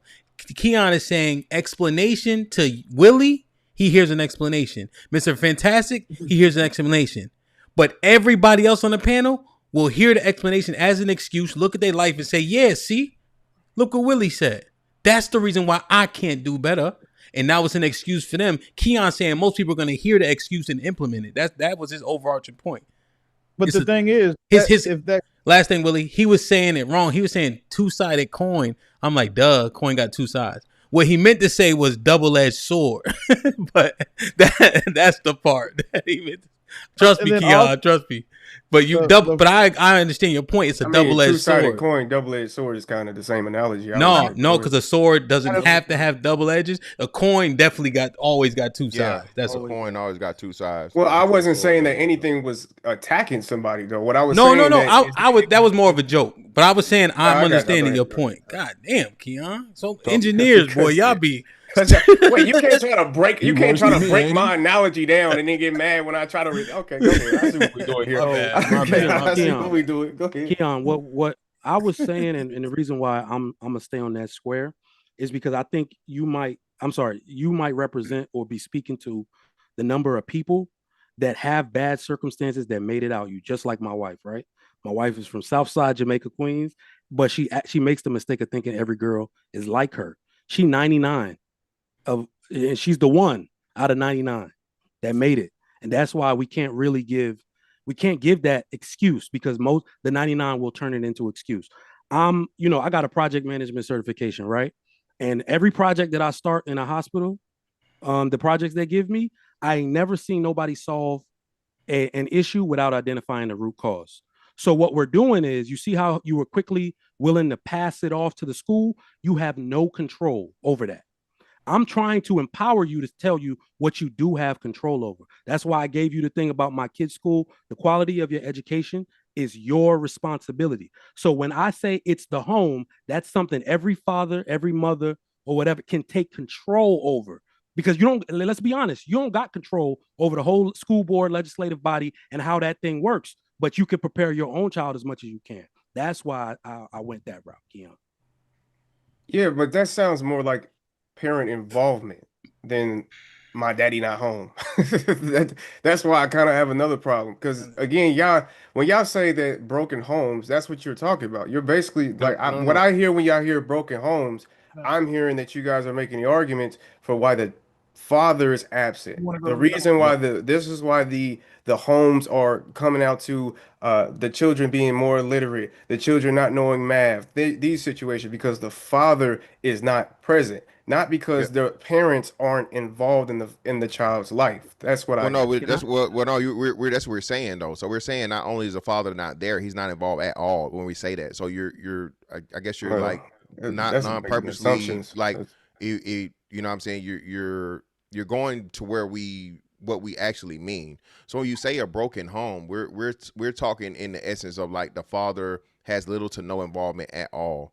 Even though, like you said, there is a distinction between, single mother homes doesn't mean that the dad isn't there at all. And we tried to explain that context. But when we say broken home, broken means as to where the father has very little to no involvement. And as Trigger Mike said, fathers have an extreme impact when it comes to, especially education and logic and things like that and so on and so forth. The problem, though, is the fact that you have the women that are falsely claiming that they're the most educated, which is a lie in itself. But these women have all these degrees, and yet black children have lower literacy rates than fucking Hispanics, bro. That's nothing to do. That has nothing to do with the school system. It has nothing to do with anything other than the homes they're coming out of. And hell, I just did the story on where it's Baltimore. Over half of the seniors in Baltimore got less than 3 credits, bro. That's not a school system problem. That is a household parent lack of involvement problem. Cause and then they put this lady on TV on the news, and she's like, the school system failed my son. Bitch, how? How did you ignore 3 whole years of fucking progress reports and report cards and all these different things and so on and so forth? How? And this is what we want to. The system is racist and the education system not. No, you not doing your fucking job as a parent. So self accountability is the most important part. And a lot of these, and the reason why we can't say this because a lot of these homes are led and controlled by the moms. That's the problem. That's why I can't say I'm not going.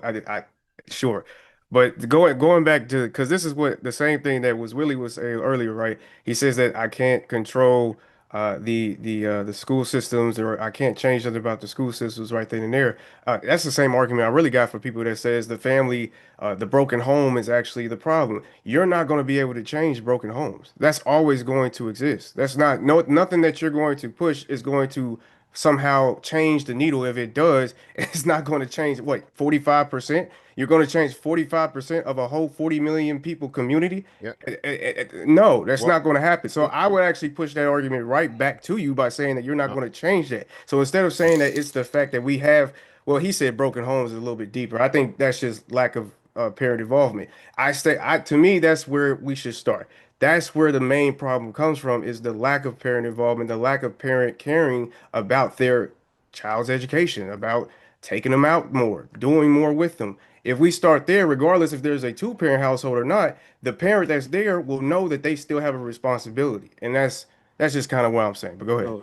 Are you saying, I think you pushing off I get this vibe like you're pushing off responsibility to the point where I want to ask you, what exactly are we responsible for? Because you determine, because you said that we can't fix broken homes. Of course, I can't fix nobody else's home, but my home is my responsibility. So that's what everybody can do. But your home is not broken. Is your home broken? No, my home is not broken. What I'm telling you is the amount of responsibility. You cannot push everything off into the ether. That's what I'm saying. You have to give sole accountability to the parents to take ownership of what they can control, right? So the bigger issue too is that when you see this lack of parent involvement, it is increased when the people don't live together. They will blame the school, right? My wife does speech pathologists. They do this test, and she hates when the parents are not together because they give them pushback over what should be happening in the IEP and what they're looking for. So it's like people who are not together do not take ownership over their children's education and or developmental needs as much as people who are together. So people who are not together need to work together to make sure their children become developmentally, sound, right? So Mike, just real quick, right? So to make sure that we have a proper counter, he's saying regardless of parent 2 or 1, if they're not involved, that's the issue for the kid, right? So that the parents could be in the house if there's a maid raising them, or what's the people that don't speak no English and they live with you for $12,000, au pair. If the au pair is taking care of the kid, put him in the bathroom. Kid gonna be fluent in Spanish and can't speak a lick of English because the 2 parents aren't involved, regardless of how many parents there are. That's essentially what Keon is highlighting. So it has to do much to do with the parenting. Keon, I think just the obvious, just for my anecdotal, is the fact that there's 2 people. When one person tired, the other person has the opportunity to do it. But I understand what you're saying. Yeah.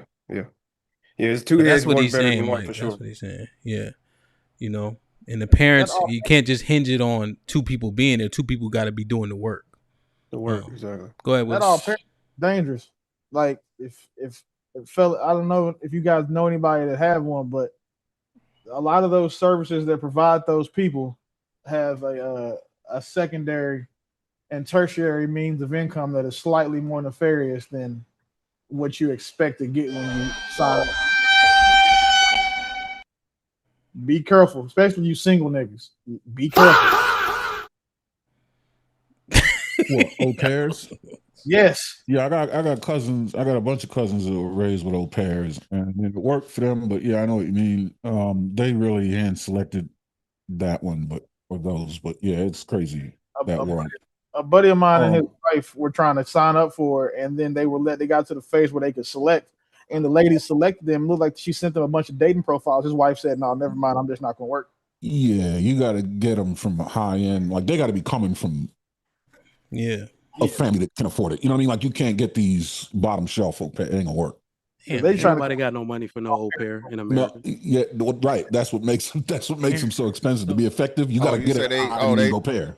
So they find a way. They just trying to find a way to get a free place to stay. Is what I'm saying. They trying to come over here and they coming over here and they will disrupt a happy home. Yeah. It's made about for a reason. 70% of them. Let me get this straight. Fine too. Aaron ain't talked in an hour, but now we start talking about au pair. This nigga all ears. Well, no, I want to address Keon. Oh, go ahead. All right. Conveniently. Okay. All right, cool. No. Well, I was trying to get in with Chicken Mike, but he. So you can't. So Keon, I want to get this straight. You're saying that because the 45%, you're saying it can't be solved because two parents. That's something that's not possible to achieve, or something that we shouldn't promote. Well, I wouldn't say you shouldn't promote it. What I would say is that it's never going to. I don't think it's going to diminish. I think. I mean, what you're going to do? Start a movement, and now all of a sudden you're gonna move the needle. That's all I'm saying. I'm not at the mode yet. I'm just talking about the strategy. You're saying that what two parents have to be in the house and have to be doing the work, correct? But you have to have the two parents in the house. So why not champion that? Because I think there's a lot of people, again, 45% that are single parent households. Instead of saying what we should do with what we got. So what we got is a lot of people without two parent households. That's what we have to deal with. So instead of trying to think about some type of I guess finish line at the end where we all then did this work and now there's two parent households all down the line, let's just talk about how we can do with what we got now, which is encourage parents to be more involved in their child's lives and educations. That to me is the best thing right now, because I ain't gonna lie to you. Rather, regardless of if the family was put back together, even if they were put back together, who is to say that it will be what's the word? A good family is basically what I'm trying to say. Like the parents is actually going to work together. So, who's to say that? You know what I mean? Right. So, that's what you're starting to hone in on it. I think you're oversimplifying the issue, and you can't oversimplify a solution and then say the problem can never be solved. When you're saying that there has to be a decent relationship between the two parents, absolutely, that's 100% where it starts, right? And we can just assume that in a two-parent household, there's some degree of amicability in their relationship, at least more so than there would be in a split home where they are absolutely at each other's nuts, right? But you're correct when you're saying, like, in order to get the parents to be effective parents in this child's life, they have to be on some sort of an accord. They got to be moving in unison. They can't be opposing one another, right? They can't be doing this and they can't be doing that. They got to be doing that in order for it to be effective. And what does that essentially say to do? I mean, that path that you're setting them on is setting them right at matrimony, right to the altar. Right at it. That's what nobody wants to say, Aaron. There's nothing wrong with making the altar the end goal. Even it's like shoot for the stars, land on the moon, which is you were trying to hit the moon anyway. You see what I mean? I wouldn't take it off the table and say we'll deal with what we got now, because what will happen is complacency, right? We'll start to get into a cycle of solving a problem that should, creating a solution to a problem that shouldn't exist to begin with. Yep. You know what I mean? You're lulled into eating cheeseburgers. It's like, nah, man, all right, we're not gaining weight, but we're not losing the weight either. We got to start losing weight. And just because we stopped eating cheeseburgers and ate chicken sandwiches, we need to get some vegetables in here. You know what I mean? Let me ask this question. When I was talking about respect, yes, sir. Do y'all think that married men are more respected in the earth? 100%. 110%. As you walking around business meetings, when you walk into a room, 100%. You got the stop it. Hamp, do you know how many times I get asked, amongst my business peers, especially the ones because I'm one of the younger guys in my circle. Sure. Hey, what's the hold up, man? Why you ain't married that girl yet? Why ain't because I've been married before. So, when I do tell them, like, well, you know what I'm saying, if I do it again, I'm gonna do it the right way, not the military way. And they tell me, like they've all said, like, it's expected for us to, because it's significantly easier to trust somebody. Well, excuse me, not say, I don't want to say that for somebody to argue with it. There is more, it's easier to prove how trustworthy you are by how you lead a woman in your household. So being a good father is just my job. I shouldn't get credit for that. But being able to manage a household, a woman, lead her, and then have a woman who respects me, and then also is a reflection of the world that she's the best I can do, it gives people more to look at. It lets them prove, like, I see the vetting, like they can vet you kind of with that. And it's serious, because then, like a man's wife says that's the best she can do to the world. That's why you can't be out here marrying, saying these Megan Thee Stallion bitches. Like, your woman is going to represent you in rooms where you never set foot in, because she carries your last name. So when you put that on her, other people can judge you based on how your woman acts. 100%. And I used to get annoyed by it, and I'm gonna be completely honest, because I was like, I'm never getting married again. Like, there's no point. Like, I'm already up.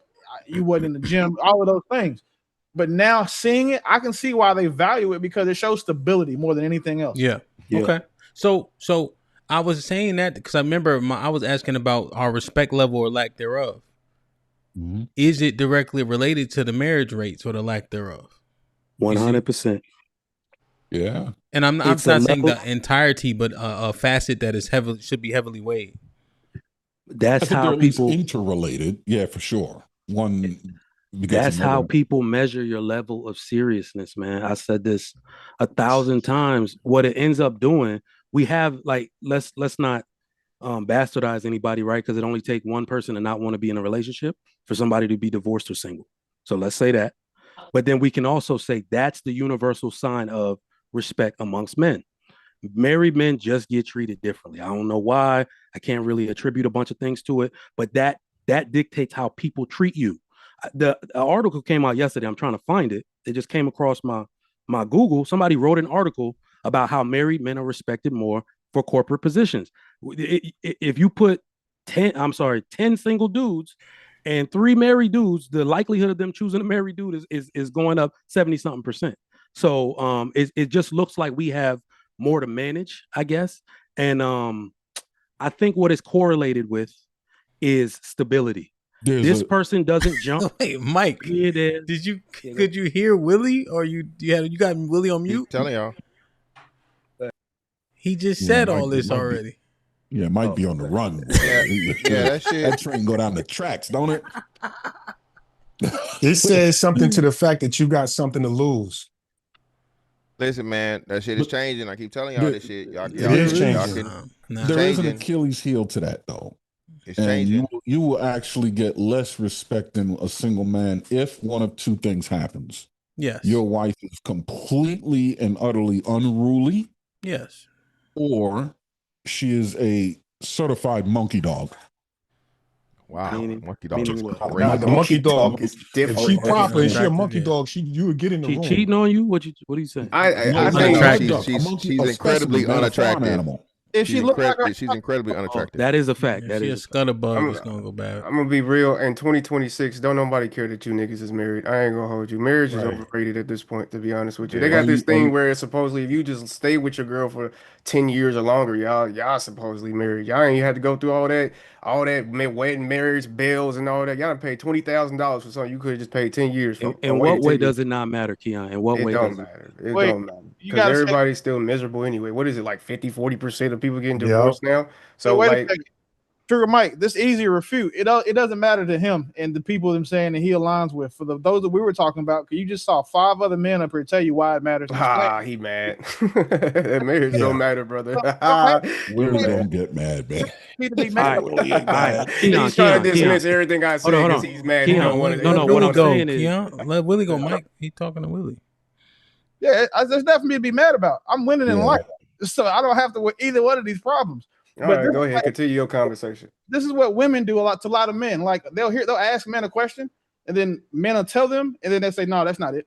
Well, I think a real man would just rebuttal what a man would say instead of just saying, "You know what? It don't matter. Let's move on." That's what a real man would think. I would think. You just said that you won without you having to be married. Exactly. So that's why I'm not arguing against that point. The point I'm arguing against is that it does matter to the people who actually can affect things. It's like there's a level at which it matters, I guess is what I'm saying. So why don't you go get married? Because I don't have I don't have to get married. I won before that. No, you don't have to? I just said that. But me not having to get married doesn't mean that I don't understand there's value in it and that people who are of a certain affluence do value it, which is what I just illustrated via my commentary when Hamp asked. And then Trigger Mike supported it. Aaron agreed with it. Prax, I don't know where you fall in it because you didn't say anything, but Hamp understood it. So again, you saying it don't matter 2026 because it don't matter to y'all. Like people like in. So when you going to go propose, Willie? I understand it to the. Okay, go ahead. Yeah, so I'm not the guy that has to propose. So that's not a. You can't use that argument against me. You just said that marriage was so important. No. Here's what I saw, right? And I did a show on this, Keon, ironically. Then I want to get Prax in because he was trying to. He kind of got asked the question too. I did a show on Friday about when people are implicated, they can't see past their implications. Mm-hmm. Like my man, Mr. Fantastic said, that's changing. Well, that nigga ain't married. Of course you're gonna say that. But then Willie, even though he's not married, he still acknowledged the fact that in upper echelon settings, you'll be surprised how heavily is weighed in particular rooms and etc. That's why he gave it a what's the word I'm looking for? Cohort kind of thing. I acknowledge it. Yeah. So I saw it. So Willie was able to go outside of the thing, even though he would be implicated by being single, and just say objectively, I saw the value in upper echelon cohorts. While Mr. Fantastic said, nah, nigga, it's changing because I'm a single nigga and I don't want to not be more important if I get in these upper echelon rooms. So that's all I'm saying. I'm not going to be. Once I'm there, they going to understand what it is. But let me just get practicing. So that's why I appreciate, because when Willie just did that, that usually doesn't happen. Like most times, single nigga be like, man, fuck out of here. You know what I'm saying? So. And married nigga be like, hey, single nigga, get the fuck out of here. Like we do it. So that should be happening. Like the guys that be like, fuck marriage, them the ones that like be struggling with bitches and shit and been hurt. I just don't have that experience. And even though you know my story about the 3 niggas and a midget, so that's military shit, right? But like I just don't have that. That's just not my experience with women. I don't want to get I don't see the value in getting married or the urgency in getting married because the only thing in life that I don't have is a wife. Everything else I have. So if when I get married, is it going to be because I chose, you know what? I don't want to be at 99% of things that I could have in life. I want to be at 100%. Like I don't have the issue with women. I'm not struggling anywhere financially. Great. There's no point. All the things that you benefit from by having a woman or being married, I can pay for and I can afford.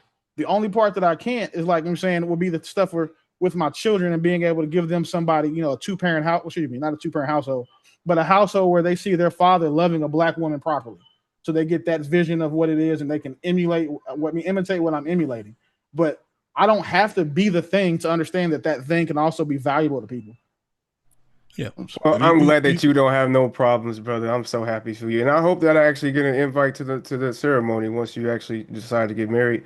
All I was just saying is that there's a lot of cons versus pros, you know, when it comes to marriage. I think really a lot of us just get married because we quote unquote love her.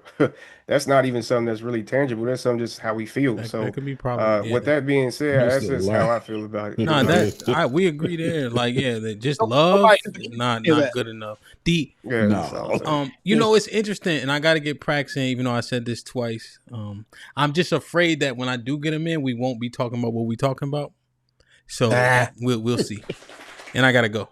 But yo, Keon, it's interesting, right? When I'm hiring people, if they married, it resonates with me. Cause I do think about responsibilities, you know? Cause what I do is physical. I own a moving company. So people not showing up or showing up, like the married guy, I stereotype him, right? He more likely maybe not be out till 5 o'clock in the morning, although he might be at the strip club, right? But I just think about all these things, like how can I, because I'm trying to know this person before I get to know him. So I look at different things. Now, here's another thing. Let's say they have a kid that's like a baby, but then they not married or not living with the girl. It's less likely that I'm going to hire them too, because babies get sick all the time and they can't go to daycare. It's just so many things that we try to use to just weigh a person's commitment levels, stability levels, you know, because the best ability for my business is availability. Cats that's not showing up, or like, let's say me, you, and Willie supposed to do a move. and Willie don't show up, we fucked up for the day. You know what I'm saying? Like we needed that last person, you know? So I do use them being married or not is something pretty substantial when I'm trying to kind of vet the people I'm hiring. You know, that was long. So you put on the application? Do they put on the application? No, I don't think. No. But it's just during the interview process. They do ask though. Yeah, when I'm interviewing, I'll ask different questions. Hey, what motivates you? What's your thing? You know, et cetera, et cetera. It is. I just, to be fair, Hamp, make sure that you walk a fine line of not making it seem as if someone being married is a employment criteria, because that's discrimination. Yeah, that's what I was asking. Yeah, 100%. So members only. I don't know white people work for me anyway, so if they're gonna get me on discrimination, they got a whole list of shit. So hey, Keon, get me on a whole lot of other shit. Yo, you know you can't ask people how far they live. That's discrimination. Yeah. You can't ask them if they got a car. If they got like kids, all this shit. You can't ask them if they got kids. I made the mistake of saying that somebody asked me how many people I employed, so I gave a number, and I was like of that 200 something people, like 80% of them are veterans, and I prefer to hire vets. You know how much hate I got, bro? Yeah. Like, what about this? Why you only hiring vets? Civilian, and then next you say you're not gonna hire single moms. I mean, and to be fair, if I can avoid it, I will. But again, like they had a problem because I said that I primarily hire veterans because I'm in the contractor space. They got security clearances already. Well, like for that thing. Yeah. And there was a problem. Like, well, you're not giving. What about college kids? What about people who don't have experience? I don't have jobs for those people. But then everybody does it, Willie. Everybody does it. Like women do it. Women discriminate against women when they become business owners, bro. Yeah, that's like we're gonna find your business and we're gonna report you. Like, all right, go ahead. That's the case. Y'all want it? It ain't hard to do.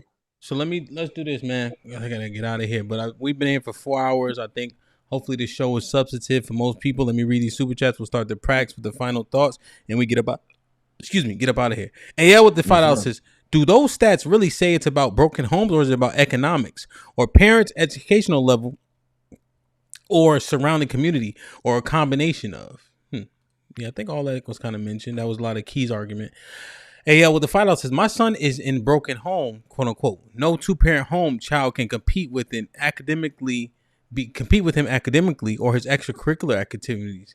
Not even close. And that goes to Keon's argument about that actively an involved parent. You know, the parenting is the overarching key, you know. Elam with the $10 says 200,000 per state is a lot of people in poverty here in the U.S. 10 million is 20%. Then divide it by 50 for the states. Dad not being around is the root cause. In absence of discipline is chaos. AL with the $5 says too many parents are babysitting, not parenting. That's what Keon is leaning towards. A two parent or single. Jay Miller with the $5 says Keon is neglecting the fact that it's easier for 2 parents in a 2-parent home to get involved than a single mother struggling to get by. AL with the $5 says my son's mom and I are on the same accord for co-parenting because we are apart. Together would be chaos. AL with the $2 says how would they know you are married? Like they fucking ask. They have a ring on their finger. Yeah, or they ask you. Like it's a conversation piece. Yeah. People just randomly say my wife or my husband. Bro paid to ask that question. Deucey with the $2 says, how does Keon really spell his name? Yeah, I thought he had an I in it before. Nas with the $10 says, I saw an infamous figure say that Chud was offering black sensibilities. If we are at war and an enemy knows our triggers, doesn't that affirm their mental hold and our lack of sovereign identity? That's a good point. I think that's a pretty strong point. Deucey with the $2 says, is it Keon or Keon? Man, why y'all oh, he not here no more. He would answer. Sean Brewer with the $2 says, for y'all damn name spellers, I just put it in there. I don't know how the nigga spell it. I changed it, not him. Pronunciation is Keon. Oh yeah. Oh, you put it. Okay. Sean Brewer with the $2 he's says, Roger for the day, looking like motherfucking Marcus Houston. Families and that is how Roger here was. Families and married people rule the world. Trigger Mike with the $5 says, Married man net worth 600,000, single men 83,000, married women 345,000, single women 65,000. Things are not changing. Sean Brewer with the $5 says most professional coaches are married. Single people not even look at for some of these jobs. Like, share, subscribe, tell a friend, man. Hit that like button right now if you can. That helps the channel the most. Prax, any final thoughts? Yeah, man, great show. I loved it. It was very insightful. I will say this. The conversation has changed. But when we speak about what we're going to do about the respect and what we're going to do about this N-word situation, this is a microcosm of the macro. I just offered an idea on how to deal with this, and everybody changed it to something else. And I got kicked off the panel. So therefore, there's an echo chamber. Working together is going to be somewhat hard because, again, JP and I got kicked off. We are not tolerant of each other. Once we become tolerant of each other, we could win at anything that we want to do. Now, someone has said that Obama didn't do anything for Black people. You're right. But the problem is you call yourself Black. That's why you didn't see what he done for you. Look up what he signed about the Indigenous Act. I give you that. In order to hold somebody responsible, you gotta understand if they're able to respond. And if they're not able to respond, we find out why. We investigate.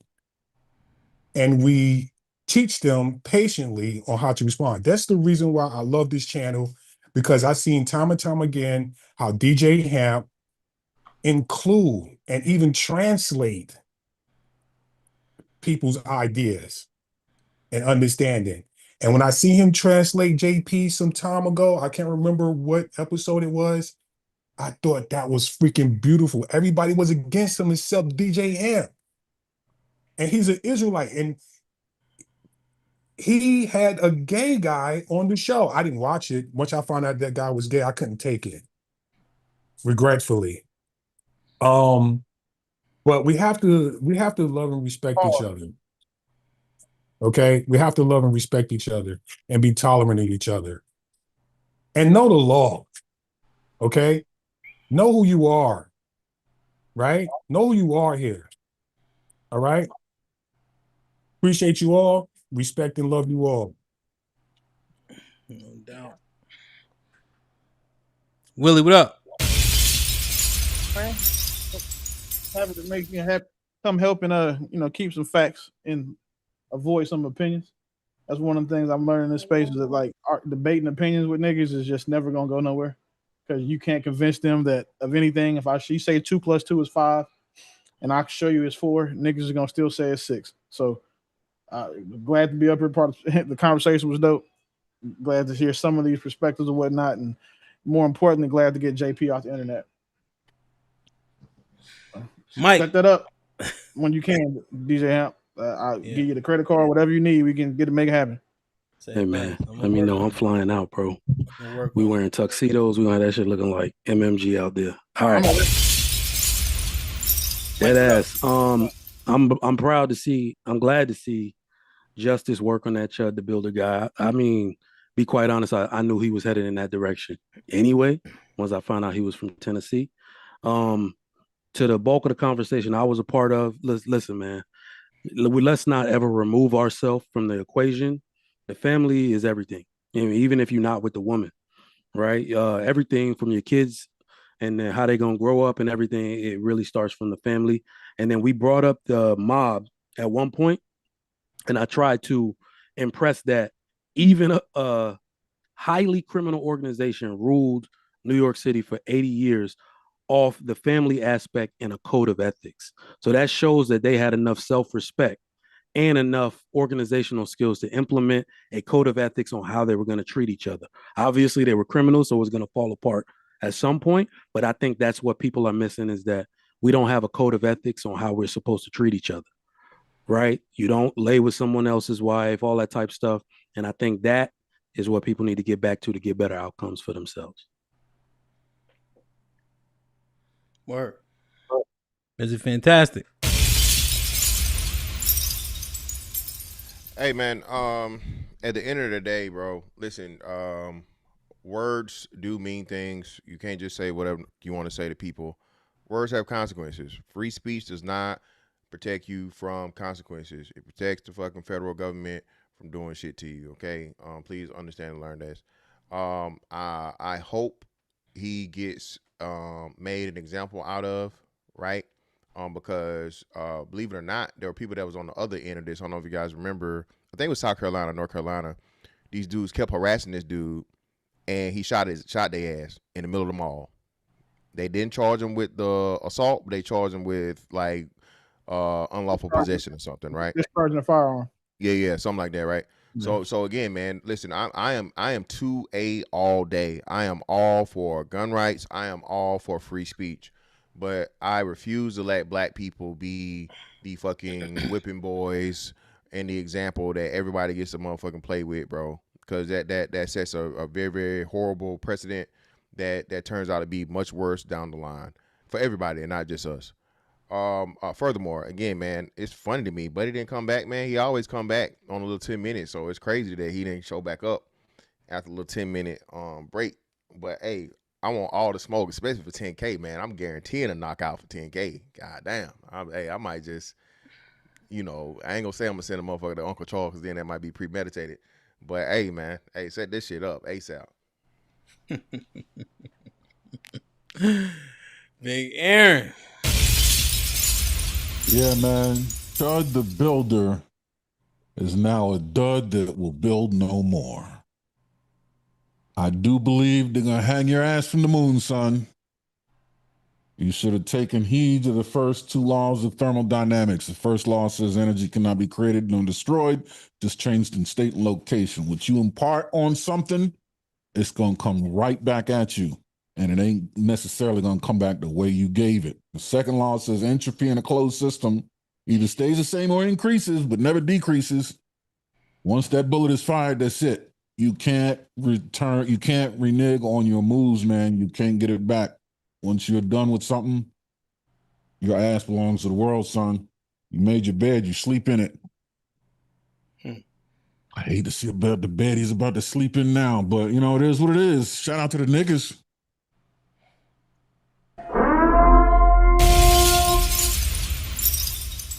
Yo, man, dope show. I appreciate y'all. Listen, like I was saying, just comport yourselves appropriately, right? That way, when you have to do something, it's because you have to do it, right? You shouldn't be the cause of foolishness, right? But things that need to be addressed should be addressed directly by the men who are able to address them.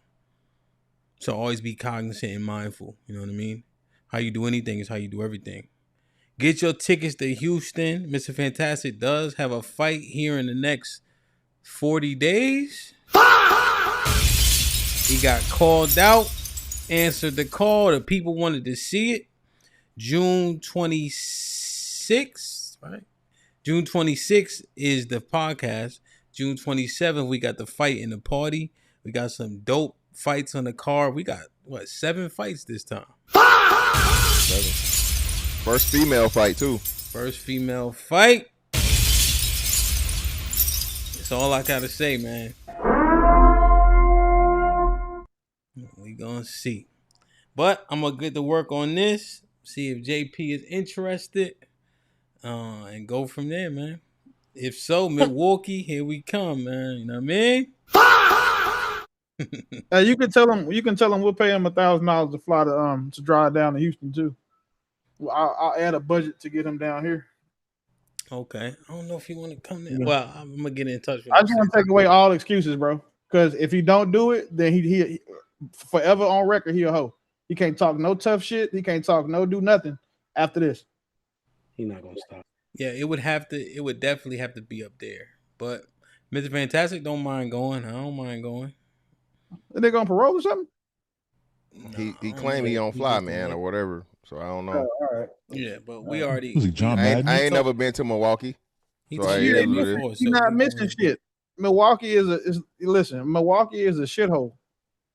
Yeah, I seen the pop balloon dating show they had there, bro. That's all bad, man. There you go. Jesus Christ, that's all bad.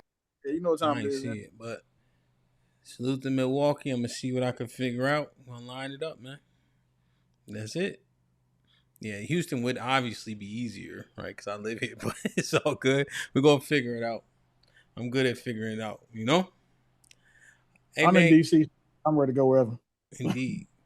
Hey, man, get your tickets. Houston gonna be awesome. Mr. Fantastic got a discount code. Hit him up. We're gonna have a hell of a time, son. Hell of a time. So I'll see y'all tomorrow, most high willing, for the Risky Midday Show for the Women's POV. Willie, I appreciate you. Big Aaron, Mr. Fantastic, y'all already know. Salute to everybody who hit the panel. We still got 400 people in the building. We only got 300 likes. Please go ahead and hit the like button before you get up out of here. Join the Discord so you can stay in the know to everything and the reasons why people might have to participate in a little bit of pugilism. I love y'all. I appreciate y'all. Be safe and do the right thing, man. Like, share, subscribe. Tell a friend to tell a friend. We out. Put him in the fucking bedroom. Get him out of here. Come on. Wait a minute. Whoa, my money here. We can kill all this. We can kill all this. Say like, do you want to be next? Anytime you ready, baby. I was supposed to be there. Ooh, I'm with it. I'm with it. We can do it. Knocks out everybody and no one can whoop him. That's when that little Cassius Clay from Louisville, Kentucky came up and stopped Sonny Liston, the man who annihilated Floyd Patterson twice. He was going to kill me. He hit harder than George. His reach was longer than George. He's a better boxer than George. And I'm better now than I was when you saw that 22-year-old undeveloped kid running from Sonny Liston. I'm experienced now, professional. Jaw's been broke, been lost, knocked down a couple times. Bad. Been chopping trees. I done something new for this fight. I done wrestled with an alligator. That's right. I have wrestled with an alligator. I done tussled with a whale. I done handcuffed lightning, throw thunder in jail. That's bad. Only last week, I murdered a rock, injured a stone, hospitalized a brick. I'm so mean, I make medicine sick. Man, dude. Fast. Last night I cut the light off in my bedroom, hit the switch, was in the bed before the room was dark. Incredible. Fast. Incredible. And you, George Foreman, all of you chumps are gonna bow when I whoop him. All of you. I know you got him. I know you got him picked, but the man's in trouble. I'm gonna show you